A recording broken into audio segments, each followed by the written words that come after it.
Welcome everybody to Free Fire Philippines Open. My name is Kuku TV, your host for tonight and for today. And I have here these two casters that I'm with right now. On to my left, we have here our lovely Miss Beef Mommy. And on to my right, we have here Neptune, the Gentleman Gaming Garcia. And how are you doing, Beef Mommy? Let's start with you. I'm really excited because, we are already going to have how many teams? 174. Out of all of those, we have 24 left. So I'm really excited what's going to happen, especially it is our day one, a very explosive day. Right, and again, 24 left out of 172. So we do have two groups for today, Neptune. So out of those two groups, Neptune, who are you actually looking for? Is it Group A or is it Group B?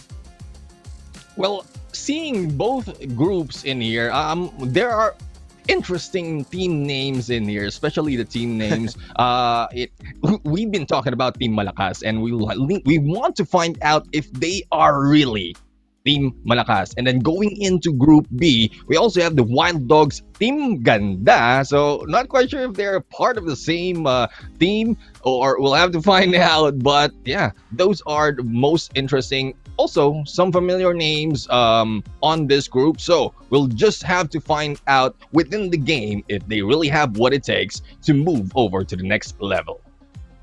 Yes, definitely. And guys, this is the Qualifier Finals. It already started in July 5th, and right now today's July 9th. So we have the top 24 teams. We have divided them into two groups. So we're going to see them fight against each other. Group A will be first, and then Group B will be later on. And they're going to have 4 games altogether each group. So we will see, again, who will qualify. And again, like what you mentioned, Neptune, there will be 6 teams that will qualify for each group. So it's really going to be interesting, especially with their team names. We have, you mentioned Team Malakas, and we also have other teams from Group A, like we have New Blood. So maybe they're the New Bloods here on Free Fire Philippines Open. And for Group B, we have like Fear No One, we have Tyrants, Kalasag, who's next. So who's going to be the next team to actually go through the group stages and into the finals? As we see now, the qualified teams like we are talking about right now, Neptune and Beef Mommy, we have here Group A. And Beef Mommy, can you talk about more of Group A? Well, yeah, definitely. There are a lot of names here that has been interesting, but at the same time, a lot of these teams really are struggling, especially going into this first game. Why? It's because it is going to be that opener, and it's going to be very hard to open up a game. The jitters are still there, and even though you actually do well, like, Prodigy, another good name, you do have like a player like Gal to actually really go in for those entry frags, and also going into Trot Legends as well. Si Maisan, that's going to be a very interesting player as well, and it's going to be all down to all of their strategies, to know what pets to use, really to have all those abilities lined up. Right. And for Group B, Neptune, what can you say about Group B? Well, looking at the list that we have right now, I'm looking at two teams that says Fear No One and No Fear. We'll have to find out, are these the rusher type groups or rusher type teams that we're be seeing more on our camera, or would it be Kalasag, who's next? What are they asking for? Who's next to be knocked down? Those are what's coming up when I read these names. We have imbalance as well. I think this is more of the tactics that they have. Are we going to see unorthodox tactics from them as they are imbalanced?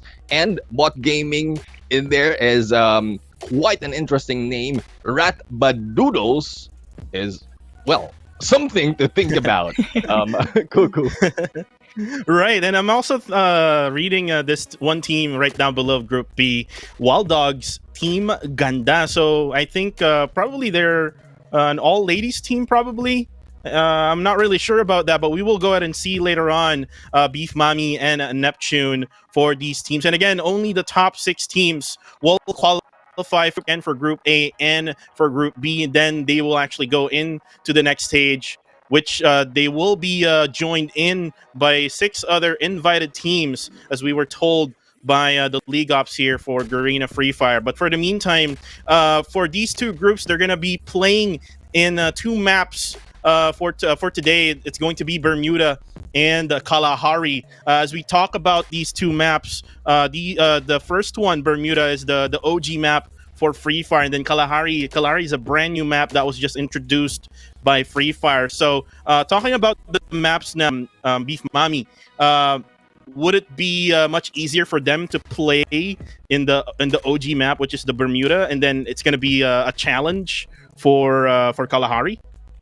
Most definitely. You are absolutely right, especially with Bermuda. Being the classic, it's basically the map that everyone knows. You do have high loot zones like Peak, Clock Tower, Shipyard, Observatory. You're going to be finding the best loot over there. And again, all of these teams already know how to play this map very well. They're comfortable after so many years of playing that. And then we have a map like Kalahari, a very interesting pick because it is quite the new map that just came out earlier this year. So it's going to be interesting how all of these teams create a lot of those strategies, knowing there's a lot of verticalities in this particular map.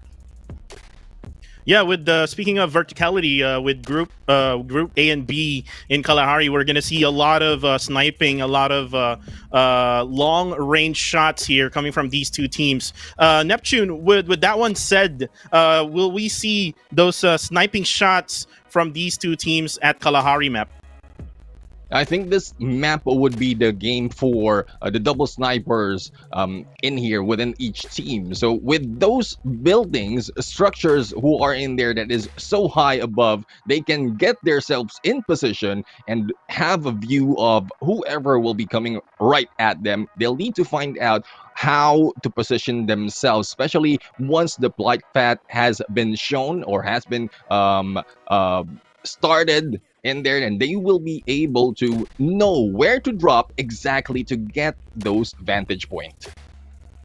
And right now, guys, we are now with the schedule for today. As we have mentioned, there are going to be 4 games each group, as we are starting off with Group A. Match number 1 will be in Bermuda. Match 2 will be in Kalahari. Bermuda for match 3 and Kalahari for match 4. And then for Group B, same goes with them. It's going to be Bermuda and Kalahari for match 1 and 2, and then Bermuda Kalahari for match 3 and 4. So it's gonna be a long day for us, Beef Mommy and Neptune. Are you ready, Beef Mommy? Yeah, definitely. I'm really excited, especially how this is a new game for me. And I'm honestly really, really interested how all of these players really fare within each other. Knowing how I have a lot of BR knowledge in terms of another game, to actually see this one is very interesting because we have very unique character sets and a lot of the metas that are really, really different from other games as well. So I guess one of the characters I really want to point out is Chrono, Wukong, and Alok. You're going to be seeing all of these a lot. You're going to be seeing this really played out. And I'm actually interested to see which teams not use the meta characters, because I think that, you know, unorthodox gameplay will be really interesting, especially at a map like Kalahari. Yeah, definitely. There's going to be a lot of metas that we haven't seen since we came from a different game. But then again, Beef Mommy and Neptune, we will see all of them that's going to be played here from Group A and Group B in Bermuda and Kalahari. I'm actually interested with how many glue walls they will put into this match, because from the BVODs that I've seen online for other other tournaments for Free Fire, there's so much glue walls. What can you say about that, Neptune? Well, it's a good strategy, the way, especially from previous videos that we've seen, wherein it's on a tournament level.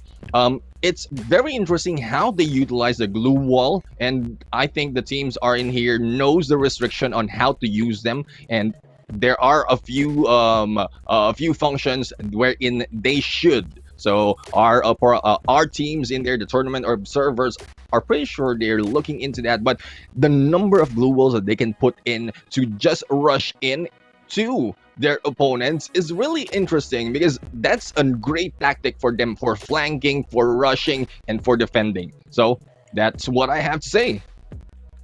Well, yeah, definitely Neptune. So now we switch over here to our point system for the Free Fire Philippines Open 2021. Again, rank number 1 will get 12 points. On rank 2, we'll get 9 points. Rank 3 will get 8. Rank 4 will get 7 points. 5 will get 6. And then 6 will get 5 points. 7 will be getting 4 points. Rank 8 will get 3 points. Rank 9 will get 2 points. Rank 10 will only get 1 point. And if you get 11th and 12th rank, you won't get any. And the kill point will be 1 point each kill. So with this one now in mind, guys, Beef Mommy, kill points are really that important, especially if you're going to be dropping into a city that there will be another team, right? Most definitely. And if you want to go on the aggression, you need to know and position yourself everywhere. Everywhere where you can actually get that high ground and all of that gunfight that you need to get for in order to actually get all of those kill points. Not only do you have to place high, but you have to get all of those kills. But at the same time, if you don't actually get a lot of those kills but place top 1, you are just going to be stuck with that 12 points. And maybe if you have 3 kills, that's not going to be enough, especially if you're going to be going up against a really, really aggressive team that really goes for those kills. And at the same time, if they're going to be placing high, that is not going to be enough. So it's going to be a really good balance between placing high and getting all of those kill points. Right. And you know what, Neptune, I'm excited to get that first ever booyah for Group A. And again, like what you mentioned, Beef Mommy, getting that top number 1, which you will get 12 points, that would probably not enough for you to be able to be on top number 1 in the scoreboard. So you better get those kill points. You better get those kills and frags whenever you see those enemies. So you will see here, Neptune, a lot of team fights, a lot of teamwork coming from each teams.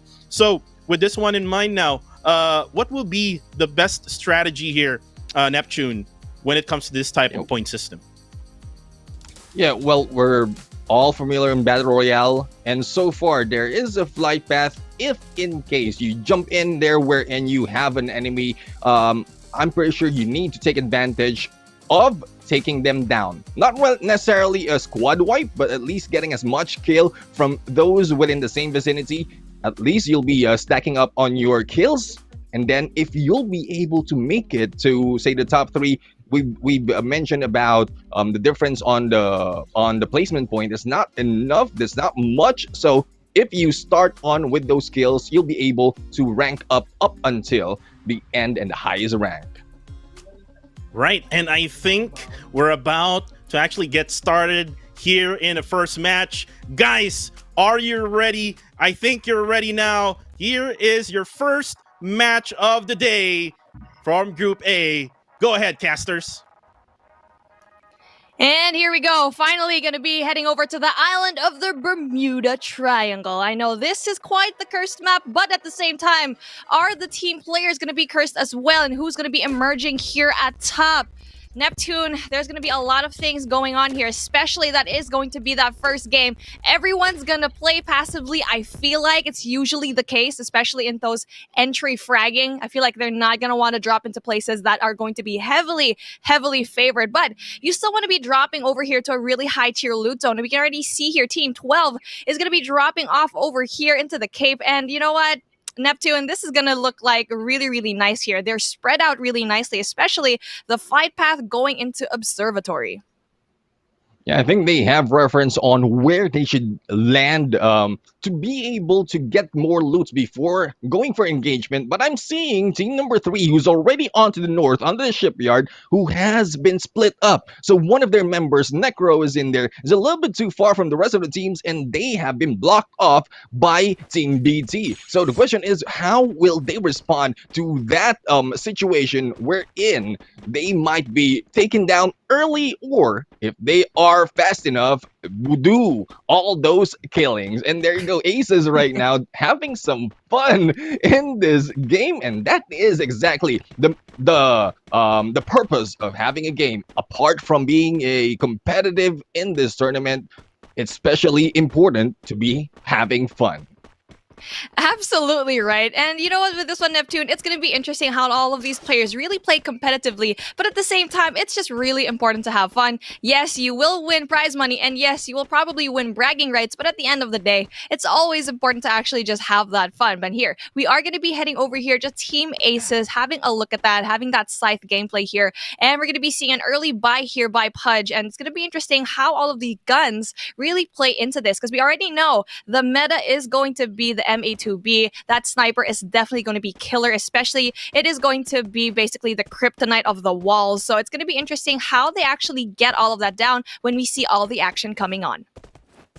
Yeah, they will be reserving those MA2B in there for the final. I'm thinking around the final 2 circle, or probably if they want to spot where the enemy teams are coming from. And we have in here Mr. Ong, who's already getting that high ground advantage and looking for anyone who might be near them. So far, no engagement. Oh, I just spoke too soon. 2 has been taken down, and I think Topper is in there. And there you go. We have a new kill leader. And iBlank right now is right here trying to go for those kills. And Topper right now was trying to hide out on these containers. I think they are in here for a rush. We just have to find out who will go down first. Smitty has been taken down in there, and iBlank still in the same position. Will they be able to hold this out, or will they be clutched in here by the opposing team, Beef?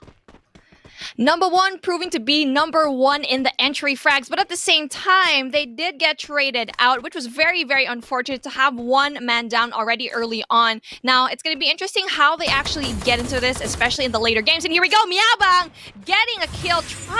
Interestingly enough, really does have a really good job at that really, really high fragging rate, especially going in there. We are going to be having a lot of these engagements, which is very, very interesting to see. Even though the wall was down, they were able to actually get away from that and really get all of those kills. It's going to be very hard right now, especially for this team to really get in there. They're just basically surrounded at this point. They're going to have a hard time. Oh, here we go. Just 1 by 1 dropping like flies here, Neptune. Again, Chrono being another meta here, absolutely killing it. My son in there, after taking that kill, just turns around and hit it on the other side. Putting up that glue wall, is now defending for his life. Will the rest of Trot Legends be able to back him off in here, or will the opposing team be able to push them hard? Now, they are on the edge of this map, covered in seas, and it is difficult for them to go out of that way. And there you go, we have a Raymail right now trying to take shots against Pro in here, and Insanity will try to go in on the flank. Dreams has been sighted. Shura will be taken down by Barba, and Raymiel taken down by Dreams. It is a fight of BXG and Pre-RO in here as they go in for this engagement. The question is, will Barba be able to hold up on this battle, Beef? Ooh, it's going to be very difficult, but we can already see PXG Radicals already doing a lot of fragging here, especially in this time of Barba. Barba's going to be the only player with full health, and no, actually, it's Insanity that has full health. Barba is already trying to recover, and Raymiel as well needs to go for that recover. So they are going to be taking out a lot of these frags right now. There's going to be 11 squads left, 37 players, with Barba having to kill 1 right now. 2 players from this team has had a frag. This is a really, really strong start here. And this is what I'm talking about. Early on, you need to get and invest on those kills. Otherwise, by the end of the game and you haven't had that much kills and you're stuck in that small circle, you might not be able to recover from those scores. And there you go, another kill onto Tinker. And there goes KitKat for another takedown against Chris. KitKat right now pulling up that blue wall, trying to get away. And will KitKat be able to get away from TM? Team Malakas right now going for the rush. Oh, there you go. Kaloy, and Kaloy. Actually, 2 kills from Kaloy in there together with Kloy. Was able to take down that whole squad. Whew, Team Malakas with that squad wipe, absolutely crazy. And you already know that this team is not to be messed with, especially having their team name. If you are not Filipino, Team Malakas means team strong. And having that is, you know what, in your psychology, if you are the other team, that can mess with you. And honestly, with these pro players, you need to have that psychology to win. You need to know when to move and to not that mess with your head, especially if you are at a disadvantage. So right now, Team Malakas looking absolutely Malakas here with 3 kills to their name so far, especially dropping into that observatory a while ago. We did see that it was a really, really nice push, and we are going back here again in Aces. This was the first team that we actually saw, and right now they haven't had any engagement so far, but it looks to see that they are going to be finally having their first engagement. And new bloods are in here just waiting. This is a waiting game that we're seeing right now. No gunshots just yet. And the way I'm looking at it, they're getting close. The zone will be closing in a bit, and they are a few meters far from that edge. Now Nathan right now is in here trying to flank in as Pudge goes in, and I think Nathan is already below them. And will they be able to go for this takedown? Nathan right now trying to go in for the rush. Wow. Oh, that was absolutely crazy, Neptune. The takedown. And it's going to be really interesting how the aggression is going to be, absolutely key here. You do need to get those entry frags, and going in here, Aces already having 2 kills. Nathan absolutely doing a crazy job, and Krypo is going to be at the very end of that, and Nathan already knows where he is, so it's going to be very difficult for actually, to get that. And it's going to be difficult for them to really go in there knowing they are going to be 2 men down. So this is really at the cards of Aces. The cards are in their favor. The Aces are going down. Yeah, they have shown all their aces in here. I don't think they have anything on their pockets right now. With Nathan in there getting all those kills with a double vector, that is purely aggressive from the side of Nathan, flanking them and moving underneath them, getting their position, hearing those footsteps. After getting that information, showing all those aggression, and they were able to clear them up. I think there's only one member from New Bloods in here, and here we go. We have another team going in for the fight. It is Blank right now, who will be hit from behind, and Pogs will be defending himself. Oh, what a placement in there by the glue wall, but Pogs will be stuck below. The low ground disadvantage didn't work on Pogs, showing that Pogs has great control of this game, Beep. Oh, that was a nice try, but Pogs was just a little bit too much. 4 kills to their team's name, and number 1 really proving to be really strong. But then again, they're honestly just 3 players, and if you are going to be going into that last circle, you will have that numbers advantage, and the circle is closing, so they really need to go in there, and it's going to be very deep into this map as well. But it is going to be that second circle really closing in, so the hurt isn't going to be that much. They just need to health up when they do get into that safer high ground. And the way I'm looking at it, team number 3, team number 5, and team number 11 are just staying onto the edge. However, we have BB Desolators and SNZ in here, Schnauzer, who's already in the middle. So all they have to do in here is just wait for the rest of the teams to rush in, and not quite sure how will that affect their kill points, because like what we mentioned earlier, Beef, they need to stack up on the kills, and afterwards aim for the placement. Exactly, and I feel like this with number 1, they've already got the kills, and I feel like with their movements, to be honest, especially going up those walls a while ago, they are able to get all of that a really high IQ, but then there's going to be a player in the squad kind of nearby from them, so it's going to be interesting how they actually engage. But here we go, they need to get out of here, or else it's going to be absolute peril, because it's going to be raining really soon. They need to get inside all of this building, maybe even try to get some loot, but I think it's going to be looted up already, so they need to go in and have that defense. OMG, we just saw a triple kill in there coming from Nathan once again, and Aces doing great job on this game. So far, it's just the second circle, and Aces is just hitting those kills. Right now, we have a number 1, and number 1 is the team name of what we're viewing right here. We have Topper, Pogs, and Blank. Oh, Kaloy coming in there with another triple kill. Hopefully, we'll see more of those battle. But right now, the zone will be closing in once again. Oof, Team Malakas. Team Malakas doing an absolutely great job. Kaloy with that triple piece. It's going to be interesting how Nathan will actually respond. And if Aces actually gets to meet Team Malakas, I will be scared. Oh, here we go. The kill coming in from Insanity. Ooh. PXG Radicals. Absolutely radical plays here with a wall gameplay as well. It does not stop them. No wall and no shotgun is going to be able to actually stop them. Really great plays here. PXG and Insanity, and Barba is going to be left for their team. It's going to be interesting how both of these teammates actually go in there. They're going to have a hard time because everyone else is going to be having that numbers advantage. So they need to stick together and play smart. the play from PXG and Pro in here are not yet over. So after that takedown, Barbara is in here going for the rush. I think trying to disable one with this motorcycle, but is being held off by the glue wall. Oh, Barbara in there going into motorcycle gameplay and the push. What a move from Barbara and PXG. There goes Arki being taken down. The zone are still hitting them, but they will not be phased beef. Ooh, Prodigy having a hard time over here. Arki is very, very unfortunate. He was squished between two walls. So that's a kind of situation that you would want to see Barba and Insanity really go as a duo. And right now they're doing a job because they are going to be going in there for the kills as well. They're not being too aggressive to the point where they won't get any placement points and kills, but they are playing smart enough and going in that aggression, knowing that they can get all of these 2 kills. So at the very bottom, we are going to be seeing that Team Trot over here, Team Trot Legends. We have MJ, Maisan, Jacob, and Maybang, Mayabang. Mayabang ba talaga siya? I'm not quite sure if that's going to be happening over here, but it's going to be interesting how he actually goes to play. What a good push in here. Well, unfortunate for him, there is the glue wall in there, but there you go. Another takedown from Togepi, and we have a Snyder in there going for the kill, and here comes Barb for that hit, and Barb. I think this is a race for a triple kill, and there goes a 4th, and oh my god, PXG Radicals in here. Despite of the numbers that they have right now, it's only solo for Barba. They're still doing some damage with a total of 6 kills.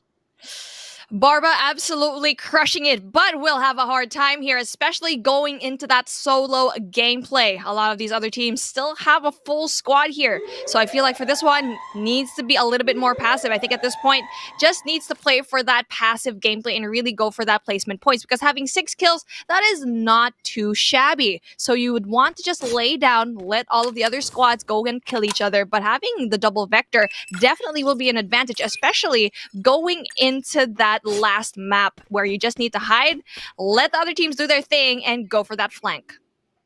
Yeah, so far, I think with the full squad, they went all in and went a duo for the motorcycle gameplay. Right now, we've seen the UAB being released, making sure that Barba will be able to spot anyone near them and have a good way into the zone. We have a Pro in here, and Jarel is also going solo. So the tactic in here for those not a full squad is, or actually for most of the squad, is just staying on the edge of the zone. You don't want to be in the open, as we have Black in there with a sniper. Ninja will be hit, and Wankai will be going for the pickup, but Blank in here, number 1. Number 1 yet again, having a lot of those kills so far, and you already know that aggression is going so well, especially having that double sniper in their favor. But then the pickup hasn't been going down, but here we go, Jarel, another one with a kill, being the only one left for his team, but looking like Aces having a hard time because they are going to be sandwiched with another team. Another wall gameplay here, another wall. How many walls does he have? I'm not quite sure. It's still a lot here. Neptune, he's doing a really good job here with actually backing off of this gunfight. 4 walls being laid against 2 enemies. What a good play from Jarel in here and healing up. But now, with only this fence between them, not quite sure if he still will be going in for that engagement. Another team will be waiting. Actually, 2 teams will be waiting, and number 1 will be rushing in to Jarel. The shots are being fired, and there goes the backstab. Number 1, Blank in there, eliminating that squad. Oh, the number 1 and Aces are finally going to be dueling it up, and sadly, Jarel was just caught in the crossfire of these 2 massive teams. Drives goes down. Pudge is going to be the only one that's actually going to be able to do it, but no! Gets down by the zone, and sadly, he won't be able to actually perform. Ninja is going to be having not a lot of HP left. He needs to go in and heal, but Deso Saber going down here, Neptune. It's going to be looking hard here. A lot of gunfire is ensuing in this absolute war zone. Yeah, this is what we're talking about. Deso has been stuck in there in the middle of the map, and right now they only have 1 kill. A lot of teams are already closing into them, and 1 has been taken down. Not quite sure if they'll be able to go for the pickup, but the number 1 is in here, already rushing them in, and not quite sure how VB Desolator will be able to survive this, as they are stuck in this corner. Ooh, it is going to be a 4v3 situation with Deso having a lot of that man advantage, but at the same time, number one is not going to be played with. You know, they're going to be very aggressive and having a lot of those fags, especially having Blank as that sniper really is deadly. Chrono is going to be having that blue shield up, but no, it's not enough as the double vector proves to be a little bit too much. We can see here it's going to be very hard as Topher only has a little bit of a smidge of health left. Number one looking like they're in trouble, but Deso as well having just Ninja in this team. But here we go, a squad wipe by number one. Oh, this is amazing to see. They were able to actually get rid of 2 squads just like that in this type of situation here, Neptune.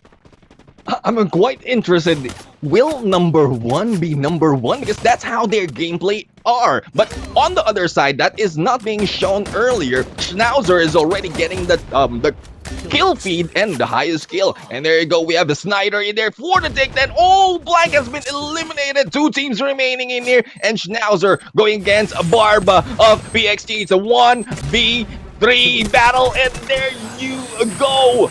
There goes Ouya for this game. Woo-wee! Look at that Snyder getting that MVP. Absolutely crazy stuff here as Schnauzer absolutely dominating here. We have Andy, Snyder, Narc, and Cnux finally getting that first booyah, proving to everybody watching here, not only the teams, but the audience, how dominating they can be as a team. Yeah, I mean, they haven't been shown that much, but from the kill feed, and I think it's Snyder who got the quadra kill in there. This is quite interesting how these teams play from the side of Schnauzer. Absolutely. Schnauzer has actually had a lot of support from the comment section right now, especially from our Facebook Live. So everyone in the live, don't forget to spam in the comment section who the team that you want to see perform here. Really, really exciting stuff here, Cuckoo. First ever booyah for today. And again, that is taken by Team Schnauzer. And like what you both mentioned, Neptune and Beef Mommy, Snyder just frag it out in that game with 9 total kills. Wow. I mean, for this type of game, it's for me, I mean, it's kind of hard to get those frags, especially when you play against players. I mean, there's going to be bots out there, but then again, you're going to be fighting against all these players in this kind of lobby. Again, we're now in the qualifier finals. It's going to be really that hard, but looks like Snyder, it's easy peasy for him for this match. And again, guys, that is Group A, first match in Bermuda. And with this one in mind, guys, they will have 12 points together with those kills that they have. So most definitely, they'll be in the top of the leaderboards here. But again, there are some other teams like what you said during those during that match. Team number one just went on an engagement with another team out there, and they actually got the better of it. So nice push coming from team number one, but unfortunately they were not able to get into that booyah. That's what we're talking about. So right now, Beef Mommy, with that one in mind, will Team Schnauzer, will they have this momentum going on onto the next rounds? Honestly, I'm not quite sure because it's going to be Kalahari, a completely different map. There's going to be a lot of sniper engagements here as well. The double sniper is going to be coming out. And I actually just want to talk about what just happened over there with like just having to have that replay. It's going to be interesting to see because number one and Aces definitely dominated that first half. But sadly, they got caught in the crossfire of a lot of these other teams. And I feel like if they just had been a little bit more patient and maybe to have that better positioning, maybe they would have placed a little bit higher. But at the same time, Jarrell was another person that just got caught in the crossfire of everything, sadly for Prodigy. But at the same time, he was just going to be the only person left for his team. So I feel like he did enough he could to actually go in there to maybe have a placement points. Right, and we see their team number one up against BT Esports. BT Esports just got eliminated there by team number one. And right now on this highlight, we see here Team PXG versus I think Team TM, and right now they're able to actually wipe them out here and able to actually get the triple kill here from Barba. So what a highlight here play, and that's going to be another one. And Team Malakas got eliminated there. Neptune, on this part, we have another team number one engagement. So there's a lot of engagements that has been done here by team number one. So it looks like the rotations of team number one, they have probably the same rotation as the other teams, right? Well, team number one did went in from afar of the final circle, so they went for like they had time to get those loots, those kills to get into the middle of the zone. Unlike Desolator in there, as well as Schnauzer, wherein they are in the middle of the circle already. So I was just quite surprised how Schnauzer was doing so well on those kills on the later part of the game. Unfortunately for Desolator, they have been eliminated as soon the moment that they were rushed. So this proves to show that you might be able to get those kills despite of where you are in the map. And this is what I love about the players in Battle Royale. They are on this tournament, when I shoutcast, they want to prove me wrong. Right, yes indeed, they want to prove you wrong, and we can see there that these kills are really that important. And you mentioned out there Team Schnauzer was just right in the middle of the zone. This is Battle Royale, this is battle for survival, so the objectives is still going to be you have to be in that circle, you have to be really in that circle in order for you to win, and then you can just gatekeep all of these other teams from getting inside that zone. And that's basically the formula of Team Schnauzer. That's why they got Booyah number one here in FFPO 2021. So right now, Beef Mommy and Neptune, with this one in mind now, we're going to be moving on to Kalahari map. So this is going to be a different type of map, which like we mentioned earlier on, there's going to be a lot of sniping going around. There's going to be a lot of long-range shots coming from these teams. So we would expect that these teams would do those. Do you see any players that are really good with the sniping during the first match? Yeah, absolutely. I've seen a lot of these players really going in there. We got Blank, especially from number one. And another one here in Kalahari is that, yes, you'll be seeing a lot of these meta players already, Chrono, Wokong, and also Alok. But at the same time, the passive skills as well really go into play here, because Laura will actually add that accuracy if you are going to be scoping in as a sniper. So that is going to be another character to actually look out for. So I'm really excited to see how Kalahari finally brings a different kind of game mode here, especially knowing the verticality of this map. You will probably have a hard time seeing that there's going to be a sniper here. So definitely here, Neptune, there's going to be a double sniper meta. Right, yes indeed, and we're going to be starting off with this map now. So go ahead, casters. Match number 2 of FFPO Philippines Open 2021 Group A. And here we go. Here we go. Here we go. Qualifier Finals Group A match number 2. It is going to be absolutely crazy here as the drop does go down here. Early engagements going to be here. Team Malakas and Trot as well. And you can see here, it's going to be one player left here. Unfortunately, going to be sandwiched, and it's going to be Chris here going to be in trouble. Hopefully, we actually get to see this one, Neptune. Yes, indeed. And there you go. We have Aces in there who is still going in for the battle. Nathan is just running away. 2 of their teammates is already trying to heal up, as Jarrell will once again be stuck in here going against Nathan. A lot of kills are already happening. And there you go. Arky and Jarrell eliminating that squad. And I think Aces will not have any aces on this game. That was so unfortunate. Neptune, we were rooting for them in that first matchup. They were doing so well, but then you just switch maps and they're just the first squad gone. That is very unfortunate to see. As a team, you need to have that consistency that no matter what map you're in, you need to do well. And again, with Jarrell having that important gunfight over here, but then Kaloy getting that takedown. Absolutely great stuff here. Is he going to be getting that kill? Not quite sure, because the team is going to be right behind him.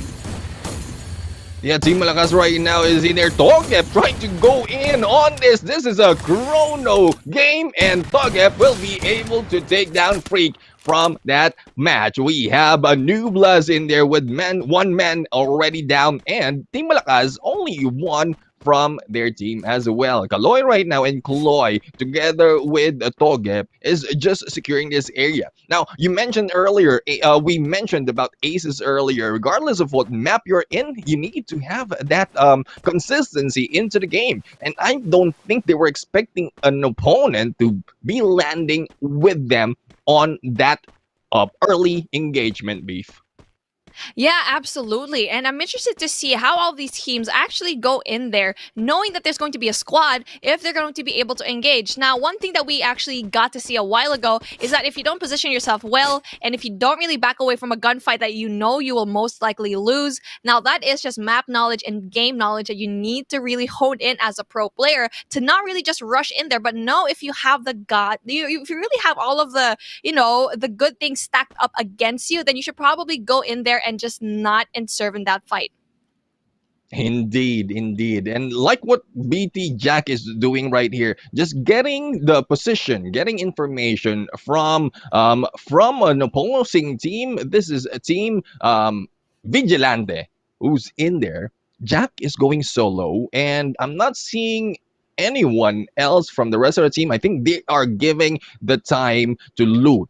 And Vigilantes, not quite sure if they have any idea, but Jack is as the lookout. Remember that instance, those instances wherein okay, you go for the lookout while we do those things on like in this room. That is what Jack is doing, and I think the rest of Team BT is doing a great job with that tactic. Yeah, they're just basically going on for that passive play here, not quite engaging just yet, trying to see and read the room if they can actually go in for that attack. And so far, actually, it's going to be a very interesting play because BT Esports XLR haven't had really a best of game one, but hopefully in this game two, they might have a better shot here. And again, it's going to be here, Vigilant. It's going to be interesting how Shin actually goes in there only with a smidge of that gameplay, but then the zone is going to be closing in. But the good thing is they are going to be inside it. You know, I'm seeing Barba in there being cited by Shin, and Barba is going for the motorcycle gameplay. I'm just waiting who will be the next victim of Barba of Team BXG Radicals on this game. So far, they've done that earlier, and that is when there's only 2 members from their team. So I'm quite surprised that Barba was doing that early on this game, and as well as we have Team BT who've shown their position, or I think it was Vigilantes who took shots against Barba, so that will be more information for the opposing team. Absolutely. The information gathering, especially here in this particular map, is absolutely key because you are going to have a lot of long-range engagements, and that's why you are going to be seeing a lot of that double sniper that we've been talking about.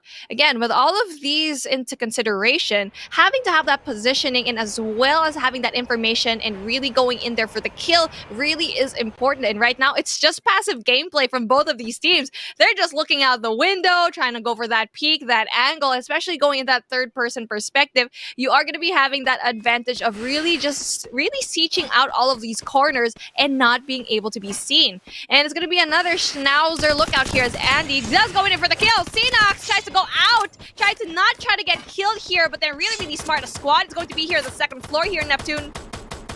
Yeah, this is Desolator and Schnauzer, the 2 teams who are earlier on the middle of the map, and they are going for the early engagement. Earlier, you mentioned about a passive gameplay, and because we're not seeing anyone on the kill feed just yet, before we were shown Schnauzer and BB Desolator. So I guess on Kalahari, since this is a new map, we won't have any of that much early engagement because they're looking for ways to position themselves better on this game. And like what we've seen, they stop shooting, and there you go, the initiative from Andy as he goes in, gets those information. What a good position from Snyder. I think he will be able to go for a lot of shots in here, especially when Desolator goes out. And there you go, Xenox going in for the grenade hit against Ninja, and they have this advantage going in for the rush. No glue wall has been released, and Xenox right now will be backing up quickly. Will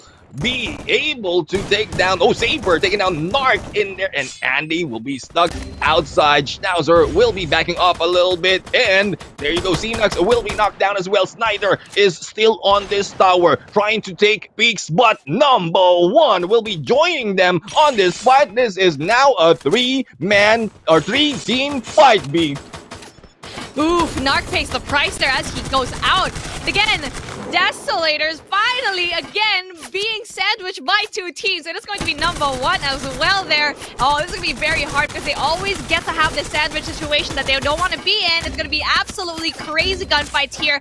And Desa needs to be able to actually get out of this very well. And you know what? There's actually no way to get out. They need to go and kill number one, all of the teammates, because just like that, Schnauzer is going to be outside waiting for you. They are basically going to be vultures right now, trying to see who is going to be getting out here. Not quite sure if actually number one gets to know who's going to be here.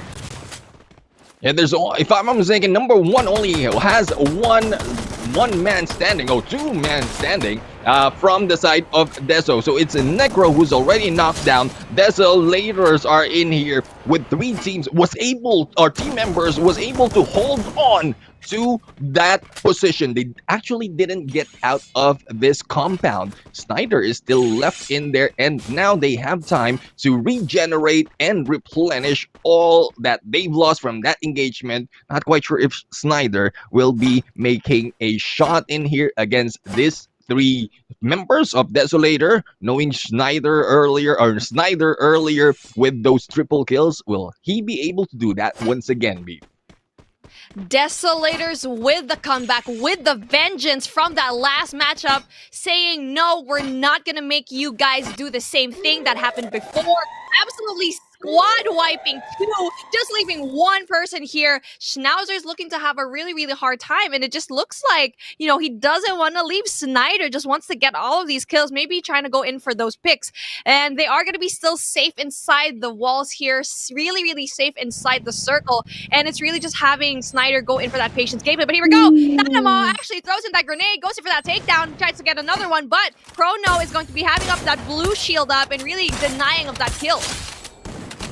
And there you go, Dynamo was able to go in for the kill, and Insanity for the backup with this double vector. The rush right now, there's only Insanity left, and going in for the backstab will not be able to make that kill. And here we go, 4 members of PXG still slowly moving in, though despite of the quickness of this game, no one has been hit. Oh, I spoke too soon. Barba in there taking down and eliminating Shin on this match, and Insanity right now taking Dan Vigilantes, not looking good for them in here. Oh, Insanity clearing that off, B.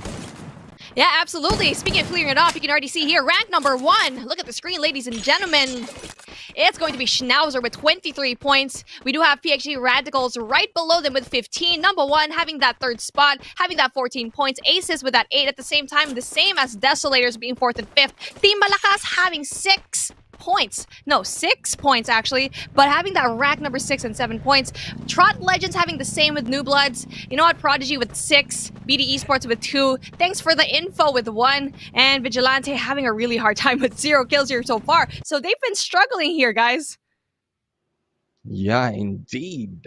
And we're still in there. I'm quite surprised how Schnauzer got those points apart from the placement points. Early on the first match, we didn't see much of the kills except for the last circle. Right now we've seen them early, and not quite sure if it's a caster curse. I know you've heard about that, but the ones we've seen a team, they will be in trouble, as what we've seen with Snyder in there being alone after that early engagement. So yeah, Beef, not quite sure what's happening right now for Team Schnauzer. Honestly, I don't think it's the casters, you know, bad luck. I think it's just the observers doing a great job at knowing when to actually focus. But then again, look at the graphic at your screen right now. That is at match number 1. Schnauzer having that top point with 23 points. Not quite sure if they're going to be able to actually get that in this second matchup, especially with Snyder being the only one. So I'm really feeling that Desolators will be having that comeback gameplay here if they really decide to. As the circle is going to be closing in on them, there's they're still going to be a little bit safe. But at the same time, it's going to be interesting how all of these squads left, as there are going to be 10 people left. But at the same time, it's going to be Desolators doing such a good job. And Desolators will not be moving just yet, knowing that they are inside the circle. No trouble from them if they don't move at all. Unlike what we've seen in there from Thanks for the Info, as well as Pro, who's already in a gunfight. Now Shura, Arky, and Jarel is also already moving in, but Thanks for the Info slowly moving in, and number one, Blank, the only one remaining for their team, might be in trouble in there as they rush in. We have a Barba already on this high ground, taking peeks and taking a look out for PXG, and Wonkai might be seen and shot. I'm just excited to see this, Beef. Absolutely excited as well here, Neptune. Radicals have been doing a really good job here, especially with the side of Barba right now, and also with that last gameplay. And right now, we only have 2 squads that are full stacks right now. It's going to be BT Esports and Radicals as well. Shots being down over here. Tanamo tries to take one. Doesn't quite see one with that sniper. Tries to see if he can actually get another one through the wall. Not quite getting one. Finally gets one. Yes, he does actually get one. Gets one. Gets 1 kill to their name. 5 kills in total for PXG. Radicals, absolutely radical gameplay here in their side. Ramiel as well needs to find another frag to his name because he's the only one in the squad that needs to find a kill. I think all those shots that has been made by PXG Radicals is just to deplete all those glue walls that has been laid, because being stuck on that area near that tower will be difficult for them to just rush in. And there you go, we have a number one who's already been eliminated. That's what we're talking about earlier. Number one, one of their members is going solo, and they might be in trouble at that point. And there you go, PXG right now is in here. Oh, elimination once again. 4 teams remaining, and PXG still doing a great job. Full squad it is compared to much number one. I'm quickly liking this team, Beef Mami. Absolutely. Basically, PXG Radicals saying Bella Ciao to all the other teams as they absolutely squad wipe with 8 kills. Sanoma gets another squad. New kill leader that we have over here. Ramiel, yet again, needing to have another kill, but not quite seeing anyone, not having that enough luck. But at the same time, you're going to see here Tanamo, Insanity, and Barbara already in total having that 8 kills. But no, Tanamo goes down, needs to get that heat up, but not quite getting it. The pickup needs to ensue. Yeah, Saber in there. Actually, Saber is in here. If you look at the window, you'll be able to hit Saber. Unfortunately, PXG was looking at a different position and different team. I think they're focusing more on the glue wall. But here we go, PXG right now. Ramiel going in for the kill. Tamo was able to go for the takedown as well. Oh, being kicked outside of the circle. What a great move. Wonkai right now being shot by Insanity, but Insanity will not be taking that kill. Oh, 1 man down and 2 teams remaining. A quadra kill for PXG Trot Legends right now with only 1 member remaining. Oh, the grenade has been thrown, and there you go. My new favorite team, PXG, has taken the booyah with Barba on MVP. Oh, Barba absolutely killing it for both of these matches. We do have Insanity, Barba, Tanamo, and Ramiel absolutely crushing it for their team. They've been doing it right. Now, this is a team that is absolutely consistent, and especially having that, having that amazing gameplay, being on that aggression, but at the same time, knowing when to engage and really having that smart gunfight, really having a lot of those walls put up, knowing when to engage. Really absolutely great gameplay here, Cuckoo. Yeah, definitely. And you know what? There's a lot of sniping shots that I've seen in that game from Team VV Desolators and also with the PXG. And I almost thought that PXG will actually lose that fight. Unfortunately, fortunately, actually, they were able to put those glue walls in front of them. And Team VV Desolators weren't able to actually get the best of it. They were actually right at the circle at that time. So again, they controlled the game by the use of those glue walls. They protected themselves.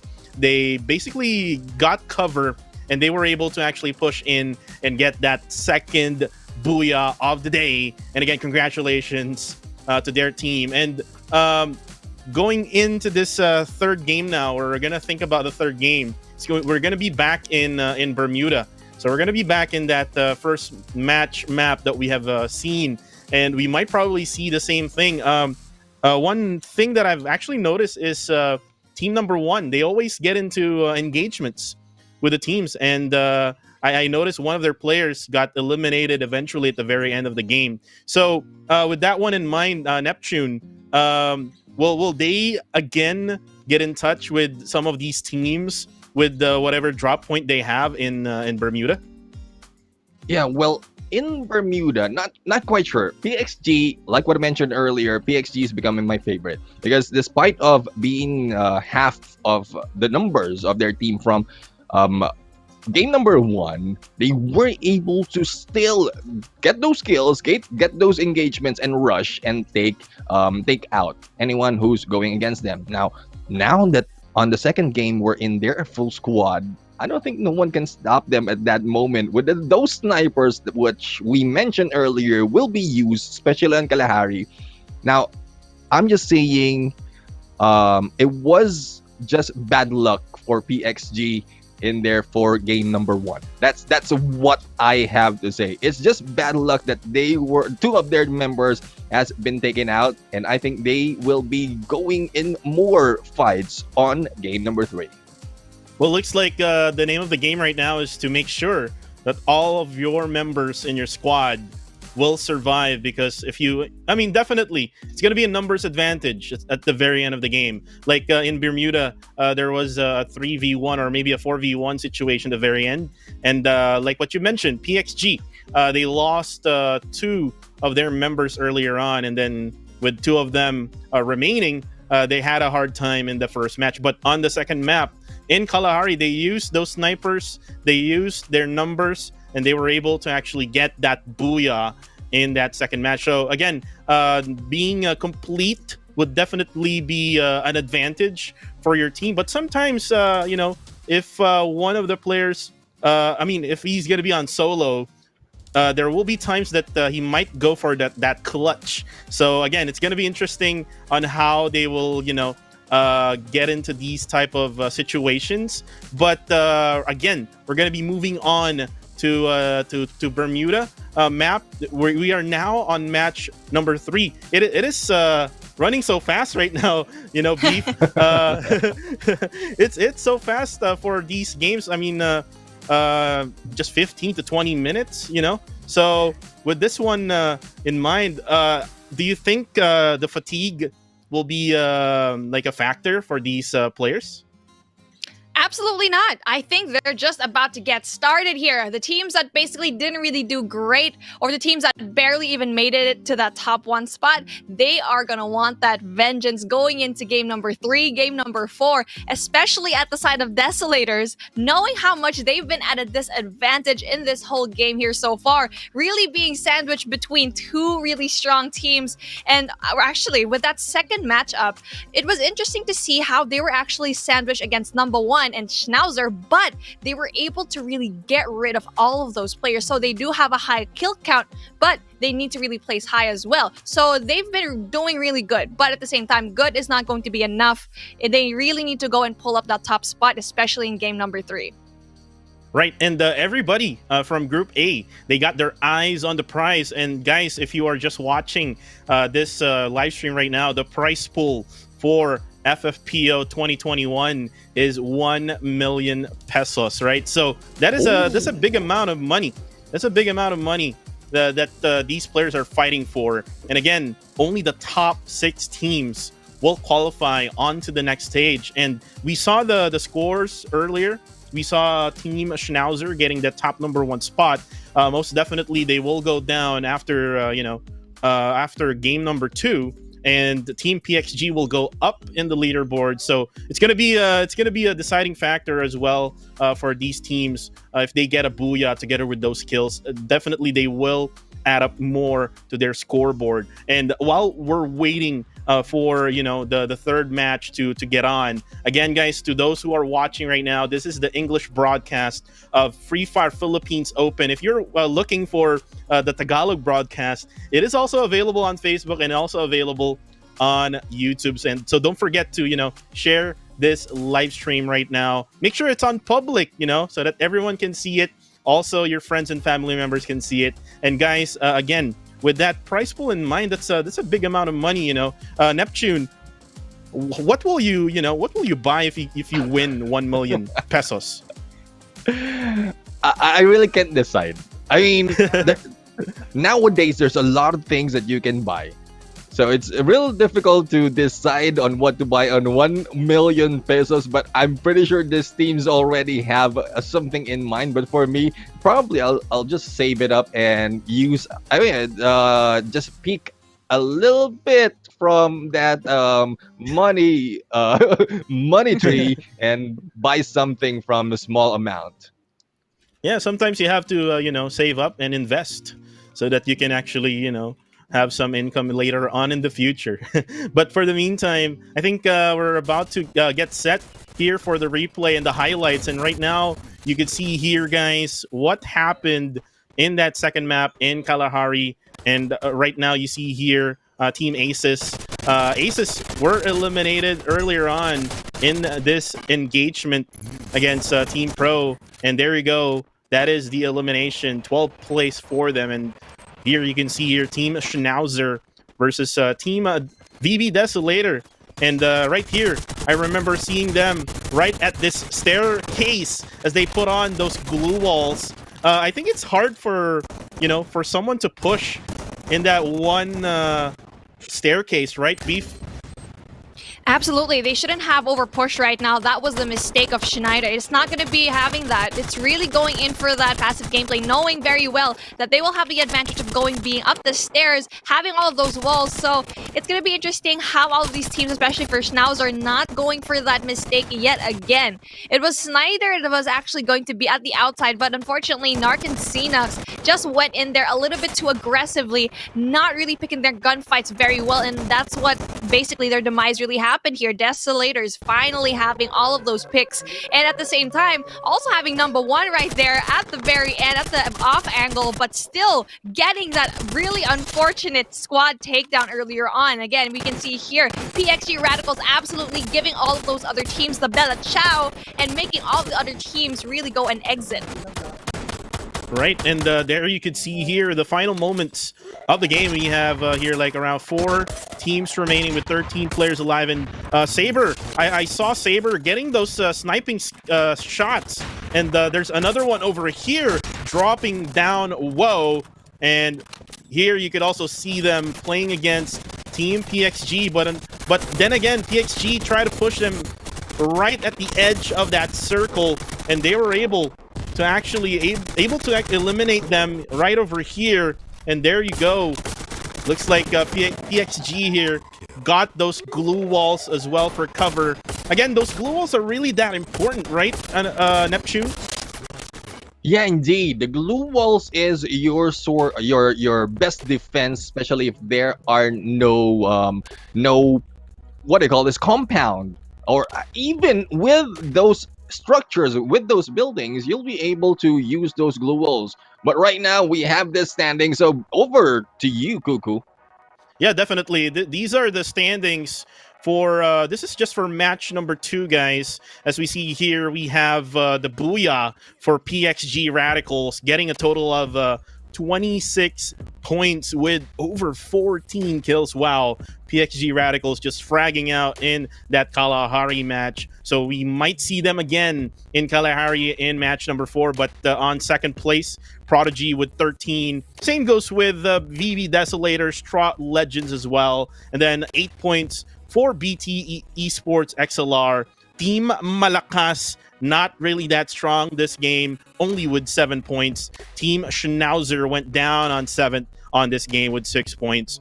Team number 1, not number 1, but number 8th with 5 points. Thanks for the info with 3 points at 9th. New Bloods with 1 point.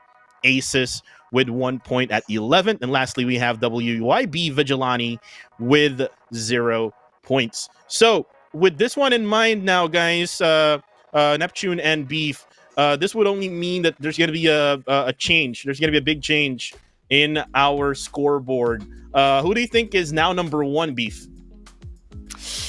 I mean, it's absolutely no questions asked. PXG Radicals really crushed it with amazing frags, double-digit numbers here in match number 2, and especially in match number 1, they did well. They did really, really good. I mean, they didn't go in top frag, they didn't go top placement, but at the same time, you need to get all of that important placement points and kill points enough for you to actually reach one of the top 5, and also getting that top placement here in match number 2, that was absolutely crazy. But at the same time, I think it's going to be for Desolators as well. They've been doing really, really interesting, and really knowing that every time they're at a disadvantage, they can turn things around. I'm keeping an eye on this team.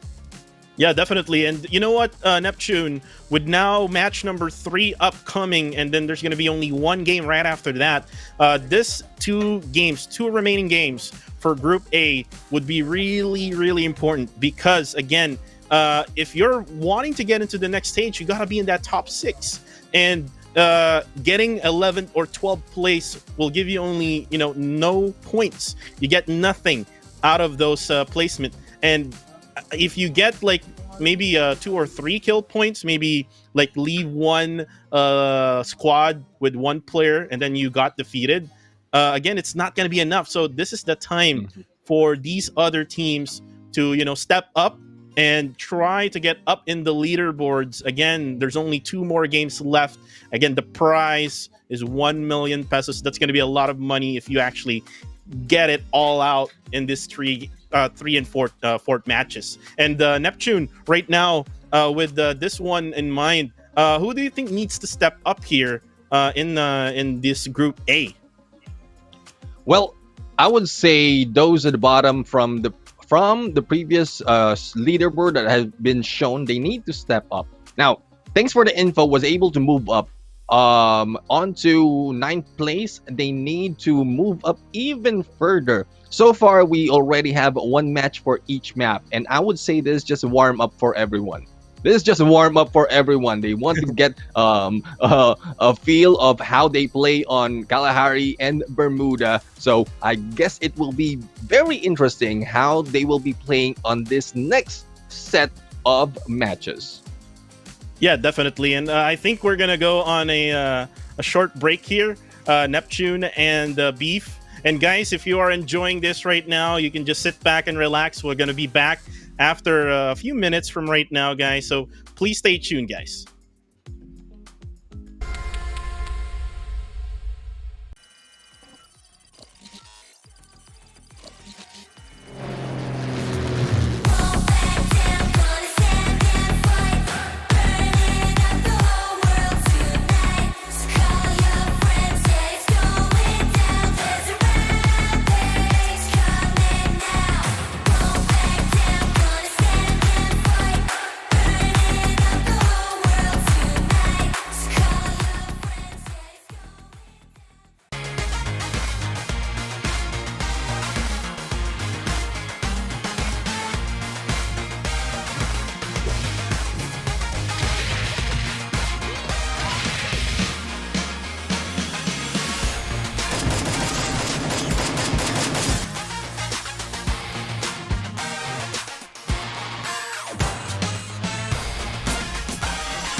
And welcome back, guys, to Free Fire Philippines Open 2021. My name is Kuku TV, your host, and I have here our two casters here. We have Beef Mommy to my left side, and I have onto my right side, we have Neptune, Gentleman Gaming Garcia. And guys, again, we had that short break again for us to be able to give these players some bit of rest and maybe try to go back to their drawing board. But again, we're going to be back here now for match number 3, and we're going to be back again to our OG map, which is Bermuda map. So, Beef, what did you do during the break? Well, obviously, I needed to go back to the drawing board and see how all of these players need to go and really just analyze what they're going to be doing. Or did I go to the bathroom? I don't know which one. Pick one, which actually happened. But definitely, I'm having a really, really fun time here, especially going into these matches that really have an amazing kind of pacing. It's really, really fast, and you're already shocked to see that it's final circle already. And one team that I absolutely need to see perform is Aces, because they've been doing well here so far, but they just had a really unfortunate match number 2. So going into Bermuda, maybe it's a map that they prefer. Yeah, definitely. Sometimes, I mean, in other games as well, I mean, you have other maps that you are good in, and it's the same with Free Fire. It's same with Free Fire. If you're good in Bermuda, you're good in Bermuda. If you're not good in Kalahari, you're not gonna be really good in Kalahari. But then again, these teams practiced and made sure that going into the qualifier finals, they made sure that they will be all set to go in order for them to win these games. And again, they only have 4 chances for today. Again, 2 games has already been done. We're now left with 2 more. So Neptune, during the break, I know we're trying to talk to one of our people in production, but again, hopefully, again, these teams that are on the bottom half of the scoreboard right now, we don't really know exactly what are the results after these 2 matches, but we have some type of view if we do add up those two scores from those 2 matches. We are seeing here Team PXG on top. We are seeing also Team Schnauzer on top, and also you mentioned Beef, Team Aces. They were good in Bermuda. Now in Kalahari, they got the too soon award is what I call it. They got killed really early. They got the 12th place in that match. Now Neptune, my question now is, will Team PXG continue on with their dominant gameplay right now? I would say yes, they will continue on with their gameplay. The question is, how will the other teams respond? Because so far, we've seen Desolator moved up from being, they weren't taken down early, but it's just that their position is a little bit too far from the rest of the team. And as soon as they make on the engagement on game number 1, they were cleared out. Now, game number 2, having 2 teams against them, they moved up with 3 remaining members. And this proves to show that despite of whatever map you're in, you just need to warm up a little bit and then get back into the game. So VB Desolator is one of the team that might be moving up on game number 3. We also have, like what Beef Mammy mentioned, Aces will be in here, might be going back. Probably not too early on their engagement just yet. They went into 2 games with early engagement, and unfortunately the second one wasn't good for them. And another thing that I like to look into is Schnauzer. Schnauzer was in there from game number 1, and it was a different position for them for game number 2. They might have the same situation on game number 3, but judging from the fans out there for Schnauzer and the way they played earlier, especially Snyder, I'm thinking that they will be moving up a little bit more on the next game. Yeah, definitely. I would see that with their gameplay on Bermuda for Team Schnauzer. But then again, in Kalahari, they got into an engagement earlier on, and they were not able to actually get the best of it. And they were like at 6th or 7th place in the scoreboard for match number 2. So definitely we would see the other teams they will maybe try to adjust to the gameplay of those dominant teams that we're seeing so far.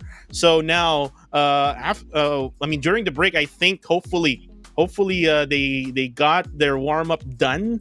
Hopefully they got their plans all set, because again, if they don't really do well in match number 3, maybe it's maybe in match number 4, they won't have any chance anymore to qualify in that match number 3 and match number 4. So right now, we're actually going to be seeing the graphic for the scoreboard. Let's try to wait it out here. Let's see who is number 1. Yep, there you go. There you go, guys. PXG Radicals with the top number 1 spot right now with 41 points. Look at Beef. Look at how many kill points they have. So they're averaging 10 kills per game. Wow. I am not surprised with what I'm seeing right now, because Radicals have been absolutely crazy in game number 2. Not only that, in game number 1, they didn't place at that number 1 spot, but they got so many kills. Especially going to that game number 2, they had 14. So that just means they're doing what we've been saying a while ago, is get that balance. Get a lot of kill points, but place high. And they did the extra mile of actually winning that match number 2, Cuckoo. Yeah, definitely. And the PXG Radicals getting that second booyah of the day. And going down, we have Team Schnauzer getting the first booyah. Again, they only have 29 points. After that second match, they got killed early by the other squads. And Team VB Desolators on third with 21 points. On fourth, we have Legends with 20 points. Team number 1 currently at number 5 with 19 points. And Team Malakas, they need to be much stronger for the next 2 games, only with 14 points at 6th. And then we have Team Prodigy at 7th place with 12. BT Esports XLR with 10 points at 8th. Asus at 9th with 9 points. At 10th place, we have New Bloods with 8 points. Thanks for the info at 11th with 4. And WYB Vigilante currently at last spot with no points. So right now, we saw there the bottom teams. Thanks for the info. And WYB Vigilante. I'm kind of sad with the score of WYB Vigilante. We call it in other games the donut, right? Beef. Yeah. So again, Neptune, they are currently having that donut score. I hope that this game they will bounce back during the Bermuda game, and then on the Kalahari they might probably get another good game, probably around top number 2 or maybe top number 3, in order for them to be able to qualify onto the next stage. Thanks for the info as well. Same goes with them. They need to focus. Again, I've been saying this for the past week. You have to focus onto your goal, right? So again, if you have that focus, you will be able to get to your goals and able to get to that prize. And again, that prize is that 1 million pesos prize pool. And right now, I think we're gonna go into the next match now. Again, match number 3 in Bermuda. This is Group A. Take it away, casters. Yes, sir. We're going back to Bermuda. Yippee-ki-yay! Because it's going to be the cursed island that will take every one of these teams down. We already know there are basically split into 2, I feel like, here, Neptune. There are teams that are good in Bermuda and teams that are good in Kalahari. But there is that one team that does exceptionally well on both of these maps, and it's going to be Radicals. But I want to see Ace really pull off. I don't want to see them fold. I want to see them go all in and really have the chips in their hand and really play super well.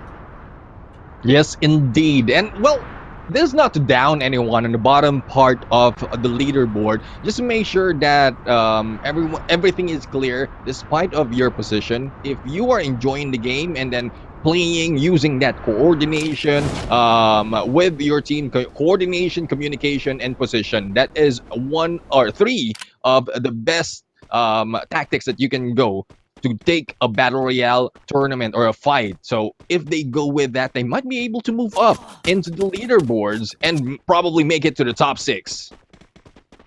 Ooh, Mayabang taking shadows over there, really looking like in trouble, but it's just going to be one player. It's not going to be very big, but here we go. Number 1 gets that first but blank. Absolutely crazy stuff here. You can already see number 1 really wants to go for that vengeance, but then we're going to be seeing here Tron having a nice little swim, needs to take a little bit of a vacation and a little bit of a dip here on Neptune. I'm quite surprised at what they're doing. I think because of their position as well as the weapons that they have. Oh, they have a ledge in here that they can hide out onto. And there you go. But Necro was able to take down Togepi in there from Team Malakas. And Team Malakas right now slowly being taken down one at a time. While number 1 is in here still on to the chase against this team in here, and not quite sure if they'll be able to spot them. They might be in the waters, Beef, or they have already run into the corner. But here we go. We have Chloe in here, half health, hiding out. Will be spotted by Blank, and shots right now. Blank for those takedown, and the follow-up kill coming from number 1, Beef. Team Malakas not looking quite strong here as they are struggling, and they were basically cornered and gatekept right now by number 1. Absolutely crazy plays here. And we already know that Shipyard is going to be a hotspot for that high tier loot, but they're not going to be able to actually get that. This is very unfortunate to see because Team Malakas, we had high hopes for them and they're struggling for all of these maps right now. So that's going to be very important to see right now as how team number 1 gets a lot of these frags. We already know that number 1 needs to go and high up, especially being at the middle of the pack. Indeed, Beef Mami. So right now, I think team number 1 has this place on their own. As you look around, this is a big compound, and there's a lot of places wherein you can get those loots, and they will be sticking here until everything has been depleted. I would say until they have all the loots that they need, the guns that they need, and yeah, they might be ready for the second circle as soon as it closes in. Now, I am looking in.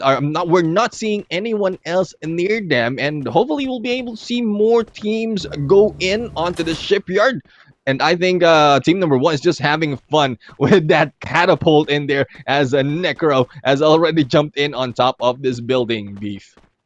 Yeah, they're having absolutely fun here. No squad is going to be actually near them because they did take out that other squad, really just cornering everyone in their way. Now, that is a real testament as to how good number 1 is, especially with going into the, Necro, Blank, Pogs Topper, and Shank. You do not want to mess with these guys. So if you are going to meet them, either you take your gunfights really wisely or you just leave. And right now, it's really great for them to actually finally find that footing. So this round number 3 looks to be very interesting and very promising for number 1 if they keep this up. We've already seen that they've been doing well, especially in those introductory fights, but they always have a hard time closing everything out. Yeah, I think it's because they are always in the early engagement, thus they don't have that much loot. And once they are pushed around or outside of that specific drop point, then they might not be able to get that much as well. But I think they are back into play. So team number 1 might be able to get that booyah, or will it be Team Schnauzer in here? Oh, a fight is happening right now. I think Vigilante is once again in trouble. Dinah and Black is in here hiding out as one will be rushing in. It is already a 3v4 fight against Pro on this match, and Than right now is in here just distracting anyone, going in for a safe spot as Dinah and Black will be left behind, Beef. Yeah, this is going to be very difficult because it's basically the second seed versus the 12th seed, though this is definitely very imbalanced. So if I were Team Vigilante, I would actually just go away, and that is what they are doing, not wanting to engage that gunfight, knowing very well that their guns aren't going to cut it. But just like that, out for the kill, out for that chase. It's going to be a cat and mouse, absolutely crazy here. Oh, they're going to be in trouble right now. The walls are going to be going down. It's going to be Javel yet again with a lot of that aggression. Jarel has been such an important player for his team right now, so it's going to be important how he actually gets another kill here. Prodigy really going in there for that blood. Yeah, Prodigy in there going in for the rush, and unfortunately for Vigilante, one member of their team has been taken down. Tan was trying to go in, separate everyone with that motorcycle. Unfortunately, wasn't able to hit anyone and got stuck near that shed as the rest of the teams just trying to push Prodigy out into that compound to be able to get back in play, probably leave this area to get a better footing of this match. Yeah, a better footing is something that they actually really need. And to just really engage in that gunfights, really have that smart IQ gameplay on, which they actually kind of have trouble with. And right now, it just looks like Aces is already a man down. Nathan having no frags, and it's very surprising because he was the entry fragger. He had a lot of those kills already. Not quite going in. Drins not quite engaging in that gunfight. That was very unfortunate, knowing that there's going to be someone else there, but not quite going in for that aggression. I feel like that could be costly for his end because that was a chance for him to get a kill. Yes, indeed. So Ace is right now stuck with number one, and we've seen number one go in for the fight. They are in there going in for blood, and there you go. Top pair will be going in for the push, and they are eliminating Aces at that point. The first team taken out, and it is number one that they win against. That will be difficult for Aces. Again, Aces taken down earlier on. Come on, man. I was rooting for you. They did so well, especially with Nathan having an absolute killing spree. But sadly, they're just going down at a very downward trajectory, and that's something that you don't want, especially as a pro team, to be basically deteriorating with every game that you're playing. And right now, they're the first squad to actually get down, like with that second matchup. So that's going to be very unfortunate for the Aces. And right now, number one really looks to be very strong here. They have 7 kills here, Neptune. 7 kills, and there's still yet to be so many groups to actually be 40 people that they can actually still kill. Yes, 7 kills already just for this game. And they ended match number 2 in total for both 2 rounds with 8 kills. So that's almost the same as for against the 2 rounds. Now it's just a placement and more kills for number 1, and yep, definitely we might see them on number 1 spot. But we're also seeing great gameplays for other teams like Schnauzer. PXG hasn't been shown just yet, and we have a New Bloods as well running it outside the zone on this area, and we'll have to find out, is this the game wherein everything will be turned around? Those at the bottom might be on the top. Well, I think the top dogs are going to keep staying on top, and basically the prey are going to be left here for food. And it's going to be number 1 yet again. Number 1 doing such a great job, really proving to everyone that they really want blood. Blank is going to have that 2 kills. Actually, everyone is really impressive. It's just Necro having that 1 kill, but then he's going to have another sniper gameplay. So both of these guys, you got Blank and Necro, really having that double sniper meta. So they're going to be having that expectation to really give that information, to have that information to give that to their team. And the UAV is going to be going down right now. The UAV is going to be deployed. Another very nice skill to have if you are going to be aggressive in this gameplay. Oh, this is thanks for the info that's being shown right now. And oh, Trot, the Maisan is in there. I think they have been backstab. Hadouken is in there just being a decoy for everyone while the rest of the teams are going in for the rush. Mayabang right now will be taking down Jacob in here trying to run away, but Tinker right now will go head to head, and There you go, Jacob will be taking down Hadouken in there. Will be trying to pick them up, but no avail. One of their teammates has been taken. Oh no, they have been picked up, and they're still back on a full squad, if I'm not mistaken. Hadouken! Again, very lovely Street Fighter X Free Fire. I really love that. And right now, Andy seems to be like he was in trouble, but gladly, he's finally picking it back up, really going for that heal, and he just lives to tell another day here. Schnauzer is actually kind of having a hard time picking up here. We already know that they're a little bit shaky, especially in Kalahari, but this is very surprising to see in a map like this in Bermuda. But here we go, taking shots right now. It's going to be number one versus Schnauzer. Absolutely crazy stuff here, Neptune. This is going to be a bloodbath. This might be a familiar scene. Schnauzer is in here. They have number one, and then Desolator will be in the other side. And this time, it is Schnauzer in the middle. So take note, Desolator earlier was in the middle of this 3-team battle, but now it's Schnauzer who will be in the middle, and it might be trouble for them because, like what happened earlier on the second round, they were left with only Snyder, and they don't want that to happen once again. Ooh, this is going to be very interesting right now because you can see here it's going to be Desolators. That's going to be at the very end, at the back end, with Schnauzer getting kind of the taste of what they had from before, being in the middle, having a taste of their own medicine. What is going to happen? But we see here the pinch is going to be gaining there because it's going to be Deso yet again. Desolators having all that gunfight.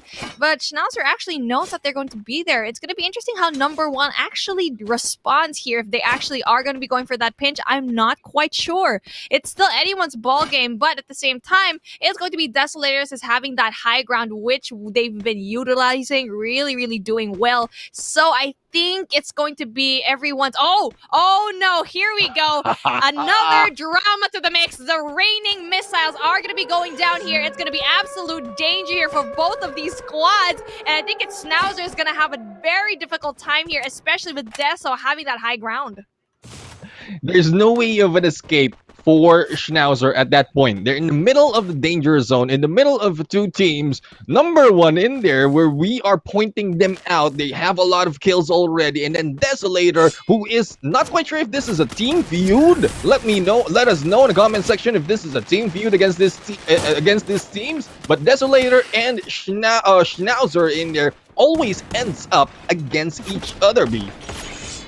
Oh no, we're gonna make it a thing. We're gonna make it a feud right now. It's basically Schnauzer versus Desolators for us. This is going to be the storyline. And who's gonna be coming out on top? We're not gonna be sure who's gonna be coming out at the short end. We are waiting to see here. Again, the circle's gonna be closing in, and right now they need to really make that move. But we are gonna be taking a look at Vigilantes again with that 0 kills. They are gonna be having a really hard time getting in here, especially this is late game already. Having 0 kills, that is very not pleasing to see, especially if I were going to be against the Radicals. Yeah, the Radicals, and I'm quite surprised of the tactics that the Radicals are doing. They're utilizing the vehicles in there to their advantage. Earlier, it was a motorcycle. Earlier, it is the what do you call this? The motorcycle. Right now is the cars that they are using. Thus, it's a mind-blowing how BXG is doing that with this gameplay and how unorthodox that is on tournaments just like this. Yeah, that unorthodox gameplay, it doesn't really quite work right now, especially from what we've been seeing. But at the same time, it's going to be interesting how they actually get in there, because we've been seeing a lot of these metas really just work. And that's the reason why they are the meta, right? They've been just going in there. We got Desolator still doing well. It's going to be very interesting how they actually respond. Schnauzer, it seems to be like they're actually having a hard time going up against the Desolators. Being their name, absolutely crushing and desolating all of these kills. Oh, Blank with a triple kill right off the bat, not being quite seen here in our spectator view. But then you already know number one is absolutely popping off. So Desolators versus this one. Oh, it's going to be absolutely tight game. But here we go. Triple kill. A lot of triple kills has been popping up in there, and two of them coming from number one. And I've seen Barba in there as well from PXG, so there's still hope for PXG in there on this fight. Now, what I'm worried about, the same as you, I guess, is Schnauzer. How can Schnauzer get out of that area? So far, Schnauzer has Desolator on their right and then a ledge on their left. They cannot go down on the ledge because as soon as they went into the open, they might be taken down. But Schneider is in here trying to go in, take those kills, and probably bring a few points onto their name. But right now, they're still stuck onto the other side against Desolators, B. Ooh, this is going to be very spicy. Here we go. Snyder goes down. Cnox looking like he's actually going to be going down as well. Here we go. Finally, is it going to be a squad wipe? Yes, no, just by sliver of a really bad health here. He needs to go heal up. Cnox is going to be the only one left here at Schnauzer. We already know that this is going to happen because we already see that Desolators was going to be in that high ground and all of the members are going in there. They're going to be going in for that kill, but there's going to be number one right above them. So even though that they're in the same situation right now of being sandwiched between two teams, they're doing very well. So this is what I like seeing in a team, right? That even though they are at a disadvantage, they still find a way to absolutely win all these gunfights right now. Necro goes down. Here we go. Desolators finally popping off here. I think the tactic of number one in there is just wait and see who takes the win between the engagement, and then we'll be here just waiting for you to jump in. But they have been spotted by Desolator, and shots right now from Pogs as Hive tries to rush in. It is Glue Wall against Glue Wall as they closes the gap, and number one might be in trouble right here as Desolator are in it for blood.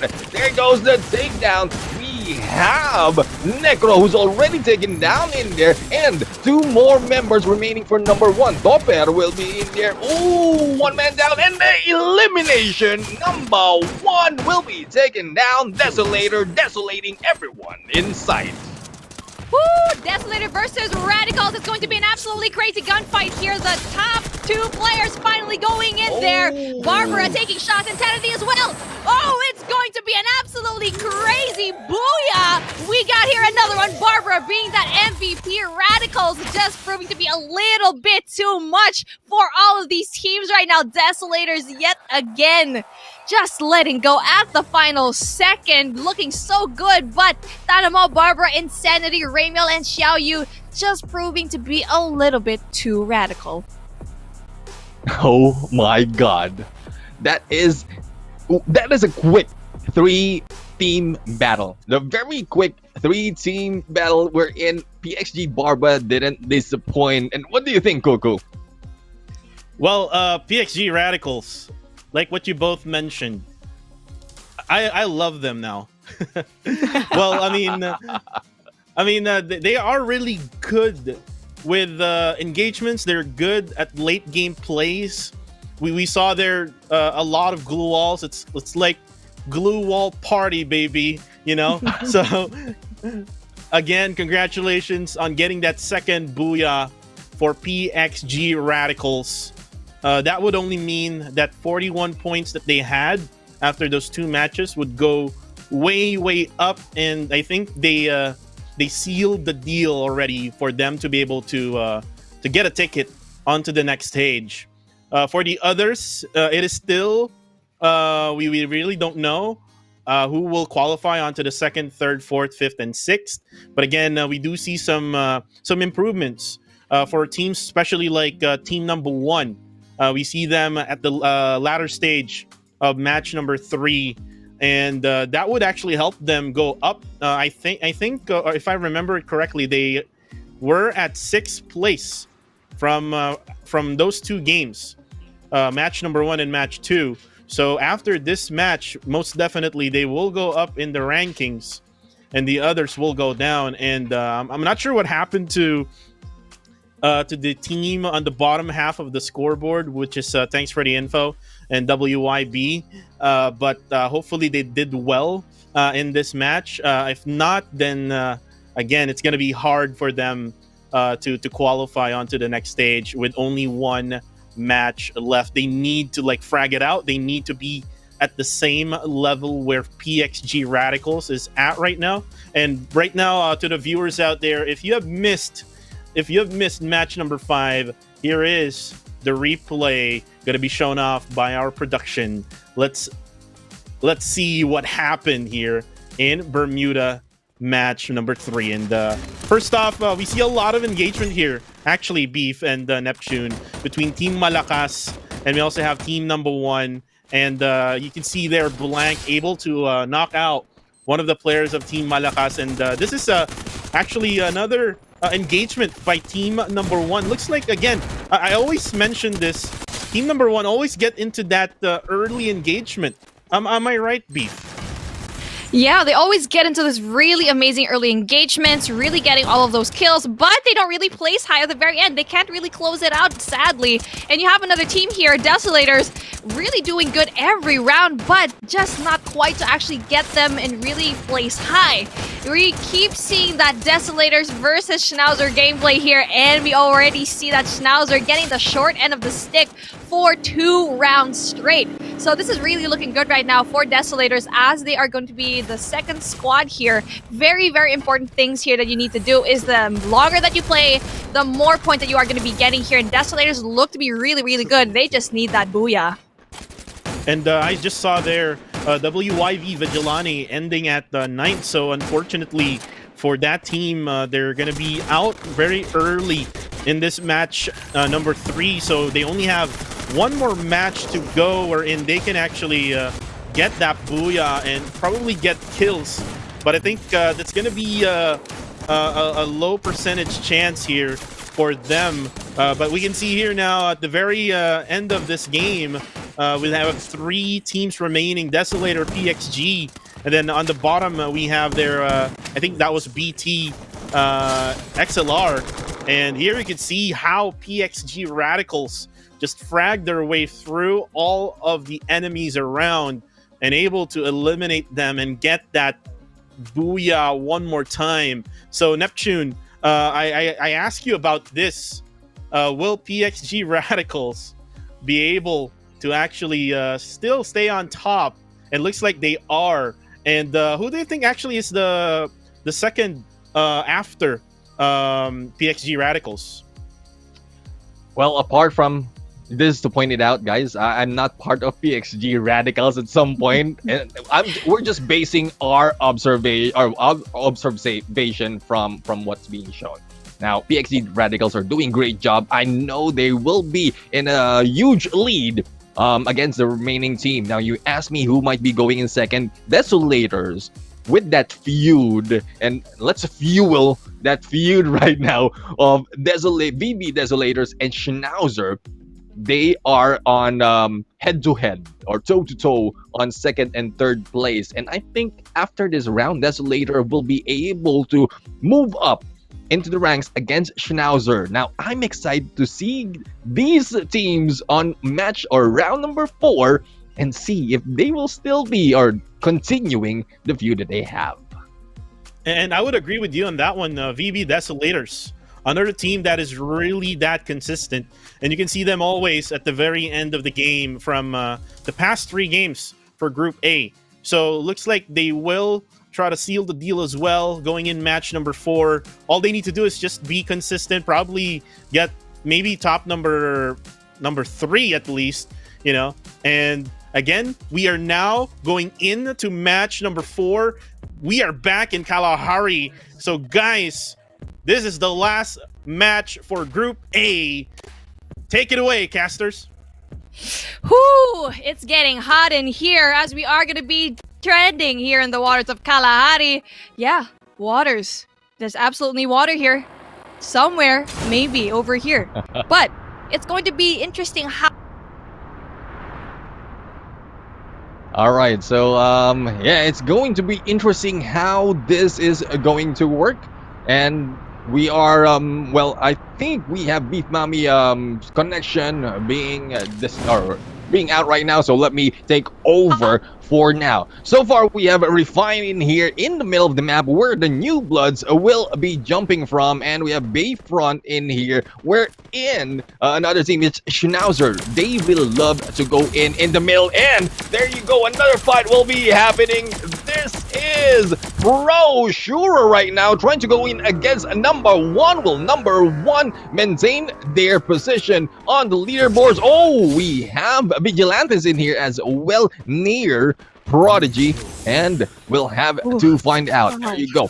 On the right side of the screen, we have Radicals in there taking the lead, 30 points on those 3 matches. Number one moving in on second place, and Desolator and will be going in on third place, and BT Esports XLR going in on 12th place, and the rest will be shown in there. And I'd like to welcome back Beef Mom.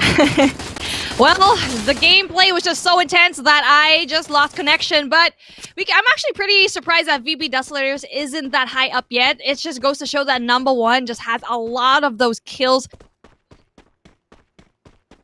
Yeah, I mean, number one has shown us a lot from that game. And BB Desolators are in there who was able to go in and manage to hold up Schnauzer. But right now we have BT going in for the kill. Oh, BT Jack going in for the kill against Vigilantes. And we have one squad already eliminated from this match. A full squad from BT right here. BT Esports XLR. They managed to survive that fight with 2 other teams going against them, and they are moving in. And we'll have to find out sooner if BT Esports XLR will be able to maintain this as they've cleared out one team from this game, Beef. My internet really be doing me dirty at the very last round here. You know what? I'm not gonna do this. I'm not gonna let my internet ruin my casting. As we can see here, it's going to be very, very intense. This is the most important part for some of these teams if they want to qualify.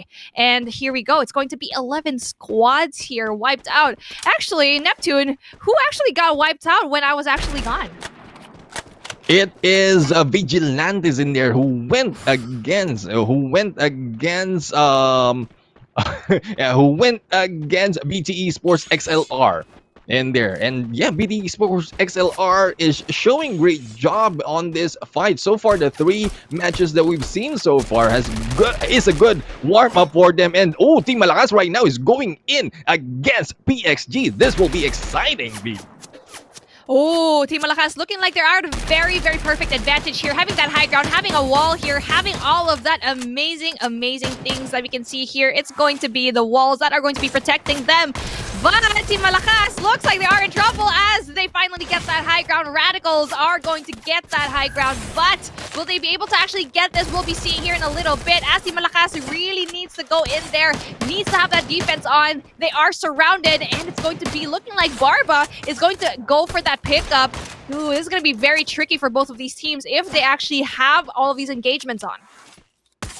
Yeah, that was a good placement from PXG in there as they went against Team Malakas. But Team Malakas is proving to be stronger than ever compared to the previous round. So far, they were able to survive in here despite the fact that PXG Barba is already rushing in together with Ramiel in there on the high ground, and Insanity is taking over on the other building. Now, Team Malakas is already stuck in here, and they are being shot from all sides. Chloe right now will go back inside. They need to get those cover and heal up if they want to survive this fight, Beef. Yeah, but then Team Malakas looking like they're in absolute trouble right now. Kaloy is going to be taking shots, but doesn't really get to back down. Still a foot squad, though. Really, really good on their end, but it just looks like Insanity is going to be having a hard time. Barber, oh goodness! Radicals going down early on in this matchup, picking a fight that they couldn't really get. Biting off more that they can chew. Insanity is going to be another person, but then Nathan is going to be up in this mix, going to be in the middle of everything. Aces seems to be like they need to get in here and take a lot of these gunfights. I'm not quite sure what is going to happen here because Toga and Chloe look to be like they have really low health. Very, very good right now, actually, for Radicals, having that one member go in and really back away from this gunfight. And Mr. Ong going in for the double in there. Oh, Team Malakas will be eliminated. The Team Aces are in here, back in play. They will not be stopped despite of being the fourth round. They will be in there, decimating everyone in sight. Aces is finally back, baby. Finally giving all of their cards, laying it out there, going in there for the full house. Speaking of full house, I'm not quite sure if it is going to be enough for them to actually go in and qualify, knowing how badly they actually did in the last 2 rounds, but we'll see. Maybe they're going to be dropping a 30 bomb. Maybe they'll take number 1 plus a 30 bomb. We'll never know. And this is why we love this game so much, is that all of these teams really, really want to have that 1 million peso prize pool, and you can already see the determination here from Aces. I did not doubt that they wanted to win here. It's just they really struggled in really picking all of these early engagements, and so far it just seems like they've actually learned their lesson, and hopefully we get to see them at the very last circle. Yeah, the coordination from Aces in there, going in third party against those teams. After one team has been eliminated, Aces was able to clear out another squad in there, and well, what a good lookout that they have. One of them is just roaming around on a motorcycle as they went in for a swim. That is what we call coordination and communication that we were talking about earlier. That is what you need to be able to handle this type of tournaments, Beef. Yeah, that's what you really need. That comms from your teammates. They're really, really important to see where you get killed, especially when you get shots. That type of communication, you will really need to get that advantage, especially knowing that if you are going to be having that pinch, knowing that you are going to be in that particular danger, you need to know when you should back out and really coordinate that as a team. And we've been seeing that here so far. All of the teams that try to go in for that gunfight, but not really winning because they're not making the right decisions. They're going in there for that aggression, knowing that they are at a disadvantage. But we are taking a look yet again from Aces, doing really, really good here, looking very nice. Nathan still not having a lot of those kills, having 0 kills, but he can actually quite get that. Maybe he can. At the same time, it's going to be very hard for him to actually get frags, but then his teams really are doing well. Mr. Ong and Pudge really having and that 3 kills for their name so far. 6 kills to their team, doing really good. Nathan needs to go get that frag, so knowing that he's going to be getting here, but here we go. YXL gets a kill, takes him down. It's going to be very hard right now from number 1. Might go to number 0. Blank taking some shots. There's going to be a lot of these members. The wall is not going to be helping them. Just like that, Wanda gets down. Oh, goodness. Neptune is going to be looking hard for both of these teams. Yeah, what a bad placement of the glue wall in there, stopping them from backing off as Blank went in for the rush. So far, there's only Blank remaining on this fight. Shots are being, or no, it's Blank and Necro in here, and Blank will be going in for the pickup. Pogs right now will be revived, and Necro will be above them. Oh, they've already eliminated the opposing team on this fight, and oh my god, number 1 still proving that they are in there for blood. Actually, BT Esports had the advantage of staying there, but then the push from the bottom side and the top side from number 1 really was a little bit too much for them. Really, really smart IQ gameplay there. Really going in for that pinch, and that wall was absolutely crazy. That wall was supposed to be good, but sadly, it just blocked him. He couldn't really go in and go for that dive, and he was just absolutely taken out. Number 1 having a lot of frags yet again. Oh, here we go. We got Schnauzer yet again here, having 0 kills to their name, but does get spotted by another squad over here. But then you can look at here. They actually have a really good positioning. Snyder has a really nice vantage point here, being up in this tower.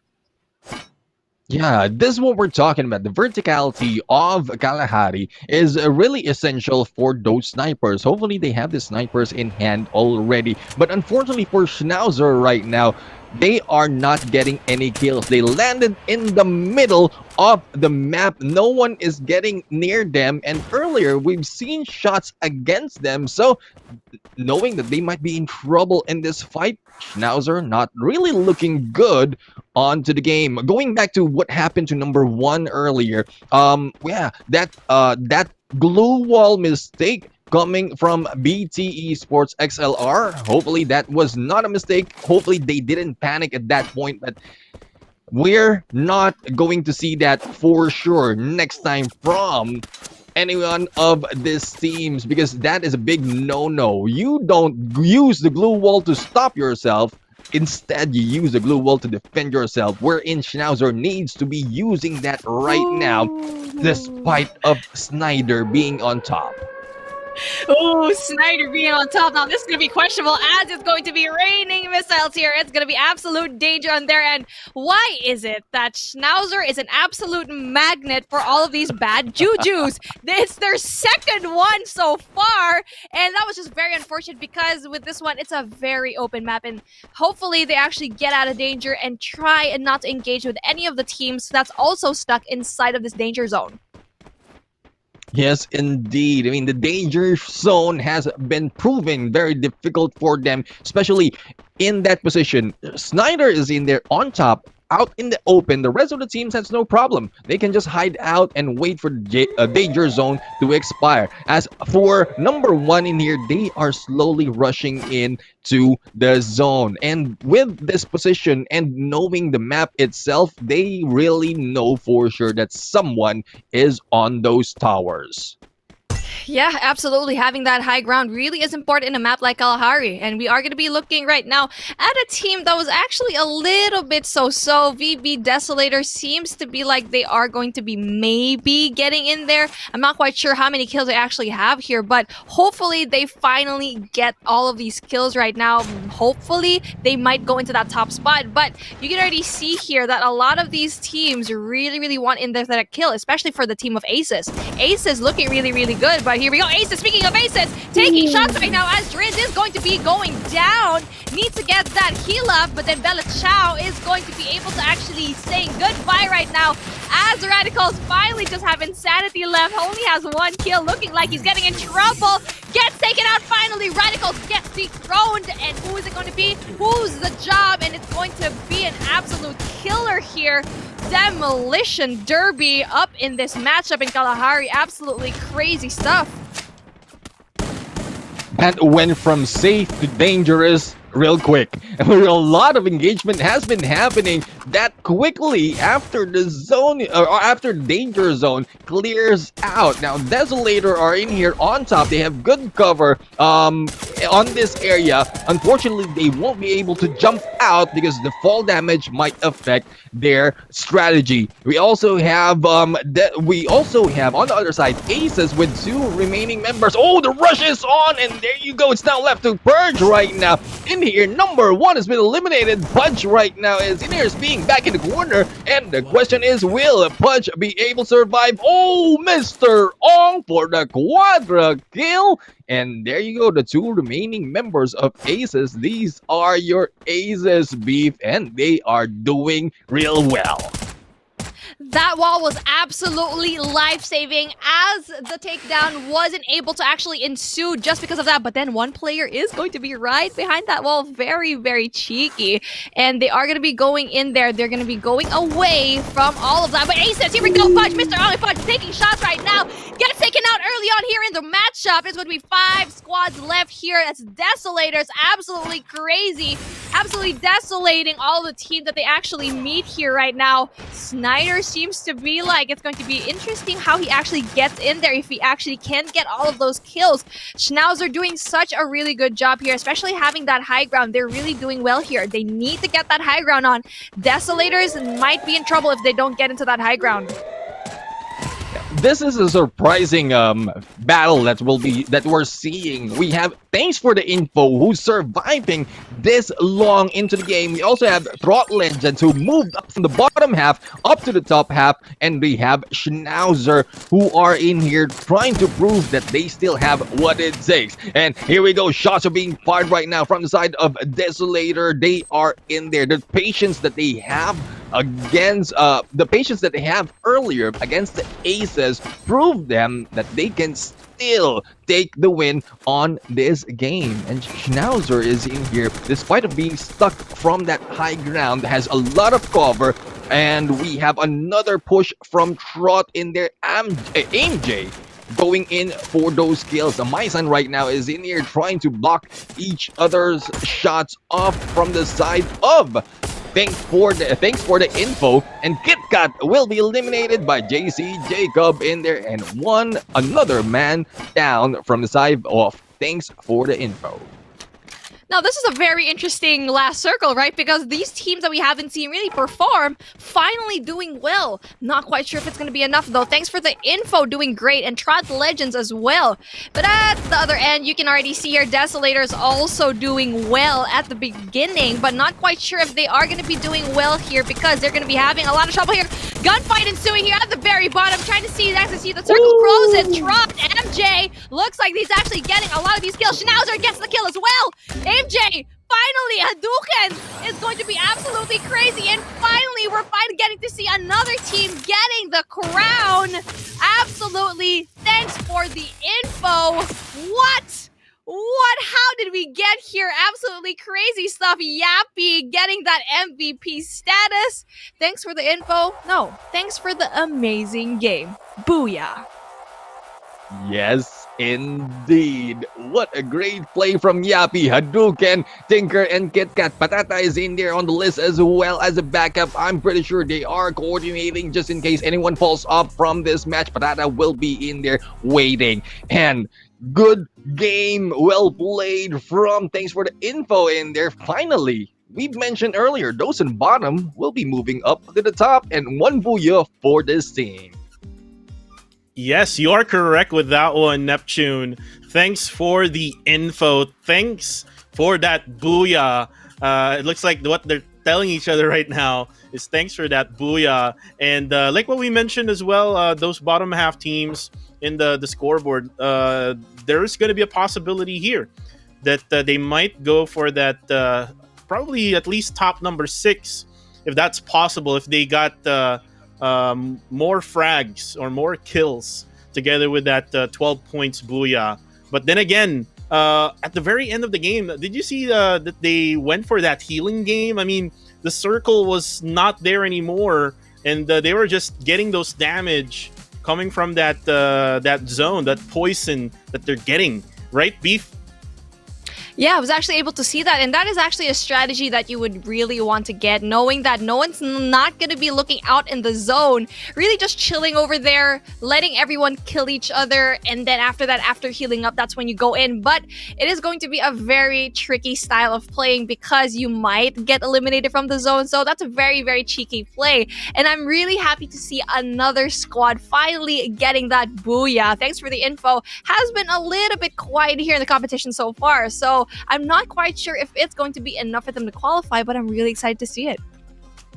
Well, I think it's going to be enough because if you saw the scores coming from match number 2 and then adding up match number 3, it might be enough. I mean, I'm not really sure that it's going to be enough, but I think it's 50-50 that they might go on top of those other teams because, again, the scores of the other teams are, I think they're like 3 single digits scores, if I'm not mistaken, for some 3 teams over there. And we're talking about only 12 teams.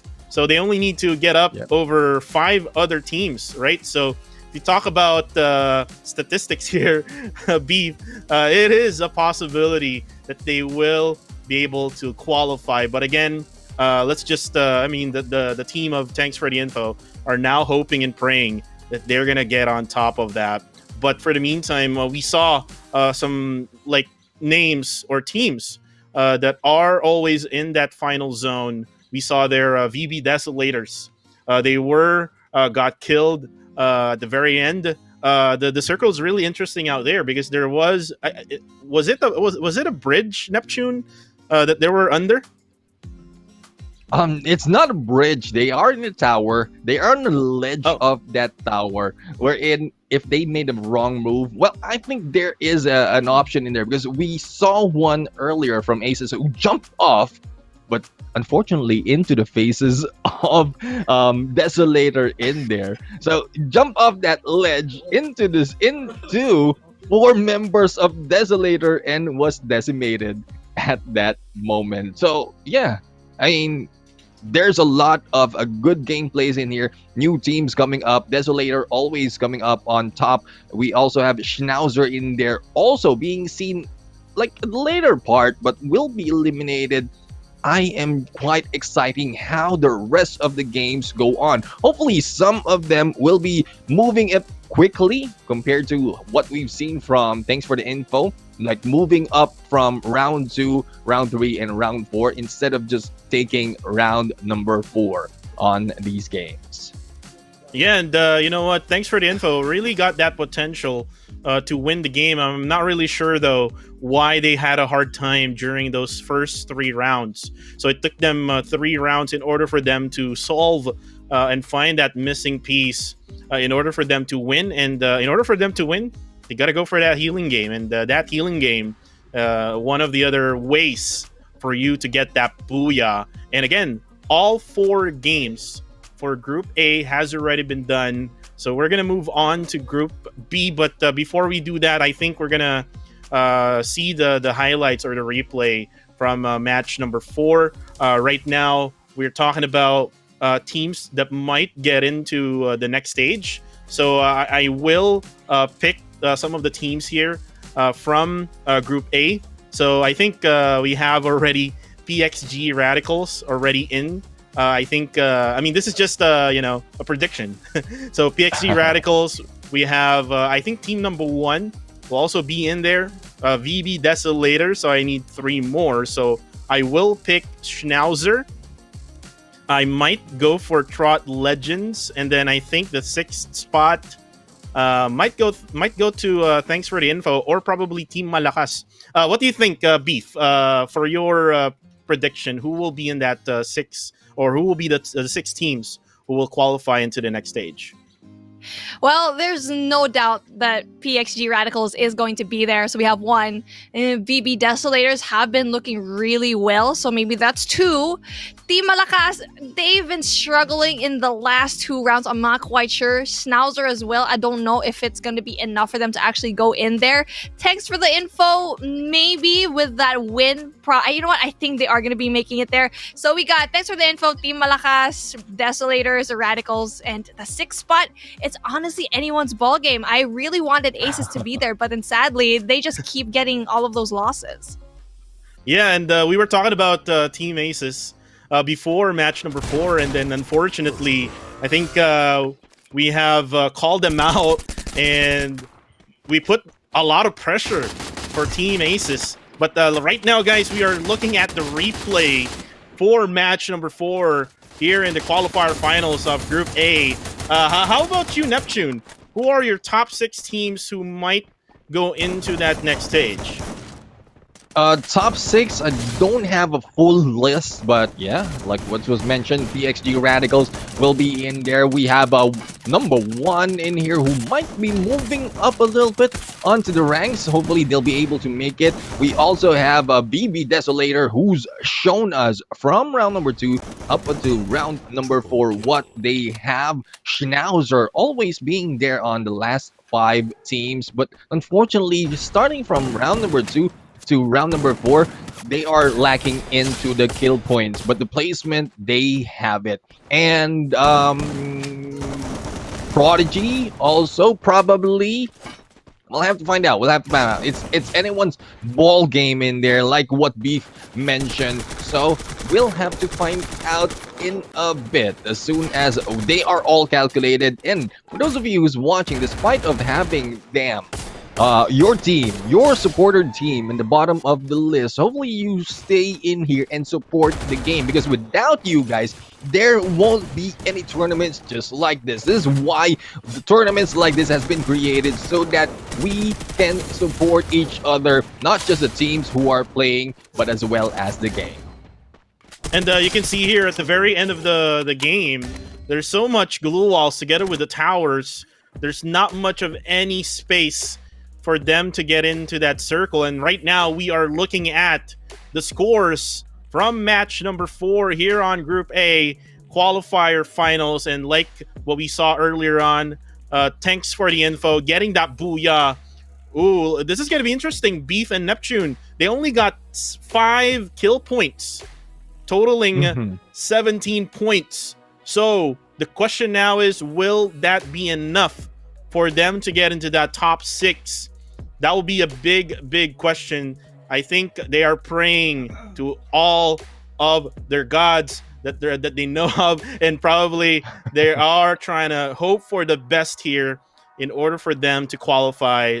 Trot Legends going at second place, only got 5 kill points as well, with 14 points total. Aces got that third place, getting a little bit low placement, but look at how many kills they got.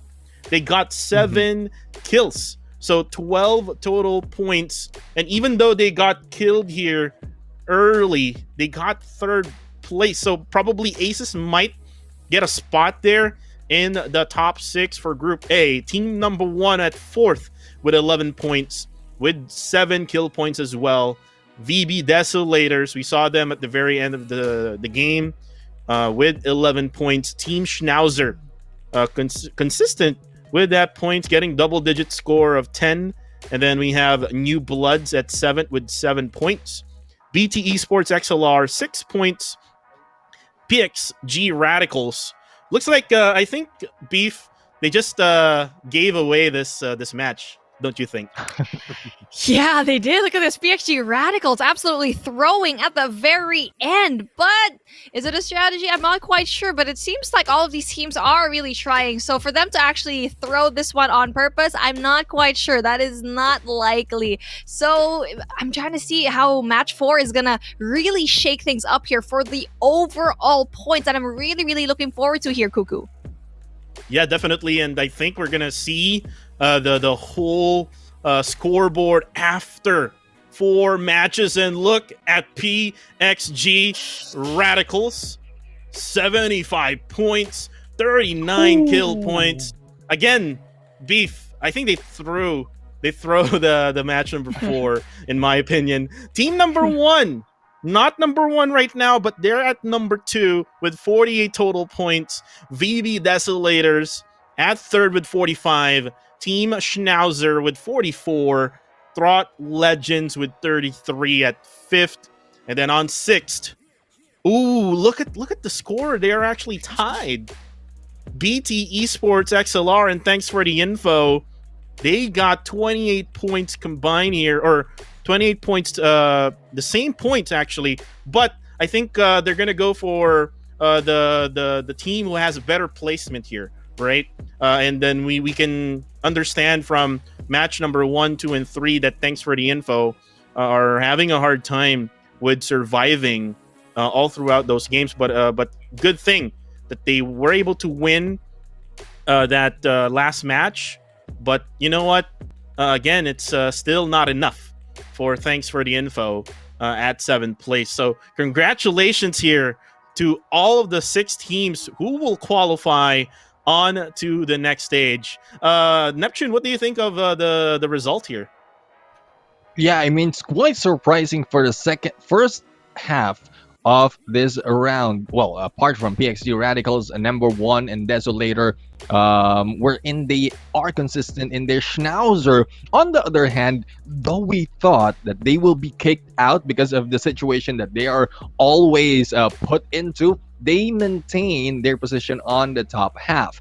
Trot Legends, on the other hand, moved from 3rd round and 4th round up into the rankings, and oh, there you have it. We have thanks for the info. Fortunately for them, moving in on 6th place, and they will be part of the top 6. I think that's the technicalities that we mentioned earlier, that you mentioned earlier, Cuckoo, that they got the booyah, the booyah, thus they will be moving up on this rank. Yeah, booyah, Neptune. But for the meantime, yeah, it was updated. I was actually looking at the booyah of thanks for the info. It was not there yet when I was talking, but now it is there. And now with that tiebreaker, thanks for the info will get the top number 6.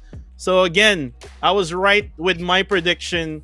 Thanks for the info. Thanks for that booyah. You're now on to the next stage with that. And again, for the others, BT Esports XLR, New Bloods, Aces, Prodigy, Team Malakas, and WYB Vigilante, better luck next tournament.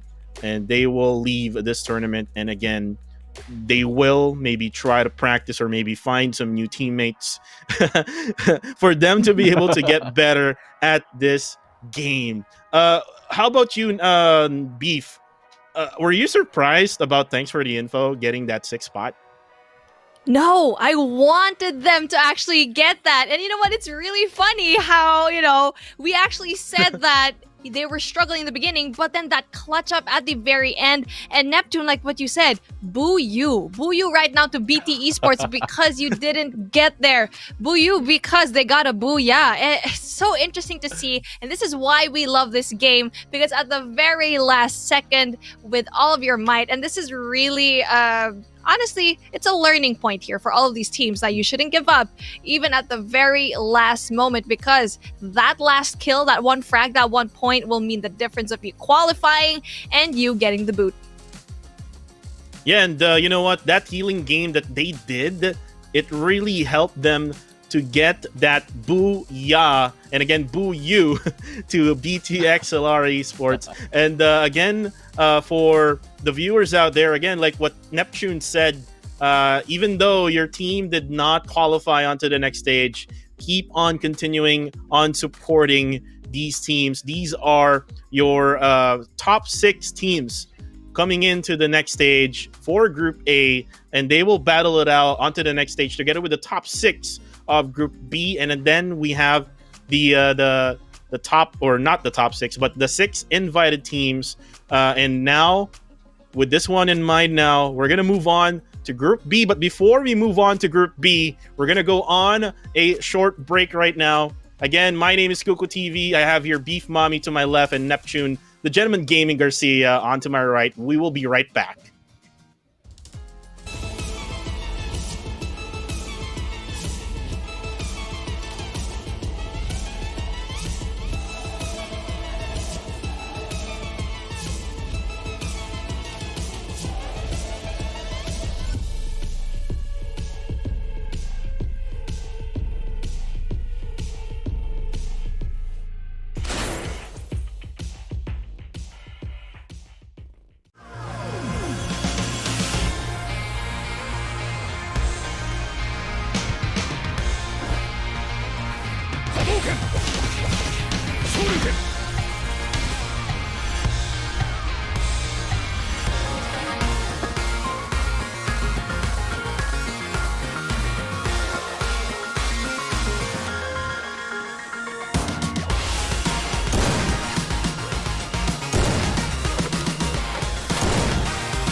And welcome back, guys, here on to Free Fire Philippines Open 2021. As you see here, my dog Lulu, her birthday is today, actually. But anyways, oh, another dog here from Beef Mommy. But anyways, guys, we are back here for Group B of the Qualifier Finals. And guys, we are back.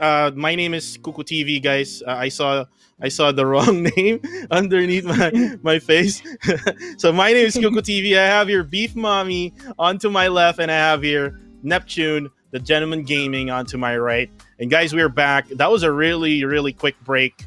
I just went to take a break in the bathroom. How are you? How are you doing, guys? Beef, how are you doing?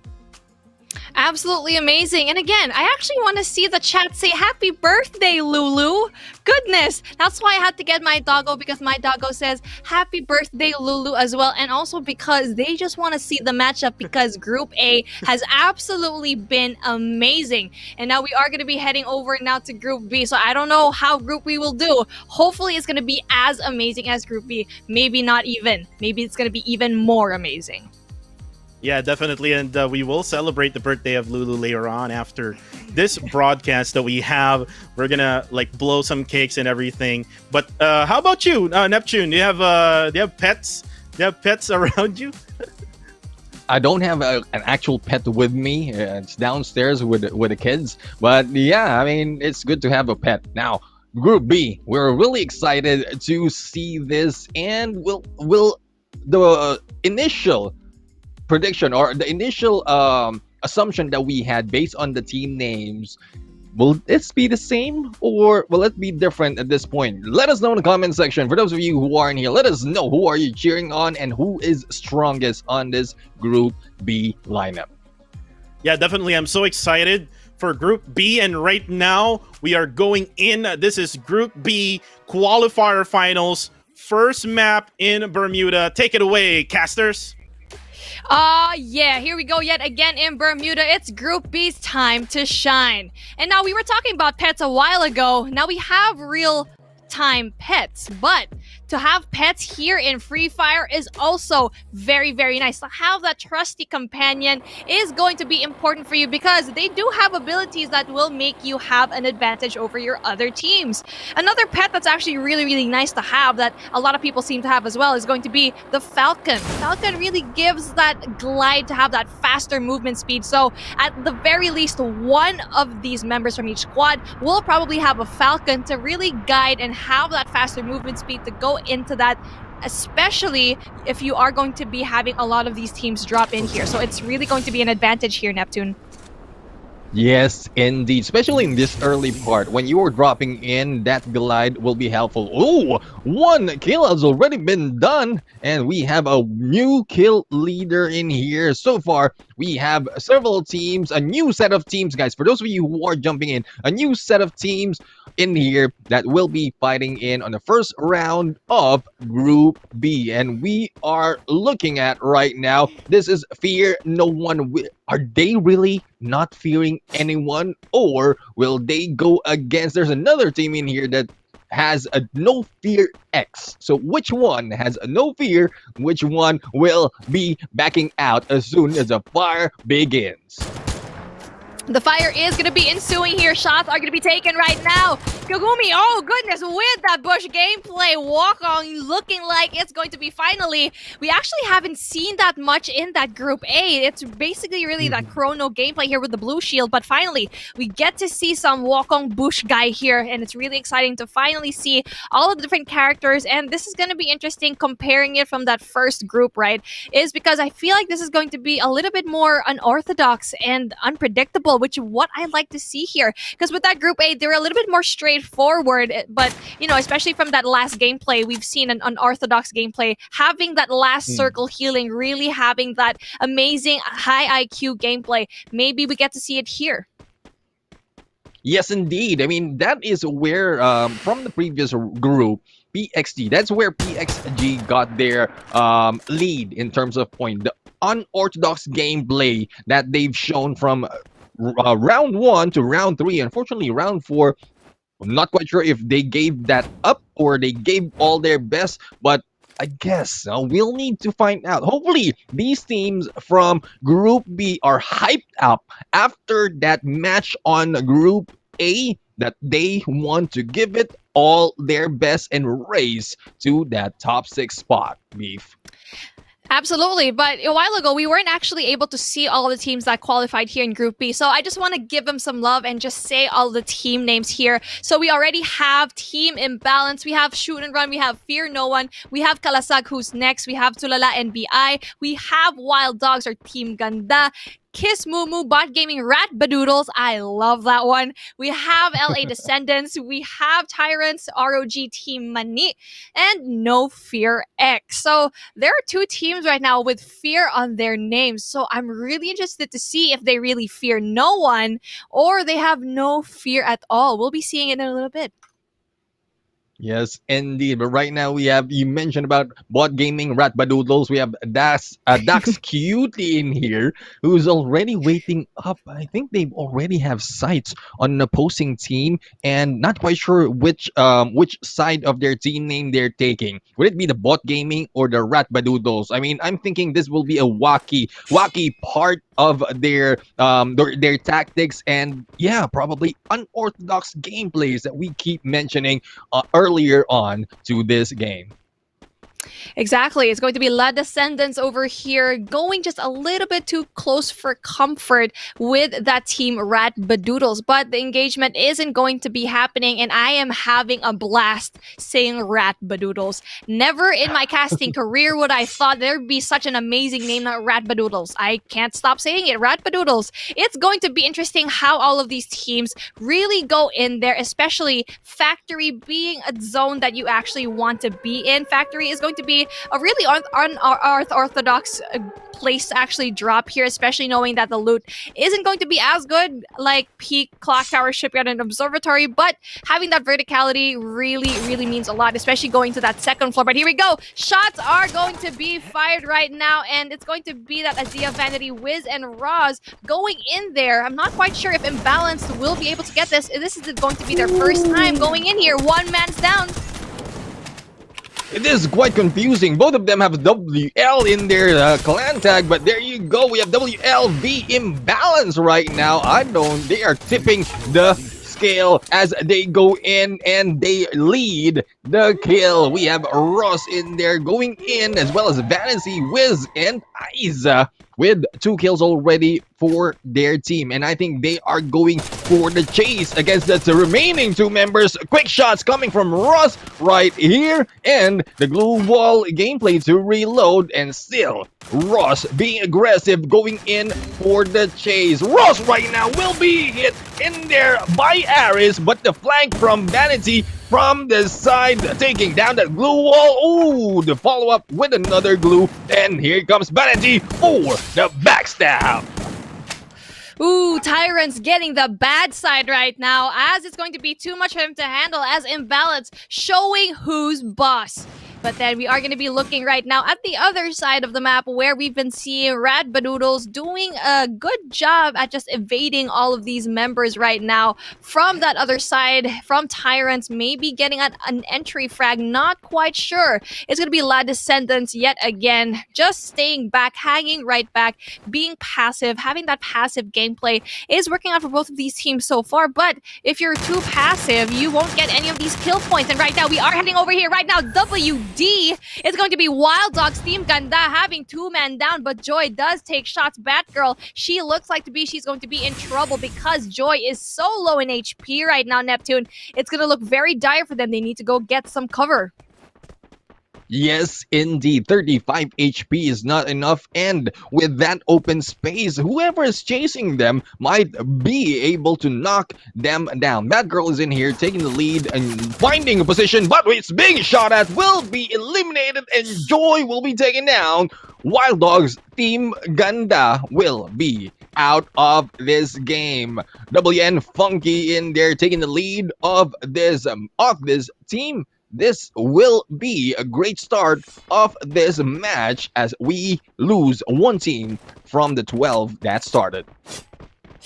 Yeah, that's going to be really hard right now from Team Ganda, especially going into that first matchup. That really is going to dictate the rhythm of your whole entire game, and hopefully that won't make them actually lose hope for winning all of these other games. So hopefully these girls finally get the rhythm at the very next round. But we are going to be taking a look right now at a team that has been doing a little bit well because you are having that 3 kills as a squad. And WN, this is a very interesting matchup. Kalasag, who's next, is definitely a team that I'll be looking forward to, especially going into those later games. They are going to be having this barrier right now to protect them, as one person is going to be up in that factory tower. RTM, ROG team Mane is going to be up in there. I think they are going in for that kill. They're going in for that aggression right now, Neptune.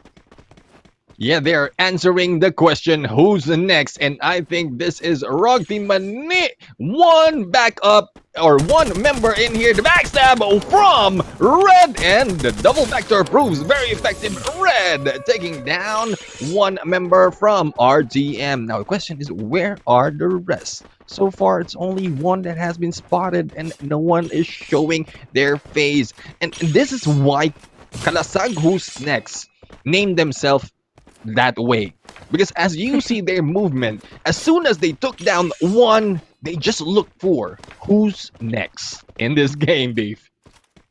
Yes, who's going to be their next prey, because they are absolutely hungry for a kill.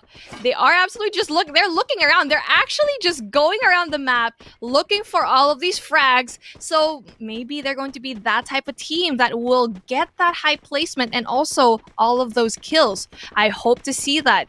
For now, it's going to be setting the pace of everyone here. So I feel like this is a little bit more of a passive group compared to that group A. But who knows? It might be a little bit different going into those different rounds. But what I've seen here, there are a lot more other agents and also all these pets that are being using. So it's interesting to see how all of these come together. A little bit more unorthodox. But Lizzie gets a little bit of all of those kills. We're not quite seeing it yet as the camera does move on over right now. FND. Now, this team has having a very amazing start right now. Fear no one. Maybe they aren't fearful of anyone here if they are going to be going in for all of those kills.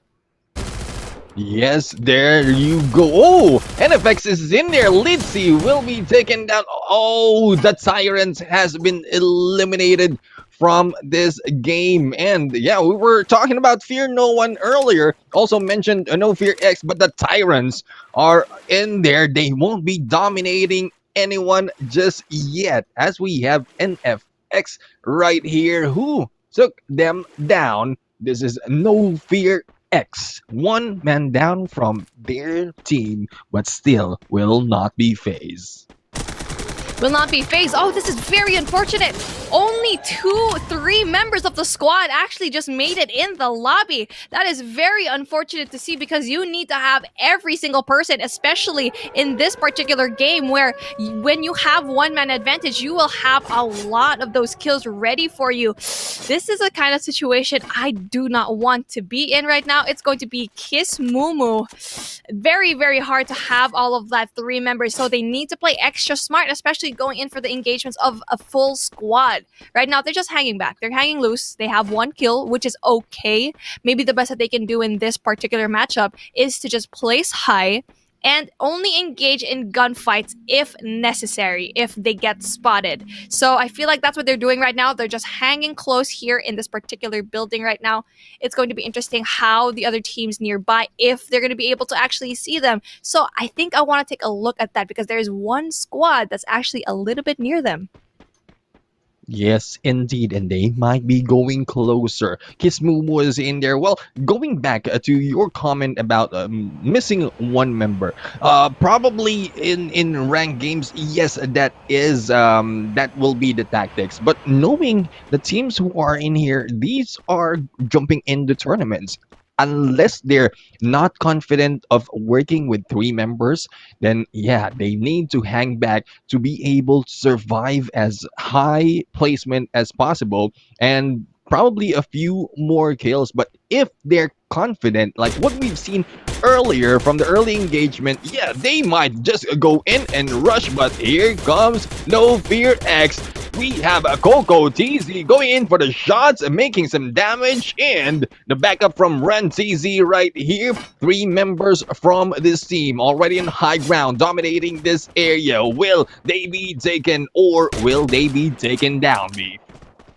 Bot Gaming Rapidoodles looks like they're in trouble right now as one player is going to be outside the zone as well. Maybe it's a tactic that'll work. We're not quite sure as they do have the low ground. So it's really important for them to just stay indoors, not give away their position. Although they need to go in for that movement because the zone is going to be collapsing right now. And although they still have a lot of time to actually go in there, they are going to be hunted because there's so many players right now. No Fear X just at their tail. They know that they're going to be there. But it's going to be a sandwich right now as FND is going to be right behind them right now. It's going to be Fear No One. FNO. So hard to see if it's actually going to be an O or a D here, Neptune. Well, it's Fear No One, so yeah, it's kind of confusing, but this is what we're talking about. Early on, we mentioned about those that has fear on their name, and I think they're showing it on both opponents. No Fear X and Fear No One are in here, battling it off, one against each other, but here comes a Bot Gaming Team Badoodle, Rat Badoodles in here. Yeah, I don't get how do you say that, Beef, but they are in here with already IGoo with a remaining just hiding out and waiting for the chance. There you go, the takedown by Daryl against Bot Gaming. Rat Badoodles will be eliminated from the game. No, Bot Gaming Ratbadoodles, why? I was so excited to cast you, but sadly we won't be able to say. You know what? I'm gonna be saying it one last time. Bot Gaming Ratbadoodles is going to be out. Shoot and Run finally finishes it out, but here we go. NFX, No Fear X, taking a lot of these shots, being so dominating, but at what cost? Coco C, it's going to be a hard time because the zone is going to be closing in. Needs to heal up, the walls need to go up, and at the same time, it's going to be up against FND. Very hard times for them. They're not going to be able to make it easy for them because of these really aggressive plays. Plus, the zone's going to be here. No Fear X gets eliminated. The fear was there, and sadly, there's going to be 7 squads left here. SNR are going to be taking shots from afar. High ground versus low ground, but they do have a rock really just protecting them here. Yes, indeed. And that is actually a backstab coming from Shoot and Run. So they didn't give a chance for No Fear X in there to run, and they just take shots. SNR just take shots at them as they were distracted with Fear No One. So yeah, interesting name, and they are showing that they're up to that. Now we only have 7 teams in this match. Who will take the win? We'll have to find out as we move in to the 5th circle. Right now, it's not really looking good because Fear No One actually has the advantage of the high ground. Plus, they have the walls down for them. They have the house there just to have that extra stability and extra defense. And right now, it's just going to be looking very hard right now for SNR to actually go in there, shoot and run. Needs to go shoot and hide because they need to go in there, have that defense on. As Daryl has that 1 kill. 7 kills to their name is actually not that bad. Oh, here we go! Fear No One's in trouble right now. 1 man down. It's going to be up to Daryl if he can actually get a frag. 2 guys left in there though with the wall gameplay. Doesn't quite get all these shots left. Daryl goes for the reload, but that gets 2! Finally gets a triple kill. Cyrus, absolutely crazy push here by Shoot and Kill. Absolutely shooting and rushing all over the place. This is looking very good for their team. 9 kills to their name so far. Yes, indeed. I don't know if they have a different sub-clan or sub-team that has throw and run, because those grenades has been thrown and was able to take down a couple of members from Fear No One in their shots right now coming from Genesis. And there you go. Damage is being done against WLV Imbalance. So far, another zone will be closing in, and will this teams of Shoot and Run be able to maintain their momentum on this match, or will Imbalance be able to take them out as they are already getting close into the 6th circle? Yeah, the 6th circle is going to be so intense right now. There's going to be still 7 squads, 18 members left. with all of these teams right now in the high ground, it looks like they will have the advantage. WLV just looks like they have a hard time here just because they need to go up that hill. Imbalance may look like they might be in an imbalanced situation where they need to go climb up and worry about all the squads that's actually behind them as well. The only thing that's actually saving them is just a mere fence, and it's going to be very hard for them. Right now, they just need to go in and also have all of those squads get rid of each other. This is what we're talking about. SNR yet again, shoot and run, doing such a good job at applying that pressure off of that bottom fragging team imbalanced right now. It's going to be difficult for them to go in there as the circle does close up here, Neptune. Yes, Imbalance right now is having some difficulty. We have Genesis right now bringing some beats on those sniper shots. And with the damage that he's been doing on this game, 9 kills already in the rush by Genesis. Will they be able to clear them up? Oh, there you go, the Gilly push is in there, pushing 2 against Genesis. And we have Imbalance eliminated. It's now 2 teams. And who's next taken out? We have, as we've been talking about, shoot and run will be taking this booyah.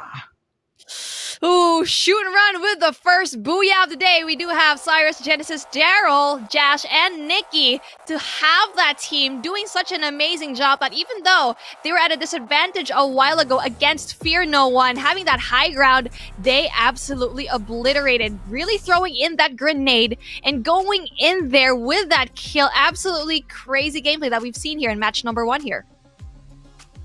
Right, and you know what? Congratulations to Team Shoot and Run. And you know what you mentioned, Beef, Fear No One was on the high ground. If they weren't able to actually take that, they won't win this game. So good push for SNR, and they were able to actually get that booyah for match number 1 here on Group B. And we saw there a lot of, again, a lot of those glue walls at the very end because, again, there's not much of any cover for all of these teams at the very end of the game. There were like one team just right behind that fence. They were using that all game long until they needed to push. They needed to get out of it, and they used every single wall that they have. Unfortunately, again, they weren't able to win that. I think that was a WLV, if I'm not mistaken, who was using all those walls. They were trying to gatekeep the other teams as well from getting inside the circle. And that's basically the game for match number 1 in Bermuda. So Neptune right now, again, this is a question that I ask you. During Group A, do you think that this team will be like something like PXG Radicals that we saw in Group A? Well, yeah, pretty much something. Because the consistency from the start of the game up until the last circle, the last team that has been taken out, they have been consistent. Shoot and run is in there, always going in for the shots. And correct, this is one thing that I like to clarify. They don't shoot and run away. They shoot and run towards more enemies. So yeah, this aggressive gameplay from SNR is proving very effective on these games. And we can see here the highlights here for WLV. They are also doing the same thing. They go push after when they knock these other players from the opposing teams and squads. And like we would see here, Letizi just got dropped by one of the players of, I think that was NFX, if I'm not mistaken. But you can see now here, right at the edge of the south side of the circle, this is where you were talking about Neptune. I remember you saying that you cannot say the name of the team. But again, they were down to like one player left. We have here, I think this is Igu, who is just hiding at the corner. But again, this is Rat Badoodles. Rat Badoodles Neptune. That's how you, I think that's how you say it. And yeah, like what we see, yeah, go ahead. Yeah, I mean, the name is fun enough to say. It's just unlike Beef, I don't have that like a good proficiency in saying rat badoodles, especially in a fast-paced battle. Anyways, it's such a good name. And one thing that I've seen earlier, we saw NBI in there as a clan tag. Their name is Chulala NBI. So I think we mentioned that earlier as well. Interesting names, and so far some of them are really standing up to their names. No Fear X, Fear No One, and especially Shoot and Run. Yeah, and we can see their shoot and run able to clutch their way through, even though there's so many glue walls around the area, able to actually get inside that zone or that circle and eliminate all the other players around them, and able to get that booyah, that booyah, not boo you, but booyah. Yeah. But anyways, guys, again, that was the replay coming from match number 1. If you're just watching right now, guys, we're going to be moving on to, again, match number 2, which is going to be on the map of Kalahari. We're going to see a different type of gameplay or strategy from all these teams. We have seen them already, how they play in Bermuda. So it's going to be really interesting. I might say this, that Team WLV might be or might have an advantage. I've seen one of their players going for that sniping shots. And again, remember this map, the Kalahari map, we see a lot of snipers in this map. What do you think, Beef? Well, for shoot and run, they might have a hard time because just like their name, they literally run and shoot around. So that's not going to be a good thing here in Kalahari, knowing that there's going to be snipers all over the place, getting a lot of good angles on you, having that high ground. So for a team like shoot and run, I'm interested to actually see how they push into a map like Kalahari, really going into for that maybe passive aggressive. I'm not quite sure if Nikki or Jash might be able to actually get all of those sniper kills. I'm really looking forward to see. And right now we are starting and flying in the map of Kalahari. Take it away, casters. And here we go yet again. Kalahari is the name of the game. It is going to be a beautiful desert island, but don't fret for the oasis that waits upon you, because death might be around the corner. And it is going to be a very interesting drop here, and it's going to be a very nice and peaceful drop for all of these teams, because all of these teammates are actually going to be spread out right now. But just as I said that, I'm actually pretty wrong, as WLV Imbalance is going to be taking shots, as a team is going to be right above them. Yes, indeed. WLV Imbalance. 2 men down already for this team. And this is a shoot and run. They are not waiting. They are not waiting for them to loot up. Genesis right now is in here trying to go in against Goose. And there you go. We have Daryl in there going in. Isa for the takedown. Daryl as well taking down Ross in there and getting close to an elimination from one team. What a good play for shoot and run. Oh, Genesis right now being shot at from the side, and Genesis will be knocked down by Vanity from above. Daryl right here trying to run through some loots, getting some equipment to get back, and I think shoot and run bit more that they can chew. This is what we've been talking about with shoot and run, because that type of situation, that type of play where you actually go rush and get that aggression here in Kalahari, that is not gonna work out. But speaking of not working out, it just seems like the rank number 1 is going to be shoot and run esports, will have 25 points.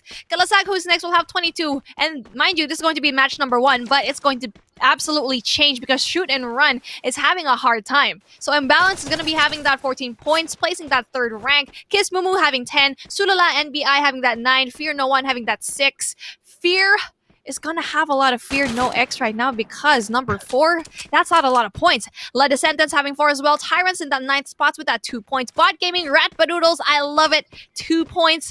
ROG Team Money having 0. Wild Dogs as well has 0. That's very unfortunate. They need to go in here and get all of these points right now. Yes, indeed. And here we go. We have Fear No One, Iceman, in their fearless move, trying to move in, but I think he felt a little bit of intensity in that area, backing off a little bit despite of having that high ground advantage. But Iceman right now, I think he's just listening as to how many are in there because it's not really going in for the rush. And here we go. We have a WD team Ganda in here going in against No Fear X as well. So far, No Fear X, no kills just yet. So this is still a balance from Wild Dogs, Team Ganda, and NFX right here. They're just like taunting each other with those gunshots, but nothing is happening just yet as Elite C is in here just waiting for the chance on the rush. Beef. No Fear X did a good job a while ago, but just couldn't really pull through. So it's interesting to see how they really want to describe all of what's happening in the info to their team. As a UAV is going to be deployed, that is going to be very good on their situation. But it's going to be another team that's going to meet them at the very end of this map, and how they're going to be able to actually go in there for the response, we're going to be seeing here right now. But let's take a look right now at Fear No One is going to be going down right now. Kingsman does take shots and does get down, needs to go in for that heal up. Not quite sure if they're going to be able to actually do that, as Kalatag, who's next, is proving to be a little bit of a tricky situation here, proving to be too much. But Fear No One is absolutely killing him as a squad wipe is bound to happen, and just like that, finishes the job. Iceman, absolutely crazy kills right now, 2 to his name, with a squad kill of 3. A good, fearless move coming from Fear No One. And we've seen Who's Next earlier on those close engagement. Who's Next will not back off that easy. But Iceman, you mentioned I did mention earlier what Iceman was doing. Moving close, listening to footsteps, and then backing away. So that is not backing away because of fear. It's backing away to prepare a tactic for attack, and that is where they took that lead, eliminating Who's Next from that fight. Oh, that was absolutely crazy. One squad wipe at a time. This group is just on fire right now. I'm interested to see how all these other teams really fare up, because so far it's been passive. Neptune, you can already see here, there's still 11 squads. Comparing it to that first matchup that we had in Group A, they've been a little bit more aggressive, but it's looking a little bit more passive, and that's not a bad thing. It just means maybe they're a little bit more calculated. So I'm interested to see how the girls over here, especially of Team Ganda, can finally pull through, especially how they didn't really do well in that last one because they were the first squad wipe. They are going to be hiding. They are going to be playing a little bit more passively here in Bayfront, which may be a good thing in the intro, but at the very end, it's going to be very dire for them. Oh, NBI, it's going to be raining down missiles here right now here in Neptune.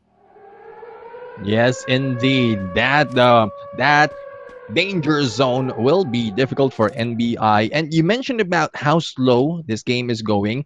We mentioned before all these matches that Kalahari is a new map. So I'm thinking these teams are getting the feel of how they should battle against everyone else in Kalahari. And that's what's happening. This unless you go in and drop with another team, that's the only engagement that you will see early on from the first circle. And so far, the rest will be a waiting game and then a tactical game, as well as what's mentioned earlier, what Wild Dogs Team Ganda is doing right now. You know what's really important that what you've said, that this is a new map. And if you are seeing this at the perspective of a player that's doing it casually, maybe you're asking to yourself, why aren't these teams moving? It's because there is a lot on the line. Not only are you going to be playing at a newer map where you're actually up against the best players in the Philippines, but ₱1,000,000 is going to be on the line. And this is the reason why a lot of these people are careful. But you do have a team that's absolutely aggressive, like Shoot and Run, that worked out on their end in that first matchup, but absolutely bit them back in the second map here in Kalahari. And that's why I love this map, is the fact that people don't really know how to play it yet, and that they're actually going to be playing it here in a pro tournament. So that's why we really like to see a map like this ensue. Yes, indeed. And this comes to show, guys, the winner of round one, the one who takes the booyah on round one, doesn't definitely has to get the win on all 4 rounds. Shoot and Run, for example, and also from Group A, we have teams in there from Group A. Match 1, Match 2, they were able to dominate, but up until to the end, we have those starting from the bottom who were able to move up. So it's more of how you get a feel of not just your teammates, wherein you're practicing every time, but as well as the enemies for those 4 rounds. So we'll have to find out how they respond to their tactics. Started from the bottom, now we're here. And we can see already here, La Descendants not quite seeing a lot of these frags right now, not being quite the team to actually engage earlier on. Maybe that's a smart move on them. Very, very passive gameplay here. I don't think I've seen a kill after a while. It's been quite a hot minute since we last see the kill feed, but I guess this is one of the interesting things to see here. It is going to be our first Kalahari matchup. I'm pretty sure at the second Kalahari map, it's not going to be the same thing because they really want to go in for the kill. The UAV is going to be going down right now. There are going to be 2 squads meeting each other. Not quite sure if they actually know that there's going to be another squad right behind them, but it's going to be Team Ganda that's going to be getting shots right now. I knew it. I had a feeling the flank is going to be going on right now. Upong gets the shots down. Absolutely crazy kills right now. Essential, but sadly for the Team Ganda, gets the shorter end of the stick. And Tyrants just absolutely crazy here. They couldn't get a good shot last matchup, but then going up against another team that may be a little bit weak, they did an absolutely great job. And this is basically timing at its finest. Yes, indeed. Talking about them giving me a difficult time, I don't know how to read. Pabagabag is in there, will be taken down by Ares. It's a good thing I read that correctly. But Tyrants are in here doing some damage against the Wild Dogs Team Ganda. Whew. Wild Dogs Team Ganda, they waited a long time for them to take the move. Unfortunately, was taken down one at a time. There's only 1 members from their team. Will they survive Tyrant at this game, or will they be wiped out next on this match? It's very hard to see because I feel like Wild Dogs Team Ganda just didn't have enough map awareness, or maybe wasn't even paying attention to the footsteps. Papagabag was actually there, really put up the wall, but not knowing they were actually going to be coming out from the right side, and she was just staying there in that, playing a little bit too passively, and I think that's just fear really coming onto them. But here we go. The team on top right now, it's going to be NBI. Margot taking a lot of those shots right now, and Gentot as well. They are going to be taking all of those shots, but they do have that high ground right now. So No Fear X may be looking to be like in trouble, but we already did see that No Fear X, even though that they have the high ground, not quite sure if they will still win all those engagements. I want to go back to the Team Ganda, right? Because it was very unfortunate because they were just waiting there a little bit too long to the point where the circle was already closing in and they really had to go and push. I already saw that coming on, that it was going to be very unfortunate for them because there was a team right behind them. Yes, indeed. And they were able to release the UAV. Unfortunately, it went the other way. Thus, they weren't able to track it really at that point. If it went backwards, if they placed it there and went backwards, was able to spot Tyrant in there, they might be able to gather up and get themselves ready for the fight. So far, that movement that they have split them up, leaving 1 member behind, and then the rest was out in the open for the takedown by Tyrants. The takedown was going to be a nice kill for them, as they've been doing a little bit okay for today. I don't know if it's not going to be able to be enough to actually go in there for the win, but hopefully they actually get to do that. NBI right now still playing a little bit passive. A lot of these teams are surprisingly very passive. Still 0 kills to their name. Sulala, NBI, Margot again with the shots, but not quite getting it. Genthought just having a little bit of leeway here behind this crate. Not quite seeing anyone. There's going to be another one. La Descendants is going to be right behind them. Oh, the pinch is going to be going on right now, as there's going to be No Fear X and La Descendants going to have that sandwich on, but NBI does have the high ground, so they have the advantage of actually just seeing everyone pushing in from the circle. Yeah, indeed. We have a Tulala NBA. Good positioning from their side. Will they be able to maintain this, or will they jump off?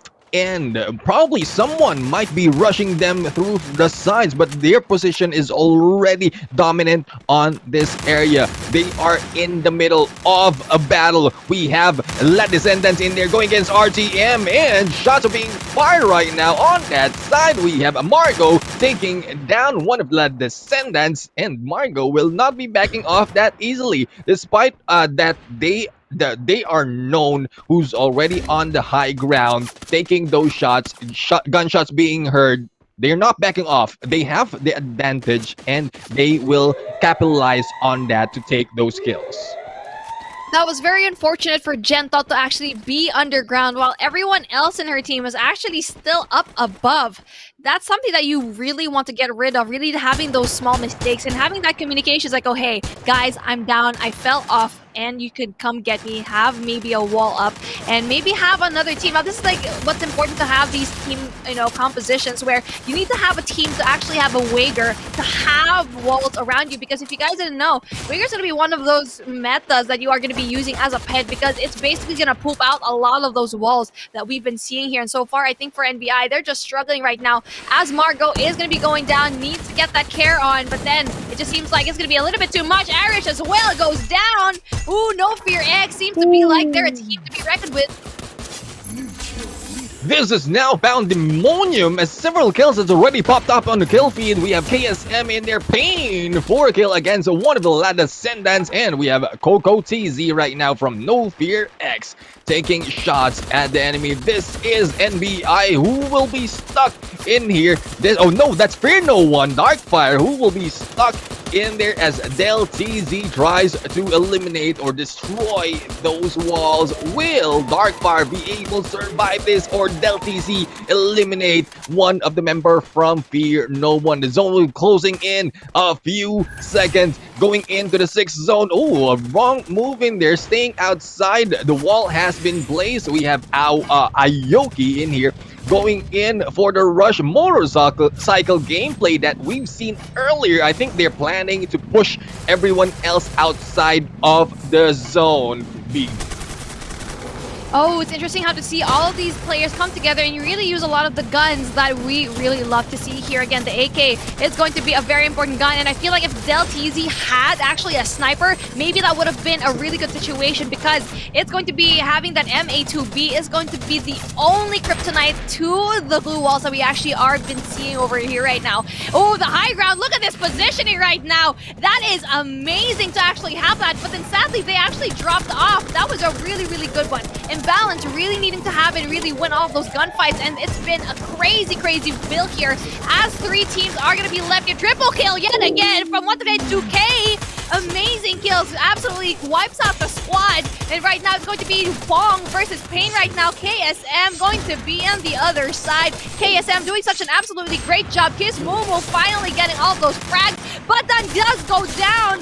Hong is going to be the only one here, and here we go, and finally we do have our second booyah of the day. WTS, absolutely crazy. The Tyrants have absolutely been dominating this round, and we have Ares here finally getting that MVP spot.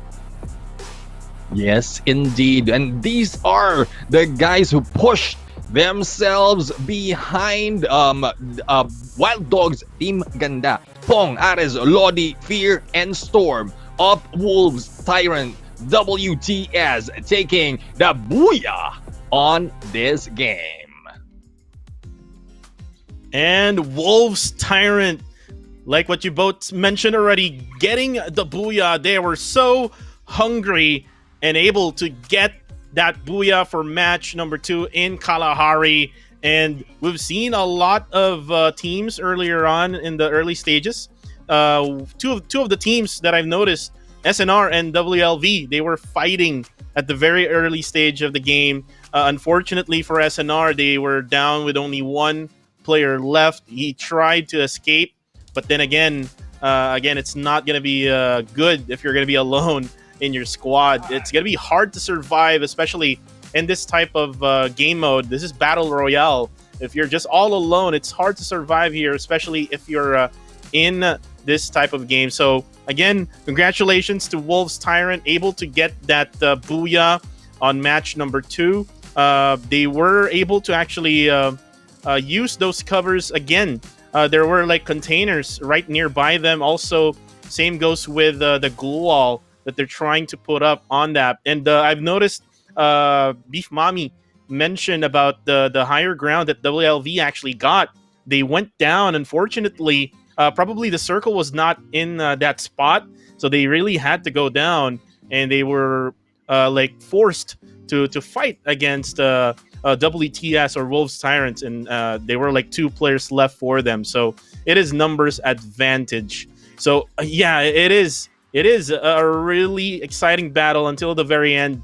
I've also noticed Neptune mentioned that it is a long game for Kalahari. There were like not much of a team fight after that early fight between those two teams. And Team Ganda, I noticed them just trying to like play really passive in the spot where they landed, and then all of a sudden someone tried to push in their way. Unfortunately, they didn't really survive. One player was left. I think that was Kazumi. Tried to go for that healing game, but again, it was not enough for Team Ganda.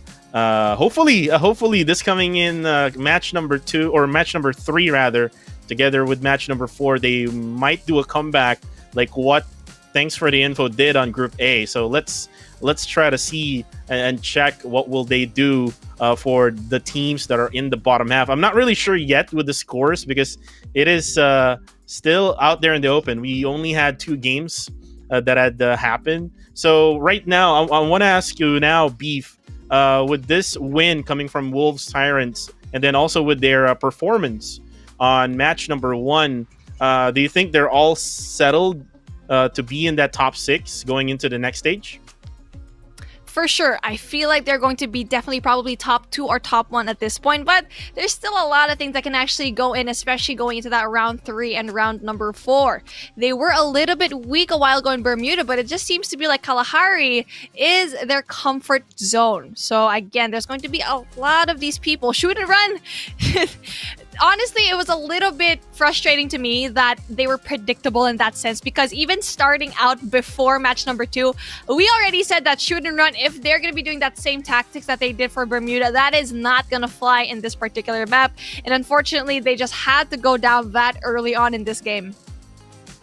Yeah, definitely. And yeah, shoot and run with their gameplay in in Bermuda match, definitely it won't work here. And you can see the highlights now. Neptune, we're in WLV together with shoot and run, going for that rush gameplay at the very early stages of the game. Now down with 2 players for WLV, and then on the other hand, Daryl was just bailing out already, trying to run away from the spot that they were in. And now we can see here also the highlights coming from Fear No One and Team WN. And you can see here that the Team Fear No One has 3 remaining players left. WN, Iceman rather, able to actually knock one down here, and looks like they will be able to finish them off. Like good gameplay showing here coming from Iceman with that jumping shots and 360 shots. And again, we're talking about Kalahari. Kalahari map is a map we're in. You can snipe out these enemies that you have. NBI here, who I've seen them trying to like take advantage of that verticality we're in. They are just all on top of that platform, and you can see them able to try to get in, but again, all these other teams were able to gatekeep them from getting inside. You can also see, if I'm not mistaken, WSM, or KSM rather, they were also going for that bike gameplay at the very end, but it didn't really work at all, as we see them now able to get defeated by Wolves Tyrants. And look at now the standings for match number 2, as again, Tyrants with 23 total points, double-digit kill points here with 11. Kiss Mumu with 18 points at second. Fear X with 12 points at third. Team Imbalance got 11 points here. Fear No One, FNO, got 8 points at fifth. Bot Gaming, Rat Badoodles with 7 points at sixth. Chulala NBI with 4 points together with La Descendants. Shoot and Run Esports only got 3 points in this match. ROG Team Mani only got 3 points as well. Tent Kalasag, who's next, only got 1 point. And lastly, we have Wild Dogs Team Ganda at 12 with no points. So now the question is, for for Neptune, um, will the teams from the bottom side right now, we have here, I will mention three teams: ROG Team Manit, Kalasag, who's next, and Wild Dogs. Will they bounce back in Bermuda? They might. They might, because we've seen this enough. We've seen this enough. Those on the bottom half are moving up into their ranks. We'll just have to find out how they're going to do this. I'm thinking it's more of if they place their drop tactically, say avoid any early engagement, try to get away as fast as possible, get as much loot, and stay together on those early engagement. They will be able to survive and then move up until everyone is ready. Kalahari on which was mentioned earlier. Kalahari map is a very difficult map to use that motorcycle gameplay that was used by Kismumo earlier, because there's a lot of cover wherein you might hit some a barricade or a building, and it will not really work. Pushing them out of the zone and then shooting them as soon as they're out, that wouldn't work. So hopefully they have more tactics, especially on Bermuda. It's known, they know the map, but on Kalahari, that is the game changer as we see it. Yeah, definitely Neptune. And with this one in mind, I mean, actually, I think that's the first time I've seen the players using a vehicle at the very end of the game, right? So it might be a tactic that Kismumu can actually do, or probably the other teams. I'm not sure, though, with Bermuda, if they can actually do the same thing. It's not like Kalahari, wherein there's not much of any like buildings compared to Bermuda. I'm not sure if I'm saying it right, Beef, but do you think the same thing, like using vehicles at the very end of the game? Yeah, definitely. If it's a situational thing, right?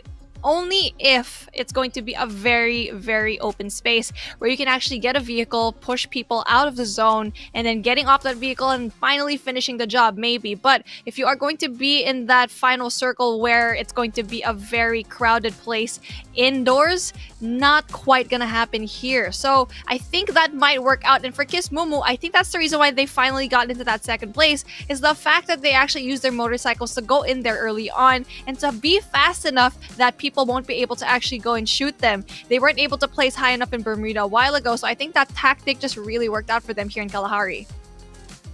And that's one of the things that I also thought about when they used that motorcycle. They were just trying to avoid and dodge those bullets coming from all the teams around them, because that was like maybe the sixth or seventh phase of the circle, and there's just so many teams around from all different angles.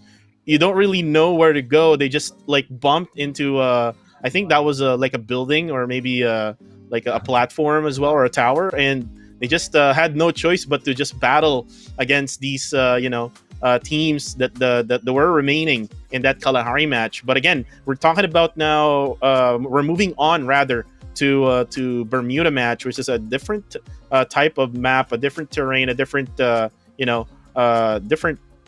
much different number of buildings. So now, with that one in mind, again, teams will have to regroup. They will have to go back to their drawing board as they plan out, because we're gonna go on a really short break here. Again, my name is Kuku TV. Again, Beef Mami and Neptune, our casters. We will be right back.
And welcome back, guys, here on Free Fire Philippines Open 2021, brought to you by Garena. And guys, my name is Kuku TV, your host, and I have here our casters, Beef Mommy and Neptune. And you know what, Beef Mommy and Neptune, I would love to have those type of skins from the Street Fighter, right? Like I love the Street Fighter when I was like probably in high school, and I do play like the arcade, like in our time zone, you know what I mean? So do you also would love to have like those type of skins, Beef Mommy? Oh yeah, definitely. I think this is probably one of the best skins that we've had here so far, especially with the Hadouken grenade.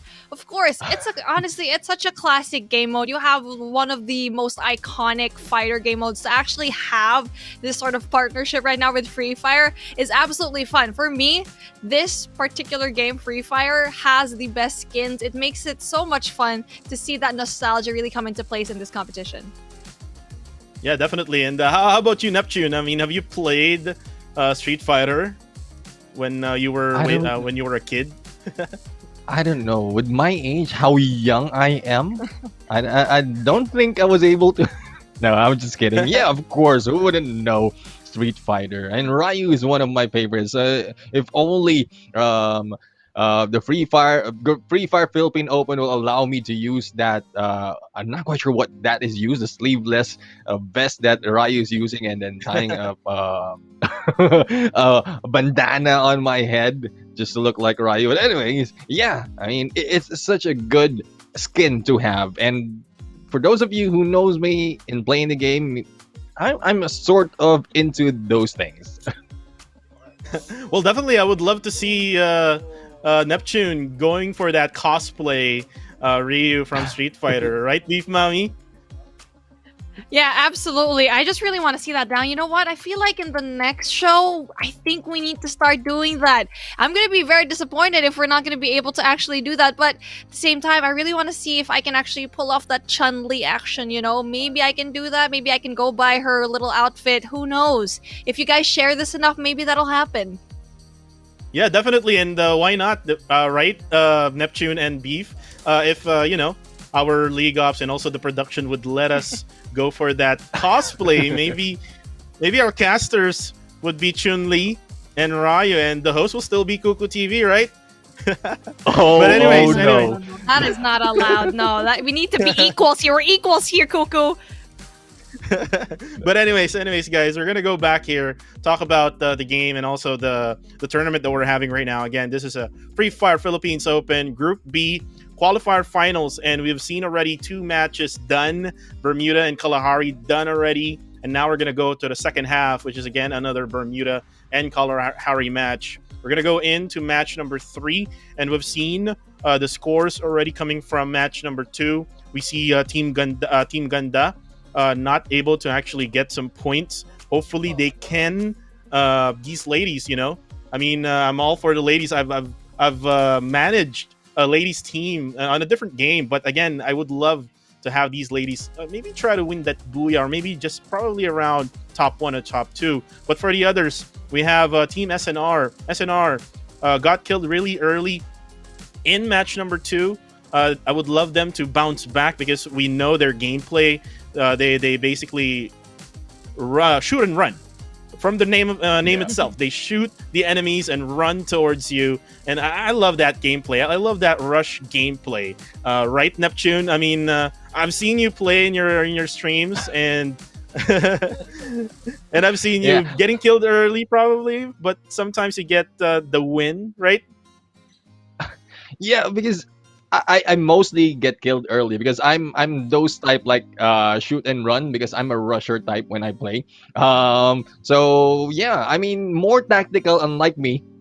More tactical gameplay coming from shoot and run. Definitely they will be able to take probably both round 3 and round 4. We also have Kalasag who's next, who didn't do so well on match number 2. So hopefully we'll see more of them on the upcoming match. Move up a little bit to ensure they go into the top 6 as well as Wild Dogs Team Ganda. So they have the patience to wait for the enemy. It's just more of communication and tactic that they need to really work on to this upcoming rounds. Yeah, and hopefully Team Ganda Wild Dogs was able to strategize during the break that we're having right now and going into the game. Hopefully, with the passive gameplay, they are able to formulate a strategy when it comes to team fights. I think that's the thing that they need to improve on. They need to improve the team fights with the other teams, and hopefully they can actually win again with those team fights for Team Ganda Wild Dogs. For the others, we have Team SNR, WLV. I'm pretty sure that they will be more consistent here, or they will be the teams that are consistent with playing their games. They just need to avoid each other, right, Beef Mommy? Yeah, they need to avoid each other earlier on because we don't want to see these powerhouses of a team go down early. But at the same time, Shoot and Run has been a little bit inconsistent with their gameplay. And with a game like this, having that 4 rounds, you need to be consistent because having that win is not going to secure you, especially if you are going to be going down earlier on in Kalahari. So we know that they actually do well in Bermuda, but at the same time, a lot of these teams already know that you kind of suck in Kalahari. So with that in mind, they might get the confidence to actually go and rush you. Yeah, and you know what? SNR might probably have to change their drop point in Kalahari, so they have to think about it as soon as right now before match number 4 even starts. So again, Team SNR, you won already, but it doesn't guarantee you to get into that top 6. Again, guys, for the viewers watching right now, only the top 6 teams from each group will qualify onto the next round. And then all of those 12 teams will be together with another set of teams, 6 invited teams, total of 18 teams in the next stage. Again, the prize pool is 1 million pesos. So again, they're really trying hard. So please keep on supporting your teams, even though for the Group A, or I think they already have left, some of them stayed. So still keep on supporting these Filipino teams, these PH teams. Again, they might go ahead and represent in the future international games against all these teams in the world for Free Fire. So guys, again, keep on sharing as well. Make sure it is on public, and make sure to keep those hashtags. Maybe put some hashtags, right? The team name of your team that you're supporting, so that they can actually see. And sometimes it works, right, Neptune? Like when someone supports your team, put those hashtags in the live chat, sometimes the team gets a lot more of courage, a lot more of strength to get the win, right, Neptune? Yeah, indeed, we've seen that a lot. We've asked viewers to do that, and surprisingly, not quite sure what the hashtag is doing to the teams. Probably they're reading the comments. Though the stream is delayed, they're reading the comments, and a lot of people are supporting us right now, and we're going to go and hype it up on this match. Thus, they are really showing good plays in there. So if you can put a hashtag or just put in the comment section who are the teams you're cheering on. And right now, Neptune, we have the overall standings here on Group B after 2 matches. And look at how close the scores are from top 1 to top number 5. On number 1, we have Shoot and Run still at number 1. So their Booyah really helped out a lot with 28 points total. Number 1 at 2nd place with 28 points as well. Wolves Tyrants, they got a total of 25. Same goes with WLV Imbalanced with 25. Kalasag, who's next, with 23 points. And then No Fear X rather, and Fear No One, just right nearby each other. 16 points for No Fear X and Fear No One with 14. Chulala NBI with 13 points. Bot Gaming Rat Badoodles with 9 points. La Descendants, 8 points at 10th. ROG Team Mani with 4 points. And again, for Wild Dogs Team Ganda, we're trying to cheer you up. Hopefully, you can get a better placement and a better kill points for this match number 3. Right now, as we see here, the overall standings, Beef, it is actually really, really close from top 1 to top 5. Do you think this will change after match number 3? Yes, absolutely. And I think for rank number 2, it's actually going to be Kiss Moo Moo instead of number 1. Number 1 was in that group A. So, with that in mind, I think this is a very, very solid top 4. It's just going to be that top 5 or top 6. It's going to be No Fear. X might not be able to actually get there. They've been doing a little bit good here, but doing okay is not going to be enough. They need to be there, especially Fear No One is going to be right below them. So, it's really these two teams that are going to be able to actually go in there with 5 and 6. That's going to be all of their matchups. I think in the bottom half, team, ROG team Mani and Wild Dogs team Ganda, I think we can already see with their gameplay that they still need a lot of that polishing. I feel like it's not going to be able for them to actually go in there, but it's still a little bit too early to tell. We've seen a clutch play a while ago, so obviously anything is possible under the sun. And here we go. It's going to be Kiss Moo Moo going to be having a very solid run here. Unlike Group A, actually, there was just one team that was absolutely dominating. So right now, there's a very even playing field here for the teams that are going to be ranked number 1 and 5. Yeah, and thank you very much, production, for correcting the name of number 1 to Kiss Moo Moo. So Kiss Moo Moo with that second place with the same score as Shoot and Run. So yeah, like what you mentioned, Beef, it is going to be different right after match number 3, most definitely, with all the other teams trying to get onto that top 6. We see their top number 7. We see Fear No One just really that close, and we could see their gameplay as well during match number 1 and match number 2. They are really fighting against all these other top teams, and you know what? All they need is they need to really just focus on the objective that they have. And the objective is to be in that circle and to fight whoever is in front of them and to have really no fear at all, And again, with their name, Fear No One, I think they will show us how they play this match number 3 in Bermuda. Right now, I would like to ask you, Neptune, Beef actually said that the bottom teams might have no chance anymore. Like a little chance, maybe. Would you think differently, or would you think the same as Beef? Well, I really couldn't tell, because so far from those at the bottom half, we are seeing Fear No One, NBI, who was able to maintain their position. We also have seen most of the Descendants go into the battle. Unfortunately, they are not really taking those engagement. Thus, it's still doubtful if they'll be able to come back, but it is still a question for the teams, not me, if they will be able to perform well on this game. And right now, guys, we are now getting set for match number 3 here, Group B, Qualifier Finals. This is Free Fire Philippines Open. Take it away, casters. Let's go. Round number 3 here in Bermuda. They say that this is going to be a very bad luck-ridden type of island, but we're going to be seeing which teams have the best luck and the best skill to actually get another booyah for the day. Flight Laugh, it's going to be interesting because the flight path is going to be the Rimnam village going into that riverside. And it's going to be very hard right now for the teams that actually kind of dropped near here throughout the center. 2 teams look like it's going to be a little bit more aggressive in this side. Oh, look at that. I'm really interested to see what is going to be happening over here at the strip.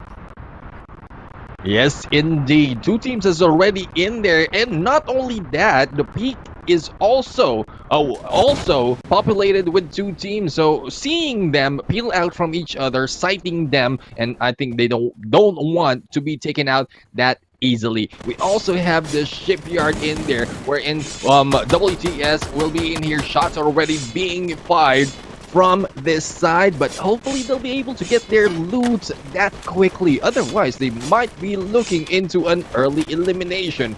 Pong right now just moving like a samurai in here, as we have WN on the other side trying to, or taking shots at them. Back to Wild Dogs team Ganda. They are back on this spot. If I'm not mistaken, this is where they drop off from round number 1. Will they end up the same as what they've done previously, Beef?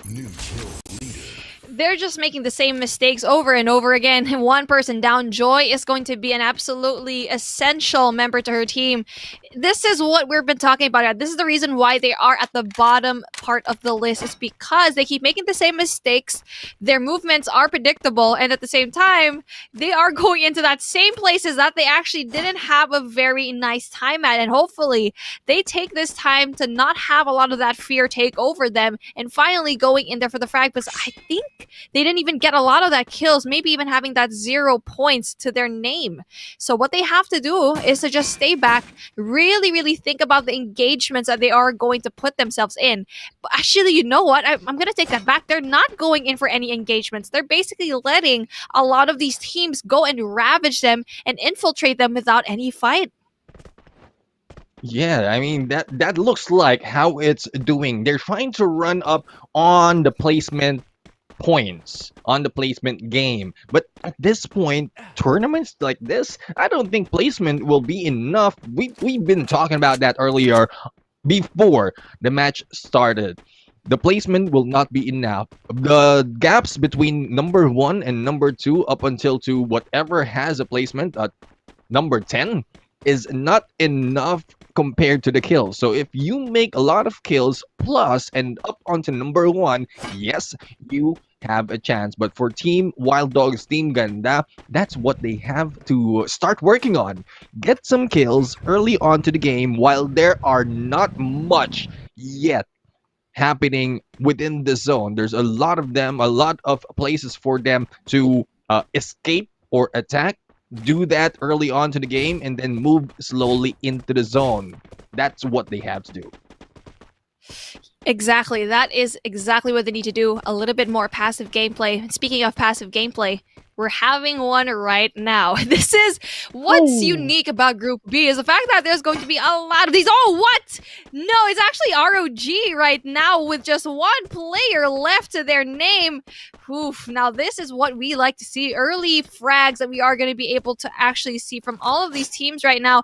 And very unfortunate from Team Mani is going to be all of it dropping like flies right now, and WV is going to be what we're going to be seeing right now. Imbalance having an okay game here so far. They are going to be placed a little bit higher compared to everyone else, and I think here we go. This is what we've been saying, right? Kuku asked me a while ago if it's going to be a really nice map to actually use all of these vehicles, which it is, because it is a little bit more open. You don't have to worry about the verticality of everything, and I know there's going to be a lot of open spaces, so that is why you need to have that in mind, especially going to that final circle. Yes, indeed. And we've seen that from La Descendants in here. And I mentioned earlier as well that they keep popping up on the engagement. They keep popping up on our view. Unfortunately, they weren't able to stand their ground when it comes to kills. As soon as they go in, and this is not just against one opponent, one opposing team. They usually go in against 2 opposing team, and they often goes down off to whoever takes that win. So the Descendants need to rethink their tactics as well on this fight. Though they are getting engagement, it's the kills that is important. Absolutely. This is a very interesting thing to see. Oh, here we go. Finally, the first squad to go down. Well, it's something that we actually know that was going to happen eventually. Team Mani goes down, 1 player down. And it's going to be an interesting push here, actually, from Shoot and Run, taking a little bit of a passive approach, finally learning from their mistake here in Kalahari, and SNR finally does the job of just coasting through the coastal areas right now of Bermuda, sightseeing, not trying to see if they can actually get someone, but it is going to be No Fear X that's going to be here. But another team right now is going to be La Descendants. It's going to be an absolute bloodbath, and I'm not quite sure if it's going to be interesting. Oh, yes, here we go. Bresco is going to be going out, not really quite getting all those fights, knowing very well that there's going to be another squad there at the very end. It looks to be like SNR might go in for a gunfight here against No Fear.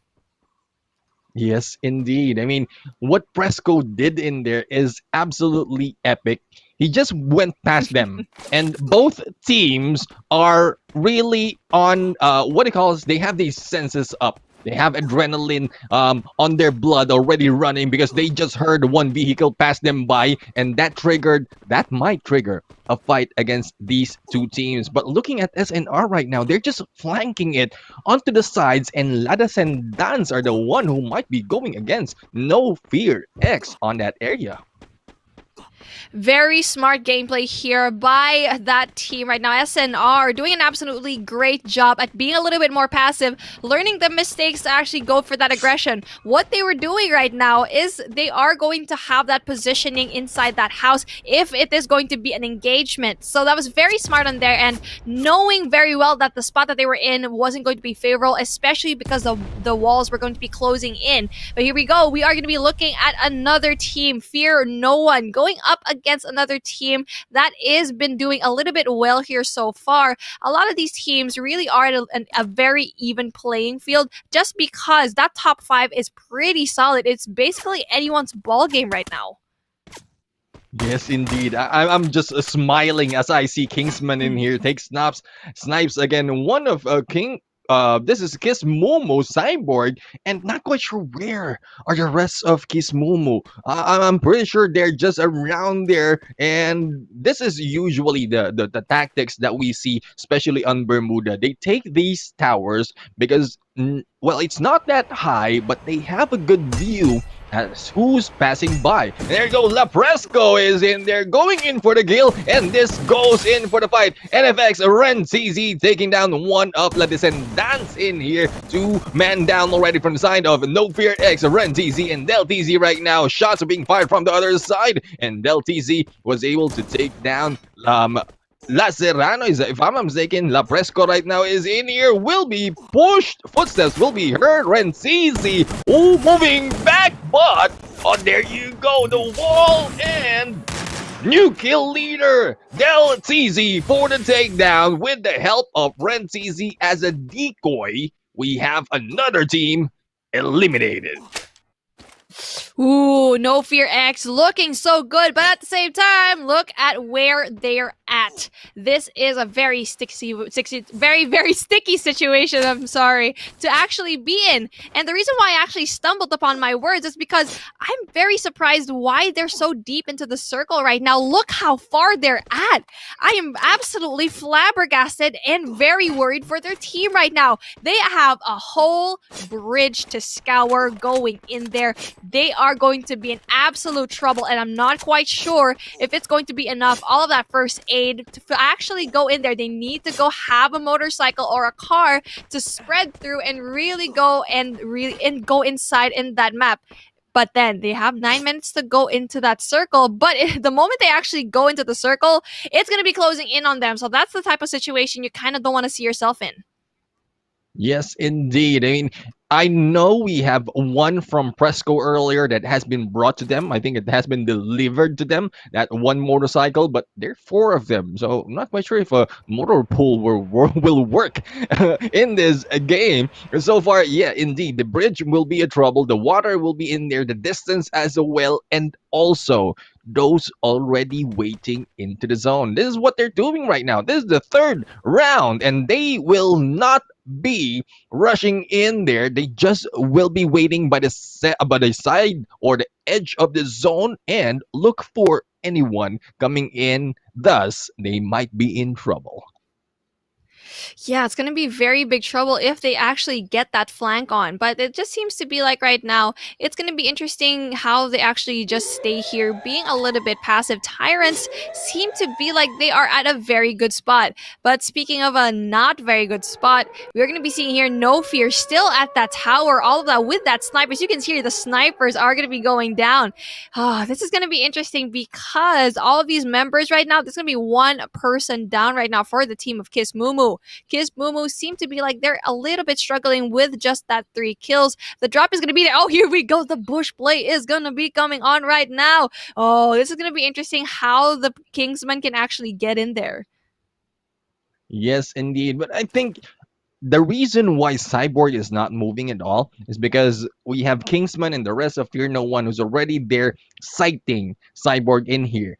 One thing, good advantage of this is they are not aware that the rest of Kismumu is just above Cyborg, who might be going in for the push. Now, it's just a discipline and waiting patience will be a virtue in this fight. But the question is, will Fear No One be pushing Kismumu or just going into the zone and leave them behind? Both of them losing the opportunity to get more kills in the win. I feel like what they're actually going for is that pinch gameplay where they want to see Fear No One go in between Cyborg and Aoki and One Tap 2K.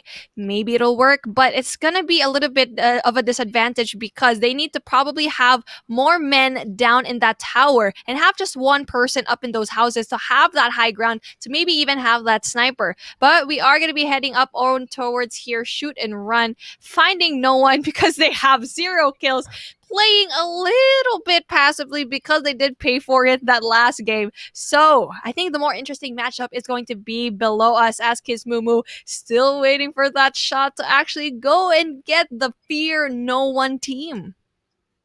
Yeah, indeed. I mean, they'll be waiting in there for so long and nothing might happen. That's what I'm fearing for both teams. They will be in there waiting for it's like courting.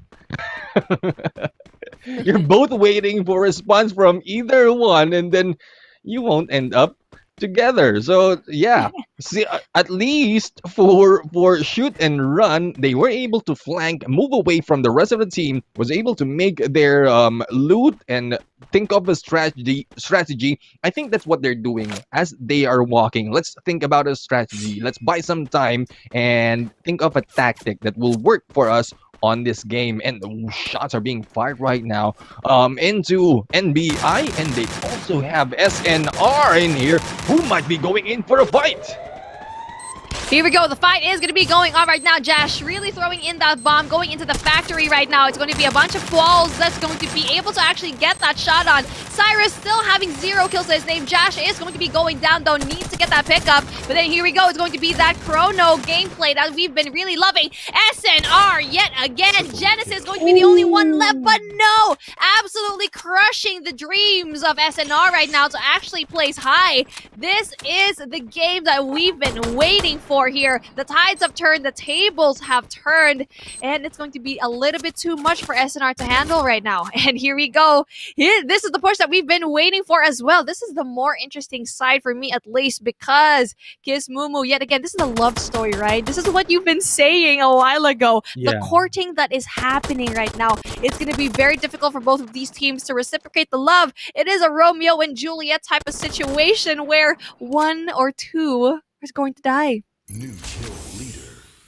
And there you go. Speaking of dying, we have No Fear X that has been eliminated from this round. 8 teams remaining. Now we have a new. This is the third party that I'm seeing here. So we have Kismumu. These are the waiting guys from above, and it's WTS from above. It's the Tyrants who's going in between them. So we have Kismumu who is in between Tyrants and Fear No One. As surprisingly, the Wild Dogs, the ladies are in there. Already 4 kills under their name, and Batgirl going in for a triple kill. I think this is it.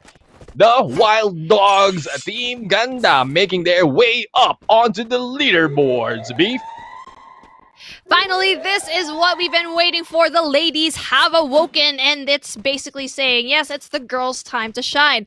Although they really need to keep it up as they are at a very, very open spot. Oh, 6 kills. The kill leader is going to be on right now. Baba Gabag, absolutely breathtaking right now with that triple kill. They need to do well, as right now there's going to be one more squad that's going to be a little bit close for comfort right now. It's Kalasag who's next and going to be in trouble. Who's going to be prey and who's going to be that predator? We're going to be seeing here in a little bit. Oh no! Taking shots right now. It's going to be X-Men. That's going to be the only person in their team. Neptune, shots are going down. Shut down. Yes, indeed. And there you go.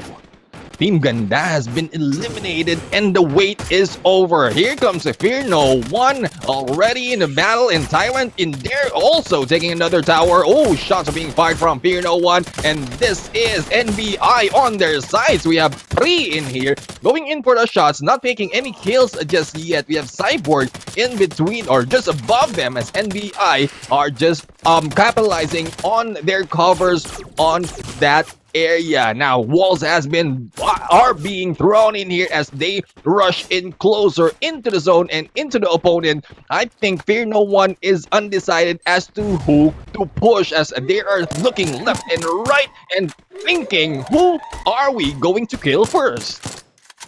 This is probably one of the trickier zones, the trickier final zones to actually push into, because look how open it's going to be. And it's going to be Fear No One is actually having that advantage to have that high ground and maybe push through walls, but NBI is going to be right in their tail right now. But at the same time, you're going to be seeing here the Tyrants need to go and push. The zone is slowly trickling down and really giving them minus health points. It's going to be difficult for them to actually go in for the push, knowing that there's so many players up and beyond, really in between, in this amazing story going into that final circle round. How are these players going to be going in there? It's basically going to be up to that blue walls to really go in there and push into that inner circle that you really want to be in. It's going to be Tyrant Lodi yet again going in for the kill. It's going to be Fear No One who is going to be able to actually win all these gunfights. Gangsman versus Darkfire. Darkfire really doing a good job, but Fear No One is going to be a full stack. Whoever is going to be here, oh, a quad kill. It's going to be interesting for that quad kill. Really nice shots in there, knowing that we're going to have a gun that is going to penetrate through the walls here, Neptune. Yes, indeed. It's now 2 teams remaining. NBI is being pushed right now by Fear No One, having no fear. Will they be able to take the win? And there you go. Chulala NBI eliminated. There goes Fear No One. Their patience really paid off. And there goes Starkfire with the quad kill as an MVP. We also have Prey, we have Iceman and Kingsman in there backing them off. Good enough for them. They take the win. Taking the win, and Fear No One is at an upwards trajectory, guys. They've been doing well so far, and I know they've been struggling in the beginning, but this is definitely going to secure their spot here at top 6. Yeah, and congratulations again to Team Fear No One. And I actually love the logo of Fear No One out there, the snake and the skeleton. I really love it. And you know what?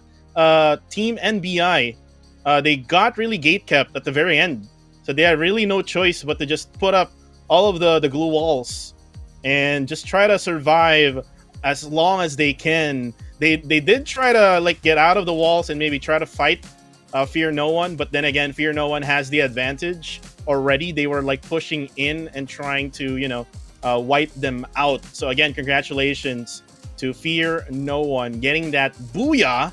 And now, if you think about the overall standings before this game, they were at 7th place. Now, with the booyah, most definitely they might be around maybe top 3 or maybe even top 4 or top number 2. So that would give them a really big booster for them to be able to qualify into the next stage. Right, Neptune? Yes, indeed. I mean, the waiting game earlier, we mentioned how Fear No One waited that long for Kiss Mumu. They waited for a kiss from Kiss Mumu. And then we have Tyrants in there also waiting from above them. And Chulala NBI, you mentioned how their position themselves. They were trying to go on the edge of the circle, but they got stuck because we have one in there on their right and then Fear No One above them. So yeah, they were pinched in there. Does no choice, just put up those walls and try to survive. Yeah, they were really pinned down. They were pressured by I think 2 teams or 1 team right over there, and they were also getting pinned by Fear No One from afar. So definitely team NBI doesn't have any other choice but just to survive. And it's actually good that they were able to get 2nd place. So again, still, the placement points are will give you points in order for you to be able to get on top of the standings or the scoreboard. And looking back in the game, I want to talk about Team WLV Imbalance and SNR. They are always getting at each other. Beef, are you or I think is this for us to say that they have some type of rivalry? I'd want to say they do, but I think it's just fate bringing them together. Again, we keep telling that, the love story that's happening here because of the teams that are just being brought together by fate.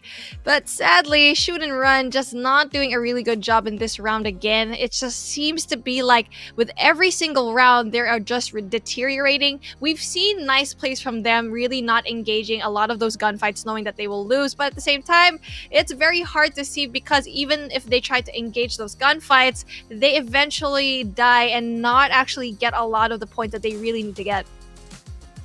Yeah, definitely. And you know what? After this game, most definitely they will go down in the standings. But before we do that, let's try to go back to the highlights of match number 3, as this is what we're talking about, Beef. This is between WLV Imbalance versus Shoot and Run. And you can see there, they got wiped out easily by WLV. I think they were not ready during that moment, but now we are looking back here for Team WD or WO. We have here FNO as well, trying to snipe out Team Wolves Tyrants, and you can see here FNO just using the distance right now, just trying to be at that edge of the circle or edge of that zone, and it actually was effective until the very end of the game. And look at here, Team Tyrants here is getting pinned down by Team FNO. They're down with only 2 players. Lodi was the last player standing, and now at the very end of the game, they were able to fight it out against Team NVI, eliminating Tyrants as well, and again, getting that booyah. So with Team SNR getting eliminated early, I think they're going to go down around 5th or 6th place, most probably. So they are actually at the brink of not getting getting onto the next stage, is what I'm trying to say. So I think they need to focus more in the 4th game. I think winning that first booyah, I think their gameplay, they went on passive mode all of a sudden. What do you think, Neptune? Are they going on more passive right now after getting that first booyah? Well, after that first booyah, I think they're confident at that point. Now, going into second, they lost that confidence because they were taken out early. Now, they tried to switch it up, going in on a passive approach, just going in just an edge of the zone, as we've seen them just ride it off onto the circle. And unfortunately, they went in against WLB Imbalance, who's just prepared of anyone who comes in, and cleared them off. They're all clumped up together, and while they are being shot at by Team Imbalance. I want to give props to Wild Dogs Team Ganda, as they are doing great on that round, and hopefully they will carry over that greatness onto round number 4. And I'm also interested on how well they played, like how many points they got. Hopefully we can get an updated scoreboard in the next few minutes or so. But I want to see on match number 4 in Kalahari, I want to see again SNR and WLV fight each other, because currently, if you think about it, it is 2-0 in advantage of Team WLV, right? So I want SNR to get their revenge for the last 2 games that they played. They always get into this team. Hopefully they can, probably take a win against Team WLV Imbalance on the 4th map. What do you think, Beef? Would it be the same scenario for SNR, or will they try to eliminate WLV? If ever they actually do see each other, it needs to be that SNR will lure Imbalance to actually go inside. They really do well indoors. So the reason why is because they're so aggressive and really close to have that really nice gun range to have all of those SMG kills and shotgun kills to actually go in for the kills. And they're actually really good with their walls. So it's very surprising how this team hasn't been doing well and really having the short end of the stick to be up against a team like WLV Imbalance. So what SNR needs to do is to go in there, have them lay out the traps, and have the team go to them instead. And thank you very much for that one, Beef. But now, guys, to the people watching, this is the final map, the final match for Group B here on Free Fire Philippines Open 2021. Take it away, casters. Here we go, finally, the last map of the day. Nonetheless, it's going to be Kalahari. It's going to be hot and ready. The flight path is looking amazing. We got Mammoth going into that council hall. It's a very nice drop. It's going to be a very even playing field for all of these teams right now. But we are going to be seeing a very interesting push here. Look at over here, Neptune. One team is actually split into two. Yeah, I think that was a miscommunication. Santa Catarina is being pushed by half of this team, and they might the rest of the teams might be in a battle in there. So those split up, those miscommunications might be troublesome for them if they want to move up on this rank. We have in here WN Funky, who's just roaming around, and the rest of the team are on the other side of this building. So they will be taking this high ground, this refinery gameplay, and probably get some snipers and get ready for anyone to rush them, because this is a very good spot for that play, Beef. Yeah, it's a really, really good spot right now. It's going to be smack dab at the center. Plus, having that high ground, you best believe if you lose this gunfight, I don't know what is wrong with you, but I'm pretty sure they have all the cards in their hand. They have the advantage of being a little bit close into the circle as well. Refinery is going to be looking like a really nice map to actually be in. But at the same time, there's going to be another team here at the very end, just too close for comfort. They're going to be meeting each other really soon. It's going to be Kalasag. Who's next? Who's next in the kill feed? We're going to be seeing it right now.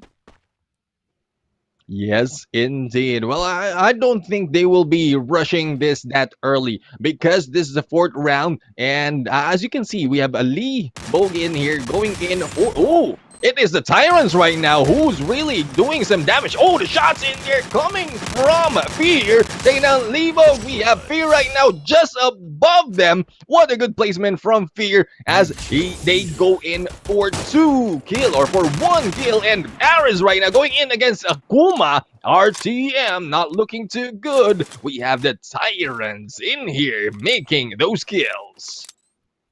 Tyrants absolutely making a tyranny out of the situation, and Team Mani just seems to be like they are the weaker team in this matchup. They're doing such a good job with all of those positions. They had a lot of positions covered. The angles were absolute perfection. So having that tower gameplay really had a really nice view as to where all of the players went and just have everyone go down.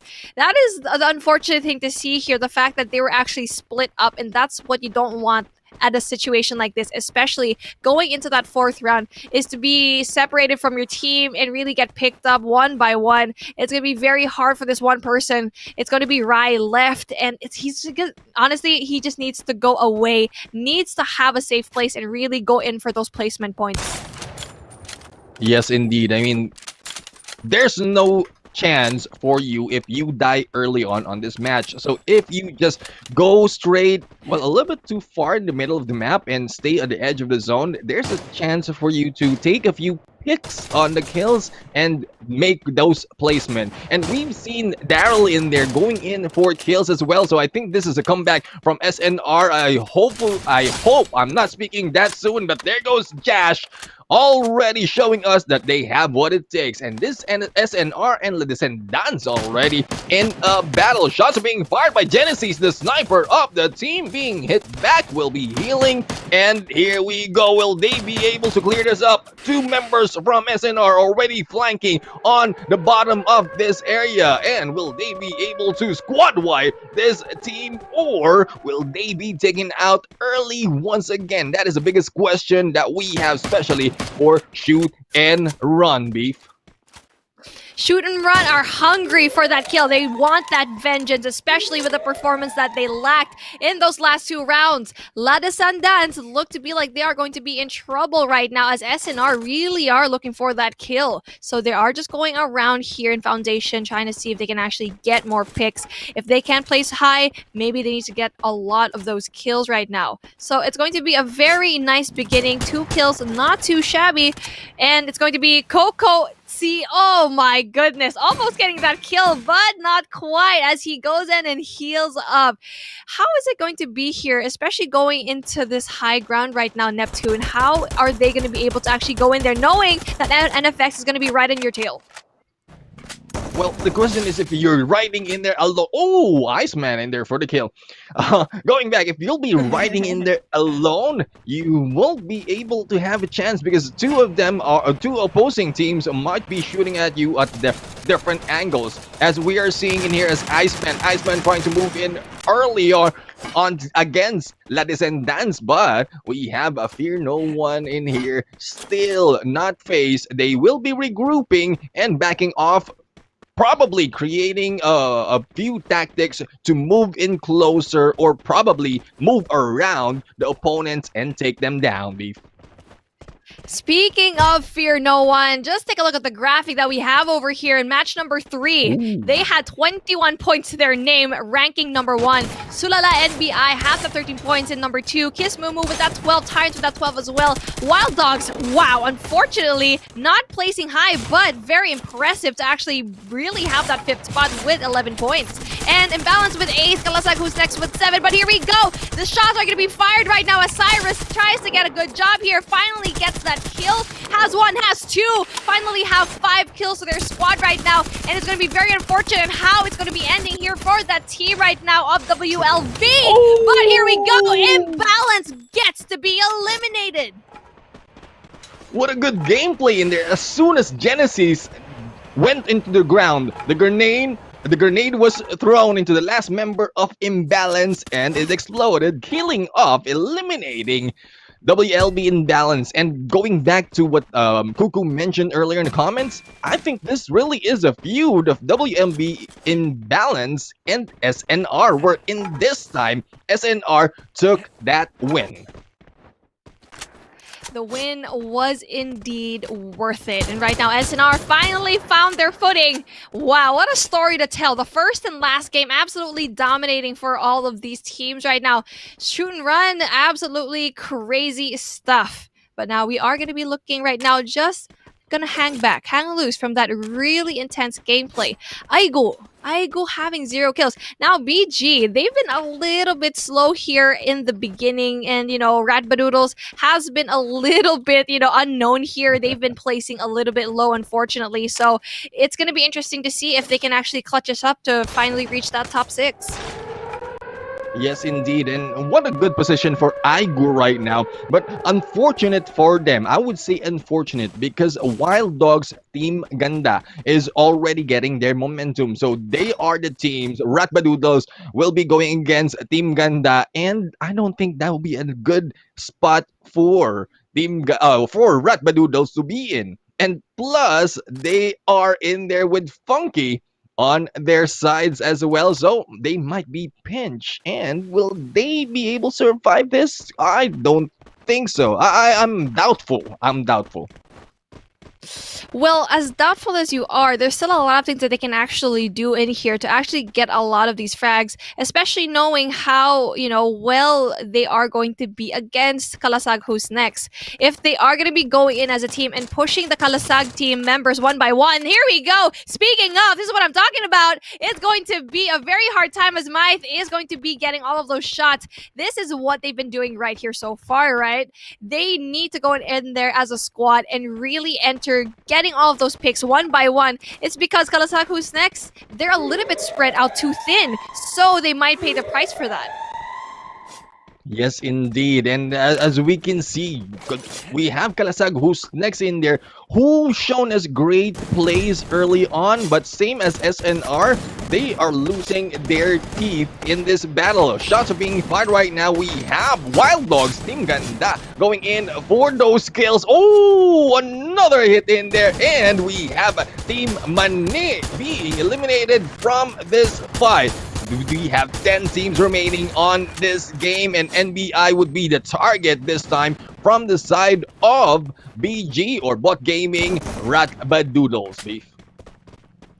Rat Badoodles looking really good, but at the same time, it's going to be 0 kills to their name, having a really hard time. But here we go, just as I said that, 1 kill is going to be ensuing right now. Dax Cutie finally gets that opening frag for his team, but he is going to be in trouble, but quick enough to actually pull up the wall. Wow, really amazing reflexes here by Dax Cutie. The only thing that can actually bring him down is going to be the MA2B.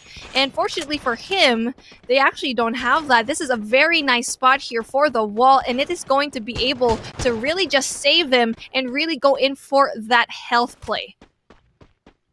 Yes, indeed, the health play, the play that made the great show earlier on Group A. Will they be able to utilize that on this round, on this last and final round for Group B, or will this be a different tactic, a chance for anyone else to show us that they are other tactics that hasn't been shown just yet that would get them the win? I go right now going in for those shots onto the blue walls, and we have BG Bot Gaming Rat Badoodles doing some damage, making sure that those from afar will not be able to make it in, as the sniper Aigu taking that shot and taking down Pabagabag in there. Oh, another hit in there against Wild Dogs Team Ganda. Joy, the only one remaining, and there you go, a triple kill coming from Aigu. Aigu on a rampage, and sadly, Team Ganda just had to receive that short end of the stick. And I know we keep saying that Team Ganda has been doing great here so far, but they just let the ball down and really just had to be a little bit open there. That even though they actually had the wall down, it was unfortunate that he actually just had the MA2B, which is going to be the kryptonite for all those blue walls that we've been seeing here. Really doing a good job so far here. Kill count is going to be 4 to their name. The blue walls just really doing so well for their job. It's really interesting to see how all of these players go in there to finally get a placement point. Yes, indeed, and I love what Bot Gaming is doing right now. As I mentioned earlier, I doubt that they might be able to go against Team Ganda, and they proved me wrong once again. Guys, I encourage you to prove me wrong, especially the players. Anytime that I mention that they may not be able to make it, just prove me wrong that you can. You have what it takes. And there you go. We have Iceman in there going in for a triple kill. We have Kiss Momo right here with a 0 kills, playing it too passively, as we have the rest of the teams who's already making their way on a lot of kills. Oh, this is going to be a very tricky situation right now for Kiss Mumu, because they are needing to go and push inside this zone. Not only are they going to be at the very outskirts of the wall, but they have 0 kills so far. And right now, here we go, Lapresco going in there, going for that kill, trying to go for another one, but not quite seeing him. Finally tries to see if he can actually get another one. Here we go, gets the kill, finally getting another frag, waiting in there patiently with that shotgun, really waiting for that person to actually go in there for the heal. And unfortunately for them, I don't think they actually knew that Presco was going to be there with a shotgun. That was very surprising. I think it was just going to be in the comms of their team, knowing that there's going to be one person there. Why did that person go in there for that heal, knowing that Presco was going to be there?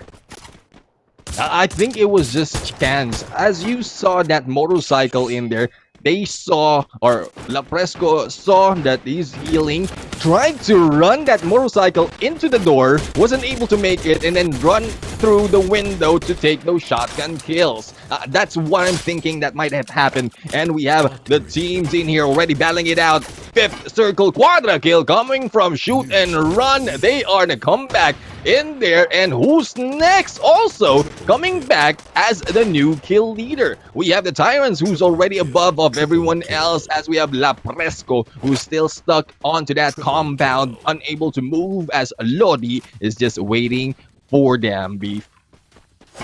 Oh, this is going to be very bad on Presco's end because he's going to be the only one team left for him. It's going to be hard because he's going to be that lone ranger that needs to power through all of these squads that are still very much up and healthy, especially Team Tyrant right now. But then Lodi is going to be having that pickup right now. Very great wall there, especially going into Fear No One, having that advantage point at the very end. But here we go. Another squad that's actually going to be very, very good right now is going to be Shoot and Run. But Jash does need to go for that heal up so he can actually go in there. Ooh, very close stuff. It's a good thing that the wall was going to be able to actually go in there, but they are at a very tricky situation. They don't need to have this wall, but they actually absolutely need to go in for that high ground.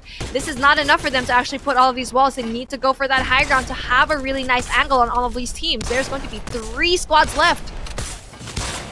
Yes, indeed. And there you go. Shots coming from Jesh right now in there from below. Ooh, the Sendance is in there. Finally eliminated. Here comes the shots. It's SNR and WTS Tyrants in there. Going in. Lodi for a triple kill. Josh right now still going in. Cyrus for a quadra. And here comes one from below, another from above. A hit in there against SNR. Lodi right now getting too close against Cyrus. We have double vector right now of Cyrus trying to shoot down Lodi. It's a 1v3. Will he be able to clutch this? Cyrus right now in trouble. The wall will be released. Just moving up and down, in and out. And there you go. There goes. Shoot and Run eliminated. It is once again WTS Tyrant with Fear on MVP, Ares, Pong, and Lodi with that booyah. Tyrants finally with the last booyah of the day. It's basically just saying GG's to you, my friends, but we are going to be coming up on top. This will definitely be the changing of the tides that we've been waiting for, especially going into this Group B. It's basically anyone's game right now, so I'm not quite sure where all of the placement points are going to be here at the end of the day. Yeah, and you both are correct, Beef and Neptune. And wow, what a last game here for all of these teams here on Group B. Congratulations again to Wolf Tyrants getting that. I think that was their second booyah of the night. So again, they are really so focused on their goals, and they are able to get to sealing the deal, able to qualify most definitely on to the next stage. But again, I want to talk about again SNR and WLV imbalance. I hear you say, Neptune, that it is really there, that they are having some type of rivalry between each other, and we saw SNR able to get their revenge. And you know what? Getting their revenge is sweet, but it's sweeter that they're able to get at least that top number 2 spot in the last game. And with that one said, with that one done also, SNR will probably most likely as well gonna qualify on to the next stage. And again, congratulations to everybody who played their best. And I've seen also the Wild Dogs Team Ganda trying their very hard to survive, trying their very hard to kill the enemies and try to get the best placement point that they can get. But unfortunately, again, all these other teams are on the next level, basically.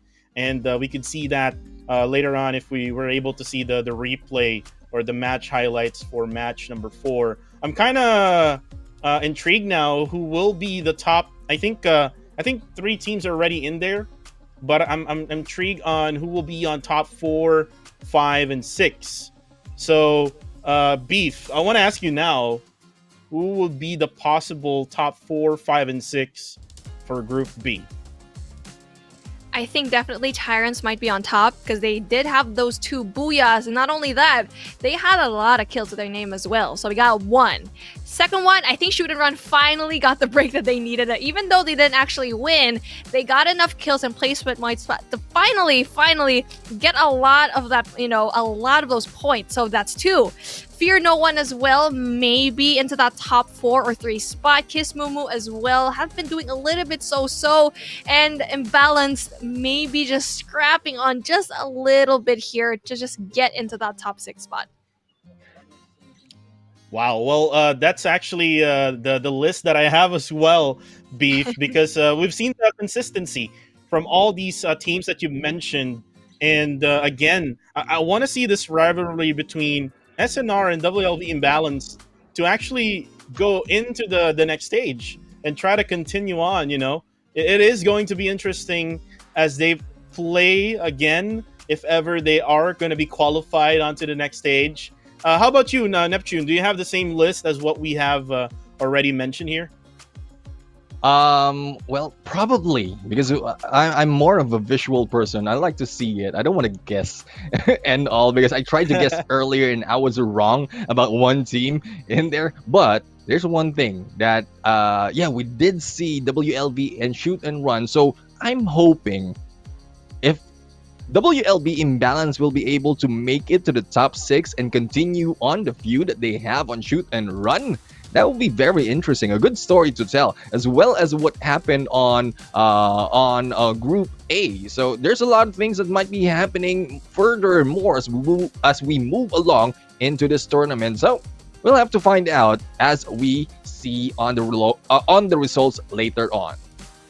Yeah, definitely. And who does not love rivalries? I mean, it happens in sports, it happens on esports as well, like right now here on Free Fire. Again, Free Fire Philippines Open 2021, again SNR and WLV. I think they might be messaging each other right now if they know each other personally. Like we'll see you on the next stage, something like that, right? So we will see the results across all 4 matches. Again, we've gone through Bermuda, 2 Bermudas, and then 2 Kalaharis. I'm interested with the results here, the final results. But again, our production and also all the league ops of Free Fire Philippines Open is getting it ready and making sure that everything is all set. To the viewers who are still watching right now, I love that you are still supporting for all the PH teams that are playing right now.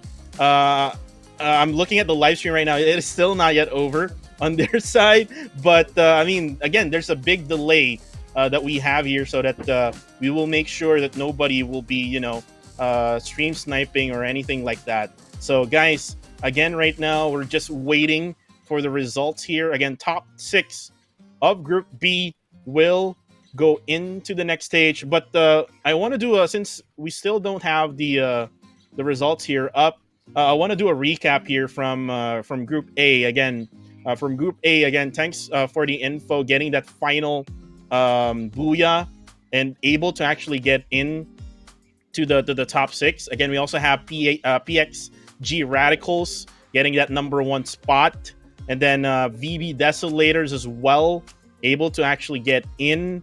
We also have here Schnauzer, and then we also have Trot Legend. So those are the teams coming from Group A. So if you combine all these teams from Group A together with the top 6 teams of Group B, it's going to be pandemonium this coming next group stage, or next stage rather. And also with the invited teams, and most likely, Beef, right? If you're going to be an invited team, definitely you're going to be one of the best teams here in the Philippines, right? Yeah, absolutely. So it's honestly surprising to see who are going to be the top teams that who are going to be invited here, and if they're going to be meshing well with the teams that actually got here in our open qualifiers. it's going to be a bloodbath for sure, especially knowing how they have the advantage because they saw the games today and knowing that you can actually read whatever tactics that all of these teams actually had. So they not only do they have that advantage of having that open qualifiers, have that, it's going to be very hard for all of these teams as well because they don't know anything about the teams who are actually invited. But what's a good thing about them is the fact that they were able to actually play in here, finally have a feel of this pro tournament, and have that momentum going.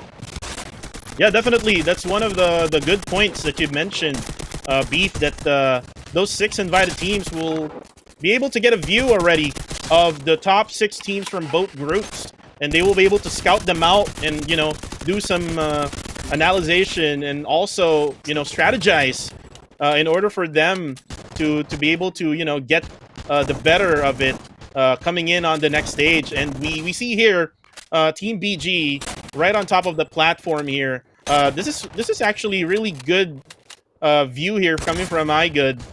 Just sniping down Wild Dogs Team Ganda, leaving Joy, and this is one of the best rush at match number 4 as La Descendants Presco just trying to cross over, just trying to you know, move as fast as he could in order to beat the squad right in there. And you see there, eliminated is No Fear X. And then now going into this moment, Wolves, Tyrants, they just got the higher ground, in my opinion. What do you think on that one, Neptune?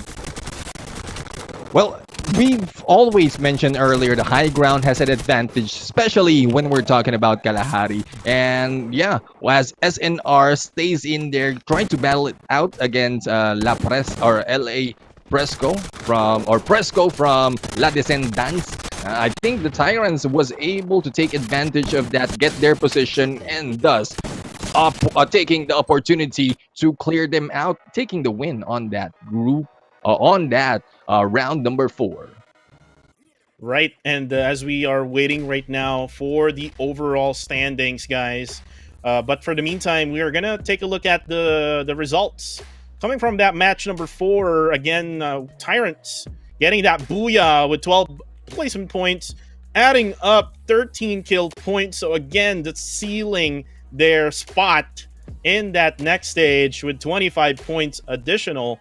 Shoot and Run Esports, again, they just needed that win over WLV Imbalanced, getting that 19 total points in match 4 with 2nd place. On 3rd, Fear No One getting 16 total points. And at 4th, we have La Descendants, 11 total points. So that push coming from Presco really helped out a lot, adding more you know, points into their name. And then Bot Gaming Rat Badoodles getting 10 total points. Kalasag, who's next, 6 points at 6th.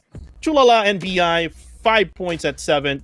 No Fear X, 3 points. Kiss Mumu with 3 points as well. Wild Dogs Team Ganda getting 2. ROG Team Mani and WLV Imbalance not getting any points for this round. So with this one, I think the list that we have provided earlier on, Beef and Neptune, I think it's going to be really accurate. That it'll be Tyrants, Shoot and Run Esports, Fear No One. We probably might have Imbalance right at the edge at the 6th or maybe 7th, because they're not able to get up any point for this match. But I mean, who knows? Let's just wait on for that overall standings for Group B. I'm kind of excited here on what will be the result. It's you know, the excitement is getting longer and longer as we wait on for the overall standings. And let's see, here it is, the results. Ooh. Overall standings for Group B. Tyrants getting number 1 with 62. Fear No One getting 2nd place with 51. Shoot and Run at 3rd. Kiss Mumu getting 4th. Kalasag, who's next, at 5th.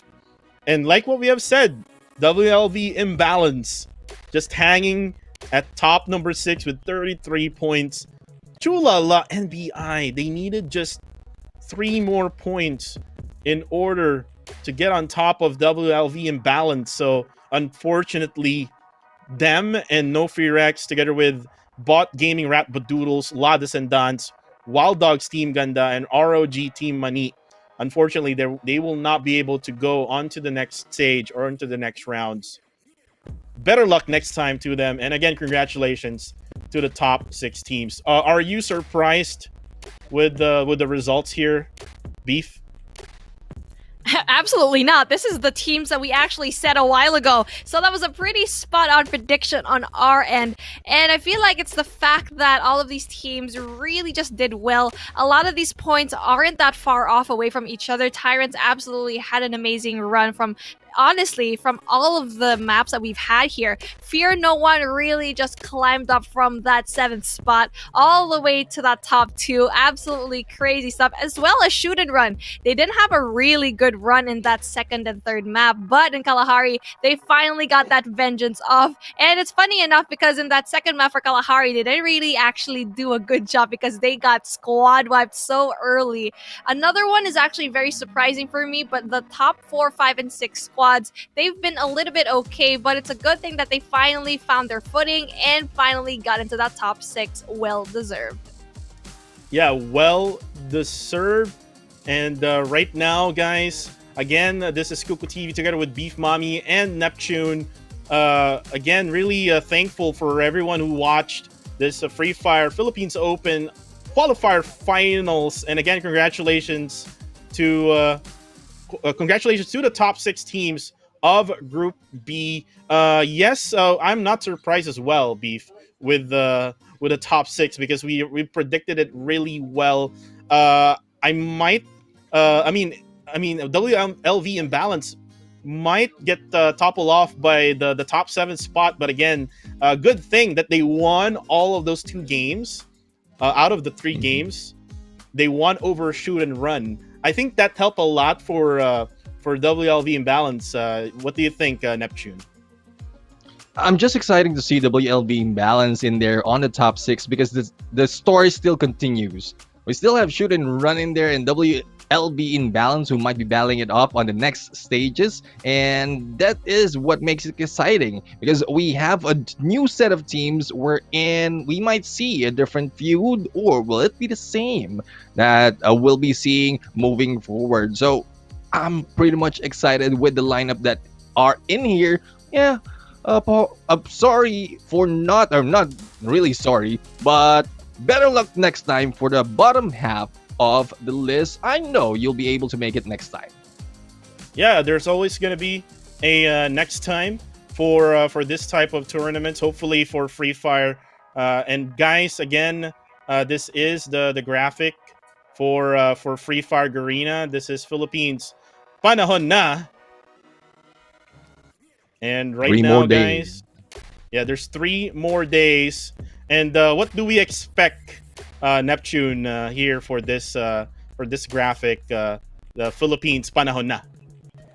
Well, this is the biggest Free Fire, or the biggest Philippine event for Free Fire.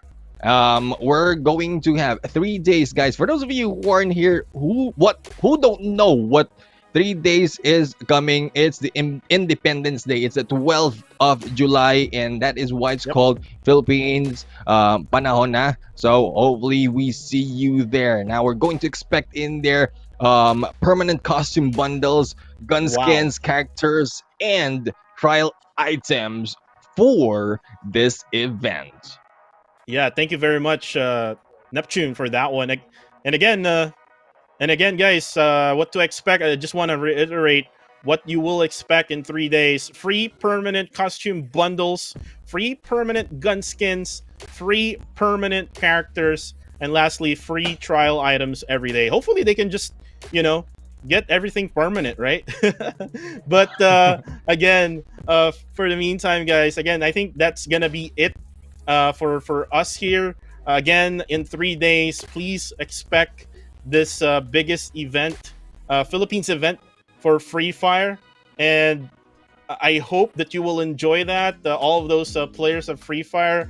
For us, hosts and casters, we probably might enjoy them as well. Maybe we can squad up and try to stream the Free Fire as well. You know what I mean?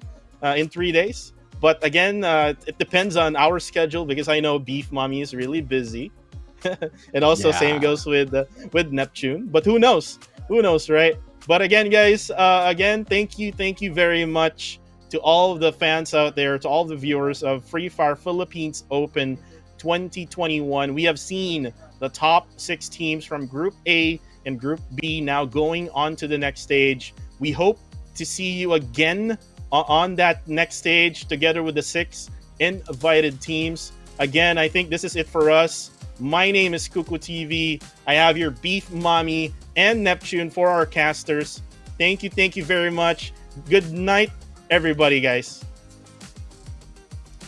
Well, we're gonna be Yeah. not going in here. It's actually just a joke because there's still a lot of things that we need to discuss here, especially going into the qualifiers, right? It has been such a big day today because not only did we have the qualifiers, it is going to be the beginning of the greatest event here for Free Fire in the Philippines. So I'm really glad to be actually part of this with the 2 amazing casters that I'm with right now. Yeah, with Kuku and the Gentleman Gaming right now that we have. It's been an absolute pleasure to finally cast with you guys. It's been the longest time coming because we've been casting the same day, but we never actually get to cast together. So it's been an absolute pleasure to be able to actually get this day with you guys. Well, thank you very much there, Beef, for saving me. I thought it was the end already, but again, I got you. again for Neptune. How about you, Neptune? Do you have any final words to say before we end this live stream? Yeah, the same as Beef Mommy. I'm the Gentleman Gaming, and most of the time, no offense, Goku. I know we've been in some projects from time to time, but most of the time I've been partnered with guy casters. And as a gentleman, I would really love to have Beef Mommy on my side, casting alongside her, and it is awesome. So for those of you who aren't here, hope we are going, or you are going to see more of us on the upcoming stages. So hopefully you are ready for that because it's a different level and we are going to give you a different level of casting as well. Yeah, definitely. That's okay, Neptune. I mean, I know you've wanted to cast with Beef Mommy as well. I mean, same goes with me. I mean, definitely I would love to have a lady caster by my side. I mean, I've been with other lady caster before, but that is only just one lady caster. So it's actually good that we have this type of experience. But for the meantime, guys, again, this is gonna be farewell for us. See you on the next live stream here on Free Fire Philippines Open 2021. Good night, everybody.